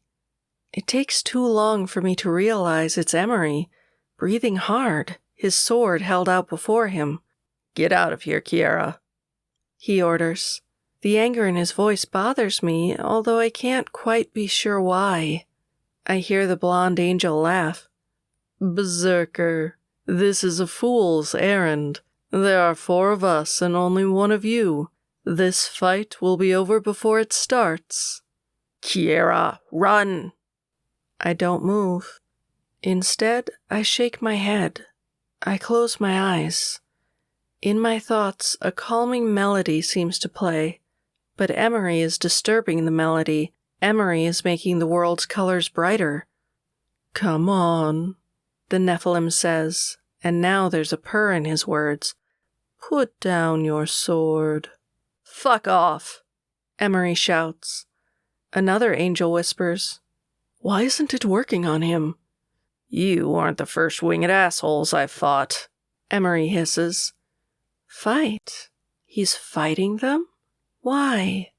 Come on, Kiera, shake it off. It's just the damn angel spell. I swear I come crashing out of their spell, gasping for breath and shaking. They bespelled me? They were going to take me to Maxon? Oh, fuck no. Reaching for the axes on my back, I slowly draw them from their sheaths. Moving closer, I come to stand at Emery's side. That was a mistake, flying rats, I growl. The blonde lifts an arrogant brow, and then they draw their swords from their sheaths. We leap into battle like we've fought together 1,000 times. Swords connect with my axes, swords meet Emery's, but the primpy angels don't have a clue how to fight with our kind. They don't expect it when I kick one of them in the junk and knock his sword out of his hand. They don't expect it when I catch one sword with my axe and use the other one to lightly cut the back of a knee. They might say our kind doesn't fight with honor. I say we fight to win. Within minutes, the angels are on their knees. I hold an axe beneath the throat of 2 angels. Emery has his hovering in front of the blonde, while the 4th lies out cold on the ground. Mercy, the blonde begs. I see fire in Emery's eyes as he draws his blade back to strike. Stop, I say. Emery hesitates. They asked for mercy, I tell him, frowning. We might fight to win, but we weren't the brutes that the other races thought. Honor was built into us from a young age, and I couldn't see anything honorable about killing people who have already surrendered. He doesn't look at me as he answers. They can't have mercy, Kiera. If they're working with my brother, this doesn't end until they're dead. No, the blonde begs, no longer bothering with his lulling voice. You let us walk away and you have our word that we won't attack again. Please, there are so few of our kind. As there should be, Emery growls. Part of me understands that what Emery says makes sense. Leaving potential enemies alive, especially ones as dangerous as the Nephilim, isn't logical, but I couldn't live with myself if I killed them in cold blood, and I needed to see exactly what Emery was capable of. I want your word, I snap. You have it, the angels all murmur at once. I lower my axes. Kiera, no. You don't understand my brother. You don't understand the people who work for him. It's over, I say, my gaze locking with his, daring him to defy me. No, I sheathe one of my axes and touch Emery's arm. It's over. For a minute, he seems to swell, and for the first time, I realize just how close he is to losing control. His muscles ripple beneath his skin. Berserkers aren't exactly subtle when they're about to lose control during a fight. It surprises me that Emery can hide his bloodlust beneath an expressionless mask so easily. It's impressive and worrisome. Is he really just Maxon's brainwashed soldier? I couldn't believe that. Emery, for me, I'm surprised how quickly his blade moves from the angel's throat. If I see any of you again, you're dead. They scramble away, taking the unconscious body of the fourth angel with them, as if Emery might change his mind at any second and kill them right there, which, given the way he watches them, isn't out of the realm of possibilities. I sheathe my other axe, and Emery slides his sword back onto his back. When he whirls toward me, complicated emotions flash across his face so fast I can't follow them. That was a mistake. They're not going to stop. I'm not killing men on their knees.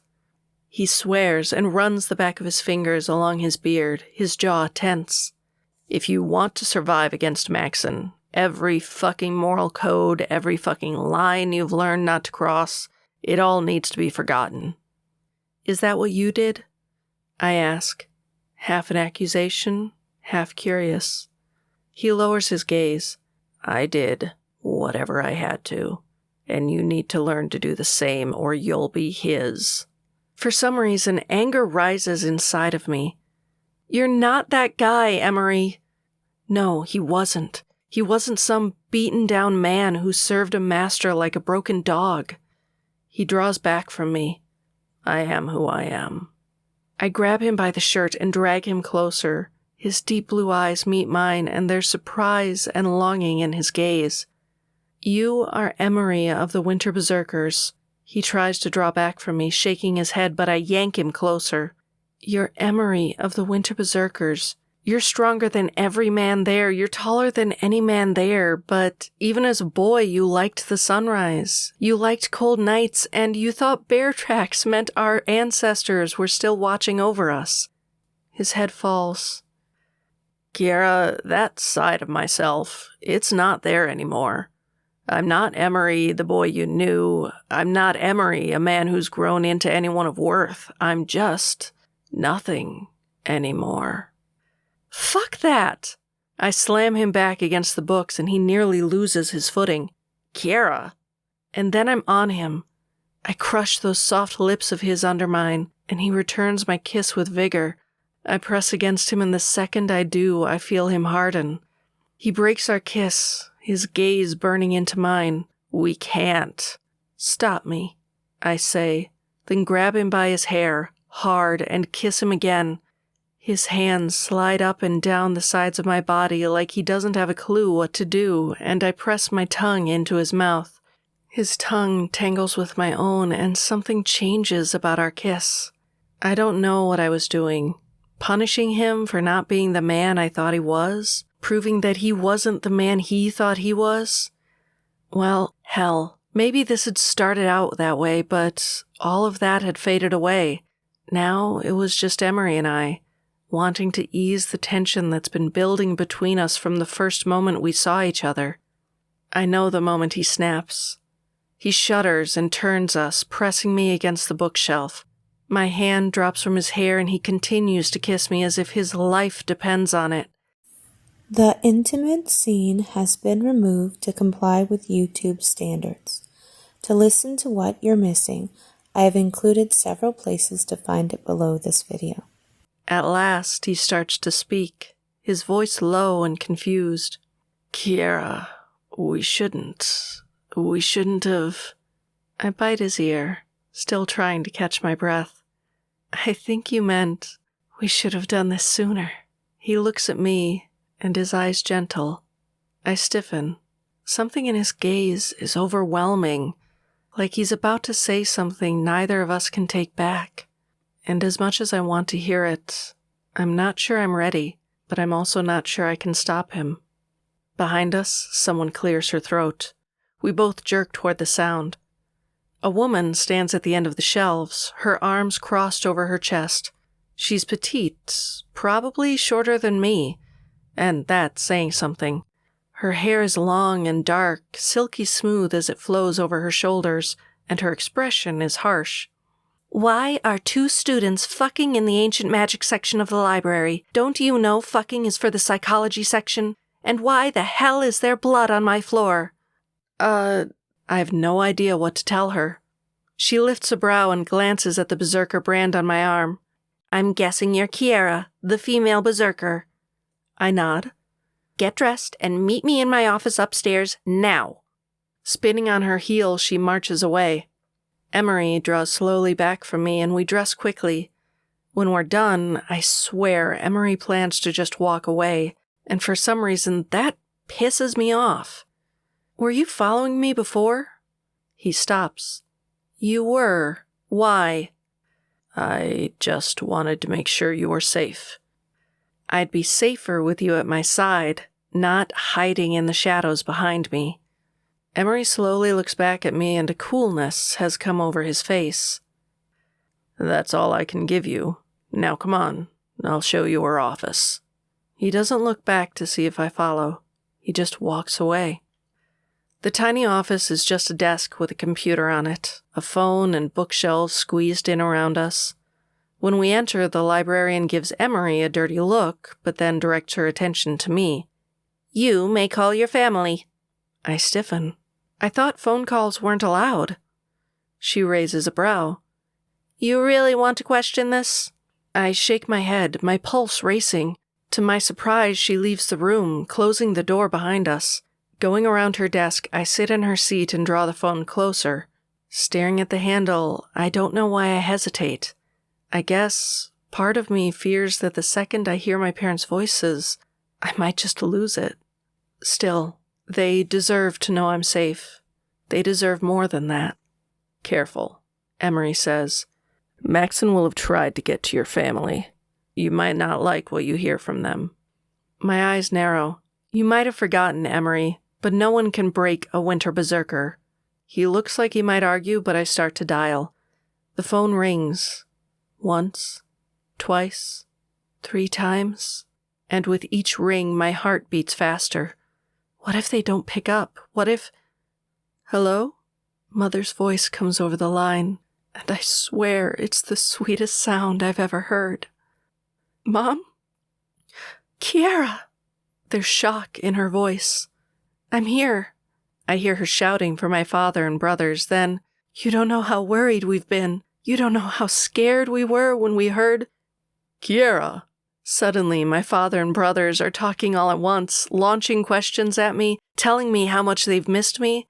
I press my knuckles to my mouth and try to quiet my sobs as tears run down my face. Emery shifts closer, but he doesn't touch me. Quiet, quiet, everyone, my mom says. Let her talk. And then they're silent.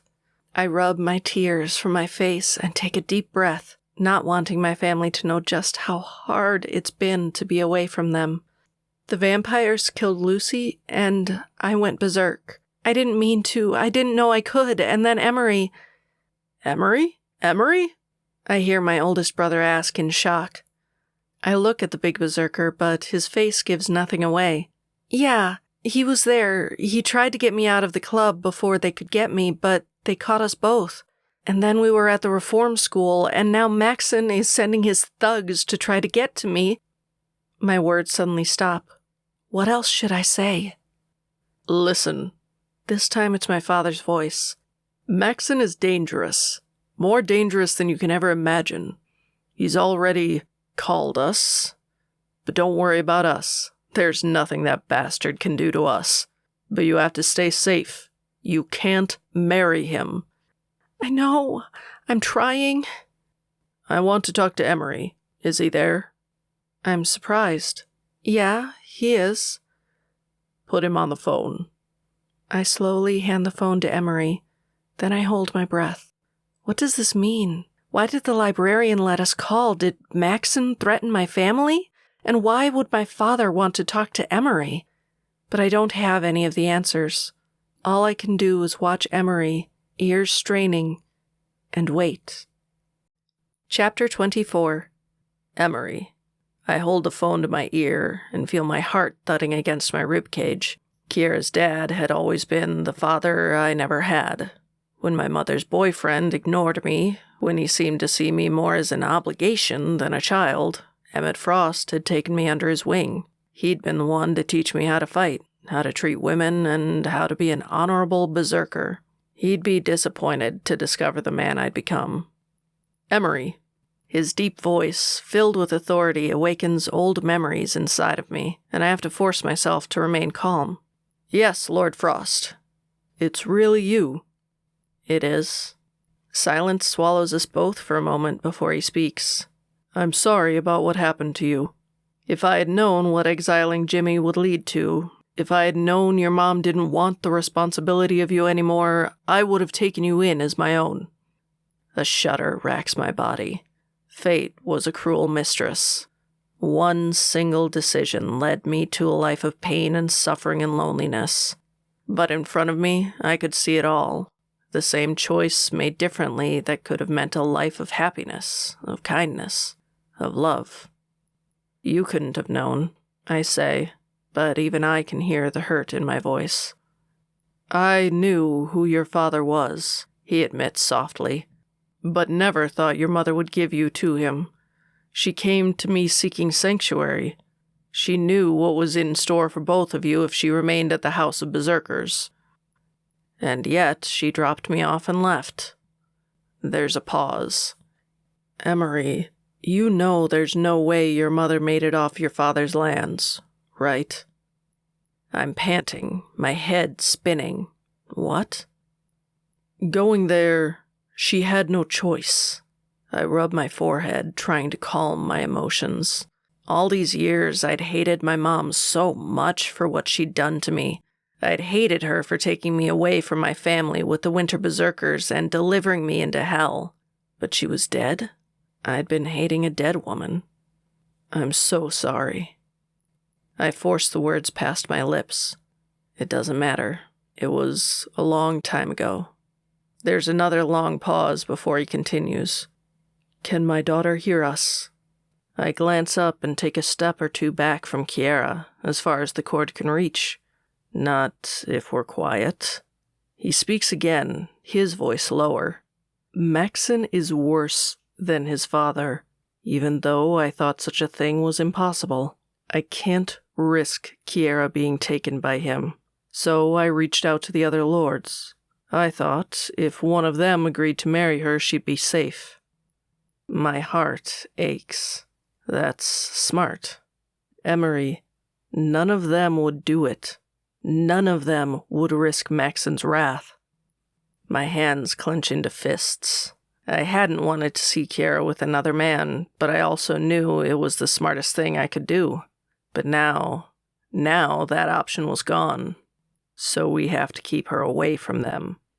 Or, and his voice drops even lower, you marry her and we have you take Maxon's throne. What? No. Kiera's gaze narrows and I turn my back to her, heart racing. I did not want to rule over anyone. How could I when every single person I tried to protect had died at Maxon's hands? How could I lead when I couldn't keep anyone safe? Not even myself. I did not want to be responsible for Kiera's life. I would fail her. It was inevitable. You need to find someone else. There is no one else. Technically, you were born before your brother. Many believe that the gods mean for you to lead the House of Berserkers. If you marry my daughter, it will reinforce that belief. The other lords will not go against the gods. They'll remove Maxon and we'll all be safe. It's the only way. I shake my head. You don't understand. You don't know who I am now. I'm not the man you think I am. I'm not. Emery, you have a good heart. You know right from wrong. Life led us down different paths, but I always thought you'd be one of the men my daughter would marry. Why not now when it could protect her? I'm not strong enough. Please don't ask this of me. Lord Frost grows quiet. Can you think of any other way to ensure she'll never fall into his hands? I opened my mouth, but the truth was that I couldn't. Please, Emery, think about it. Okay, I say, but I feel like I'm tumbling down a hole. I need to ask something more of you. More than marrying his daughter? Yes? Keep her safe. I stiffen. Of course. No, and the word comes out a growl. Give me your word that you'll keep her safe. My word. My word means nothing, so why don't I want to give it? Emery, you have my word. I'll keep her safe. The words are some of the heaviest of my life. Thank you. He exhales slowly. Can we speak to our daughter? I hand the phone back to Kiera and crumble into a chair. Me, as Kiera's husband? Me, as a leader of a house? It wasn't possible. I wasn't a leader. I was too broken. And then I think of going against my brother and shiver. If Lord Frost knew just how twisted Maxon was, he would never go against him. Lord Frost was accustomed to running things, to being a beacon of hope to his people. He had never lived in the shadow of a monster. He didn't understand that there was no winning against evil. I don't know how much time passes when Kiera says goodbye, wipes the tears from her face, and stands.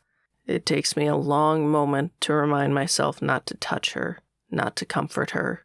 And I hate that those instincts are there. I hate that it feels like whatever power had connected us all these years was solidified into something unbreakable the moment we touched. I loved her. There was no denying it. And yet, it didn't matter. None of it mattered except keeping her safe and coming up with a plan to do so that didn't involve us marrying. My legs still shake when I rise from the chair, not knowing what to say, not knowing what to do.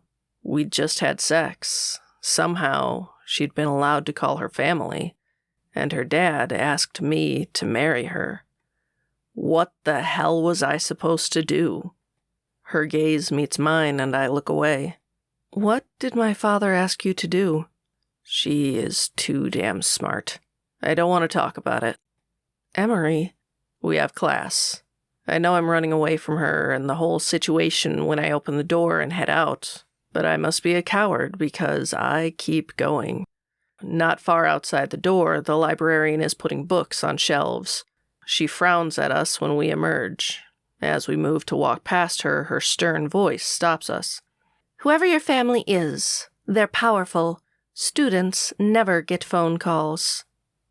I don't tell her that I doubt that Kiera's parents were able to request a phone call, because then I'd have to explain. I'd have to explain to both of them that Maxon probably arranged it, and that her parents were probably threatened. Maxon no doubt hoped they'd tell her, and it'd compel her to marry him. How could he have known just how stubborn Lord Frost was? We leave the library, and Kiera matches my stride with her much smaller legs. I can tell she has 1,000 things she wants to say, but I hope she doesn't. I have no idea what to tell her about having sex with her. It was incredible. It was everything I'd always wanted and more. And yet, it was wrong of me. Kiera deserved better. It wasn't a mistake I'd soon make again. As we start to pass the training yard, I try to ignore the men wrestling together on the dirt, but my instincts have been screaming since Maxon's men approached me. Kiera might be fearless, but that's because she didn't know what my brother was capable of. I would have to be more careful for the both of us. When we pass the men, one of them calls my name. I startle and turn slowly around. Jasper is among the men. Guilt weighs heavy on me as I stare at the man who has spent most of his life here. I don't know how he managed to survive the cullings each year and neither die nor be released, but I was sure my brother had something to do with it. My gaze moves over the other 3 men, a massive man who had to be a bear shifter, a male mermaid with dark hair, and a phoenix with his sad, broken wings behind him. Kiera stares at them beside me, frowning. Jasper approaches. You've been missing a lot of classes. They're talking about stringing you up in the courtyard. His expression gives nothing away. But they'll probably just whip your flesh raw. Thanks for the heads up, I say, and for some reason my hand twitches to reach for my sword. Not that you'll live that long. I whirl around and spot the 4 warlocks who have appeared not far behind Kiara and I. In an instant, I've drawn my sword and Kiara holds her axes. Both of us ready ourselves for a fight, but my eyes snap from the 4 men behind us to the 4 men before us. That's what was wrong. That's what my instinct had warned me about. These men, a phoenix, a mermaid, a shifter, and a berserker would never be caught dead together, but if given the right incentive by my brother, they'd do anything. Give her to us, Jasper says, sounding tired. And no one needs to die. You're still working for him? After everything he did, after he left you here? I ask, the outrage bleeding into my words. He holds my gaze. He offered me the one thing worth working with him again, my freedom. No, Emery, don't do this. Just give her to us. I rotate my sword, my gaze snapping between all of them. Find Drake and Adam, I tell Kiara softly. I'll try to hold them back. What? No. Do it. Why the hell couldn't she just listen to me? And then it's too late. Magic sparkles across my skin from the warlocks, and I feel the sparks of fire burning into my flesh. But if they thought pain could distract me, they were wrong. Pain, I understood. My grip on my sword never wavers. Behind me, Jasper starts to change, and my heart goes in my throat. If I completely gave in to that side of me, I wouldn't be able to make the right decisions. I'd kill and kill, but I might lose Kiara without even realizing. So I reach for that side of myself, but I don't let myself go too far, just until the burn stops hurting, just until the magic that slices through my chest is little more than a sting. When Jasper attacks, I block his path from Kiara and hold my blade out in front of me. The mermaid is just behind him, ready to do his own kind of damage, but with care, I shove Jasper as he approaches, sending the muscular berserker crashing to the earth, and then slice the head off the mermaid in one movement. Jasper roars on the ground and struggles to rise. The bear shifter manages to get around me, but Kiara uses those axes of hers, slicing the beast. One of his paws manages to tear deep scratches into her arm, and then I see red. I leap onto the beast and we tumble together, snarls rising between us. His paws swipe my flesh, but the pain is nothing. My sword presses past those powerful claws of his, and then I tear open his throat, bathing myself in blood. I leap to my feet and see Kiara's axes clashing with the phoenix's sword. I race for them, but a massive body comes crashing into me from the side. Jasper. His hands close around my throat, squeezing, and my hands grasp his throat, crushing the muscles. Together we watch the life draining from each other's eyes, seeing who will die first, and then the warlocks are standing over me. 1 minute my vision is darkening around the edges, but I know Jasper's will is weaker than mine, and the next, a cloud of red cloaks me and the world goes black. I try to shout for Kiara, to beg her to run before the darkness takes me under, but I'm not sure I managed to say anything before I'm gone. Chapter 25. Adam. Drake and I are walking back from the dining hall like friends. Like real friends, even though we don't hold hands. I'm happy, glad to have shared a meal with him, even though we both missed Kiara and Emery at the table. It gave us time to get to know each other. We didn't talk much, but I talked enough for both of us. And I knew he liked me too, because he only growled a little when I ate off his plate. Which was better than last week when he smacked the fork from my hand. I'm feeling good. My heart is soaring. I have 2 friends. I have Kiara. I have everything. Even if we never escape, I could be happy here with them. But as I'm about to tell Drake my feelings, something he keeps reminding me I don't need to do, I spot a bloody figure on the ground near the training yard. Without thought, I race forward and turn the man onto his back, only to find Emery. My hands reach for his face, and I feel the dark magic that holds him in a mind full of pain, a dark world of suffering. Somebody hurt him? But who? Panic awakens, making my heart hurt, but I force myself to push the feeling down. I've seen the work of warlocks before. I know how to help him. Pushing my powers out, I break through the darkness. I absorb the powers, like a vacuum sucking up smoke, and then cleanse the cloud of its danger until there's nothing left, and release the nothingness back into the world. At last, Emery takes a ragged breath, and my gaze runs over the many, many wounds that litter his body. Can I heal them? I shiver. My creators taught me how to do many, many things, but few of them were natural things. My body didn't like the powers, and my body punished me when I used them. So I don't. I don't try. This is not the time to be useless. What happened? Drake snarls behind me. Where's Kiera? Kiera? No. Kiera has to be safe. She has to be. Emery stares at us until his eyes focus on Drake, and then he says, his voice weak, "They took her." My heart seems to turn to ice. Kiera? They took Kiera? Where? Who? Drake shouts. To the gate. If they've already opened it. If his men have already taken her. No! Drake roars, the sound of anguish, the same terrible feeling that radiates through my heart.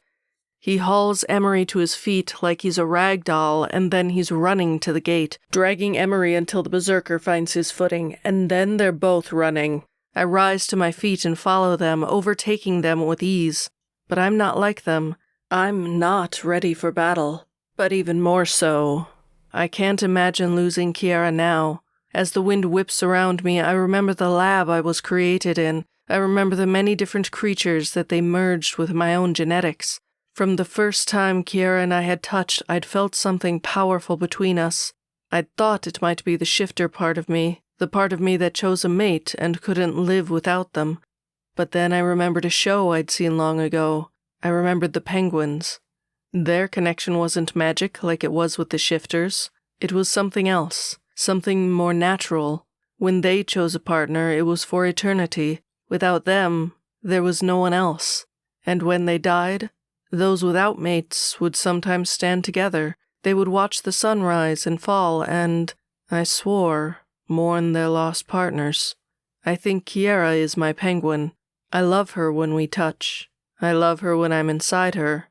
But I also love the way she laughs, the way she defends me, and even the way she seems to understand my connection with Princess without me even needing to explain it. Kiera is my penguin, and I won't watch the sunrise with Drake and Emery and think of her, not when I can still save her, no matter what I have to do. We're nearly to the gate when an alarm sounds. Never in my time at the reform school have I heard an alarm sound, and it makes me think the worst, that it's too late, but I only run faster, harder. It takes no time at all to race through the massive trial grounds, but already I can see the smoke from the enormous school gates. A sound booms through the air and the ground shakes beneath our feet. I watch in shock as the huge doors are battered in, flames crumbling along with the gate. In front of us, Kiera stands in the middle of a group of men. Her hands are bound, she bleeds from several places, but still she fights them as they start to haul her closer to the door. Another earthquake seems to shake the ground, but this time behind us. I chance a glance back and my jaw drops. A massive black dragon arises, bigger than the buildings, bigger than the trial space itself. He tosses back his head and lets out a roar that ends in fire that scorches the sky. Suddenly, he steps over me and I stop running, my heart racing. He leans over the men that hold Kiera and in one bite eats two of them. Another man screams and leaps back from her. A red-haired man looks between the dragon and the gates. Emery is there in an instant, slicing his throat. The red-haired man crumbles to his knees, and I attack the remaining man, a sickening feeling in my belly when he falls, unmoving, to the ground. As I step over the body, I see Emery is cutting Kiera free. She grabs her axes from the crumbled body on the ground and resheathes them, kicking the body. And then I'm there, pulling her into my arms, my heart soaring. Kiera was safe. We'd gotten to her in time. Climb onto my back. The voice that rolls through my head is different from Princess's. It's louder and angrier, a twisted version of Drake's voice. We look at him as he lowers himself to the ground.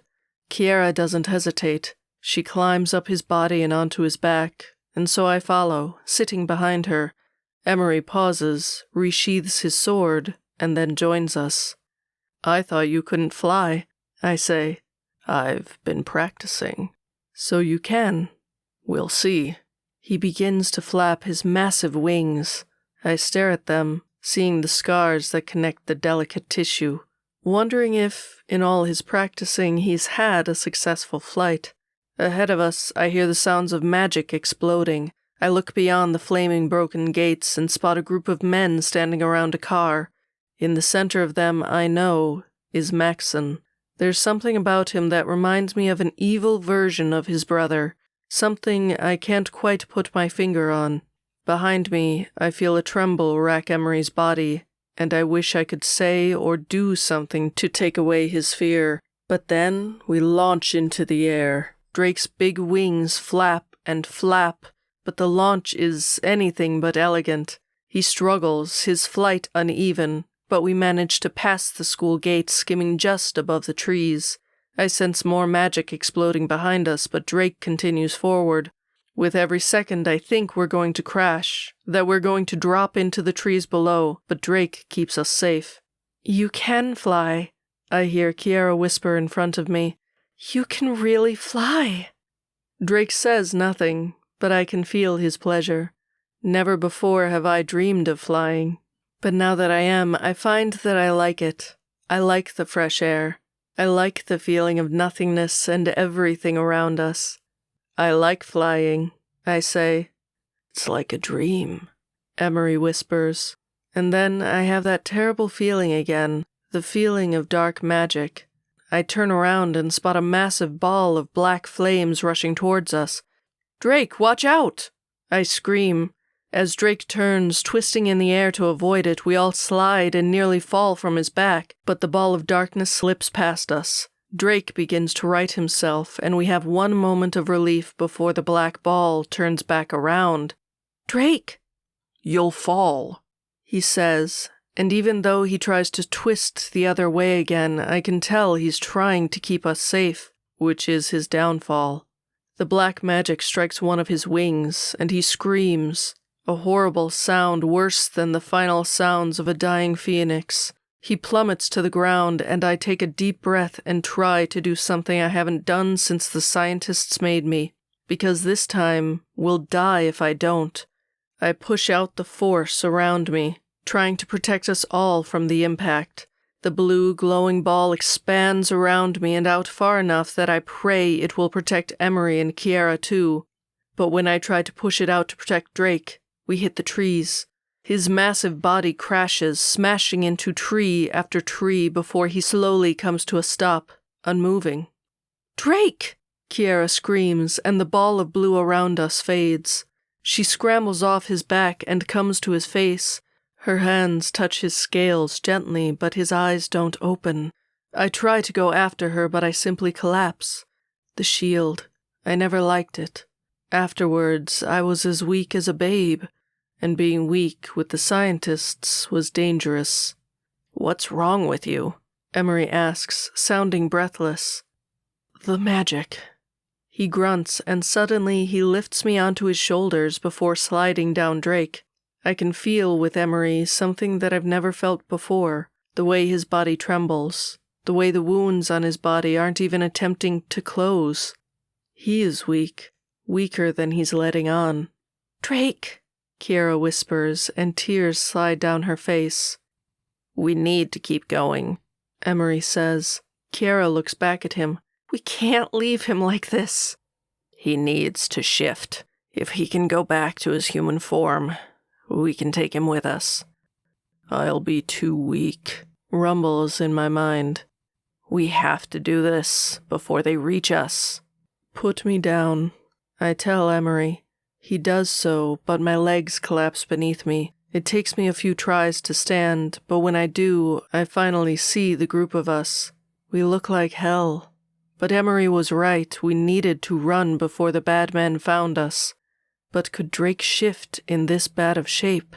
Anyone would tell him not to, that his shifter body would heal faster and that he'd be stronger should he be attacked, but we couldn't exactly drag a dragon with us. So what will he do? I'm still not sure when his body begins to shimmer and shrink. Within seconds, the massive dragon has been replaced by Drake. Only, it's not Drake. I gasp and go to him, kneeling beside him. There's nothing left of his skin. He bleeds everywhere, and one of his arms and his leg are definitely broken. And given the harsh way he breathes, his lungs can't be much better. We have to go, Emery says, and he limps forward and gently lifts Drake into his arms. The dragon shifter screams, and the sound makes tears prickle my eyes. That kind of pain. Most people would never know that kind of pain, but I do. When this is over, I wouldn't eat off his plate. I wouldn't hold his hand. I wouldn't tell him my feelings so much. I would pat him on the back. A lot. Kiera rubs away the tears that race down her face. Which way? Emery doesn't answer. He just picks a direction. Kiera presses a hand over her injured arm, covered in deep gashes, and I stagger along behind. Emery doesn't have to tell us that we need to get as far, as fast as we can from the dragon-sized imprint in the forest. But still, our going is slow. Hours passed. We're all breathing hard. Emery's eyes keep closing as he stumbles forward, and Drake is in and out of consciousness. And yet, there's been no signs of Maxon. So maybe we'll get free? Maybe Kiera will be safe. Hope blossoms in my heart, and then we'll be free. From him, from the reform school, and it'll just be us. Who says mutants don't get happy endings? Chapter 26. Kiera. The sun is setting when we reach a hill. We all know we need to slow soon, that we can't just keep trudging forward, and that we need to find a place to hide until morning. But so far, fear has kept us going. The thing is, we need to rest, not just because we can't go on much longer, but because we need to heal, and we heal much faster when we sleep, which Drake needs desperately. My heart twists. I've never seen injuries as bad as his. I knew shifters could heal from almost anything, but I didn't have a clue how his body could fix what had happened to him. And then there was Emery. Most of his wounds had stopped bleeding, but he was a mess of cuts, bruises, and injuries. Most berserkers would have to sleep for hours after enduring something like that. But not Emery. He just trudged on. Something in my chest warms. I hadn't been happy about how cold he'd been after we'd slept together, but I had to accept that even if Emery wasn't the same boy I knew, he was still a good man. A man I was lucky to have at my side. My gaze moves to Adam, and then back ahead of me as I try not to stumble.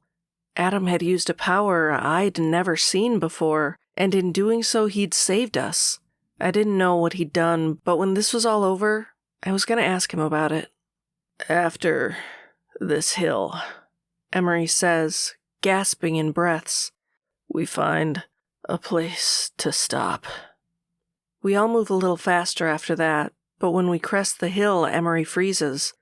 Adam and I come up behind him and look down in shock. A road stretches out before us, and sitting in the middle of the road are 3 black cars, and the same men who shot us down. One man smiles. Maxon, the asshole himself. A chill rolls down my spine, and I glance at the 6 men that stand around him. I knew some of them were mages, powerful mages, and some were vamps and berserkers. I feel sick as sweat rolls down my back. We can't outrun them. I guess we'd have to fight them. I'd have to fight them. It took you all long enough. No, Adam says, and the word sounds tortured, echoing the feeling inside of me. It was a true test of your will, but the spell my warlocks weaved was always going to lead you here. To me. You bastard! I scream, drawing my axes from my back and standing in front of my men. This time I would face him head on. This time I would fight with my dying breath. His gaze runs over me far too slowly. Kiera Frost of the Winter Berserkers. I'm glad to meet you. I'm King Maxon Wolf of the House of Berserkers, and your future husband. I'll die before I marry you. I growl. He grins. Too bad I'm not giving you the choice. The bond can't be forced. I tell him, my heart racing. Oh. His smile widens. Who said anything about forcing you? I take another step forward.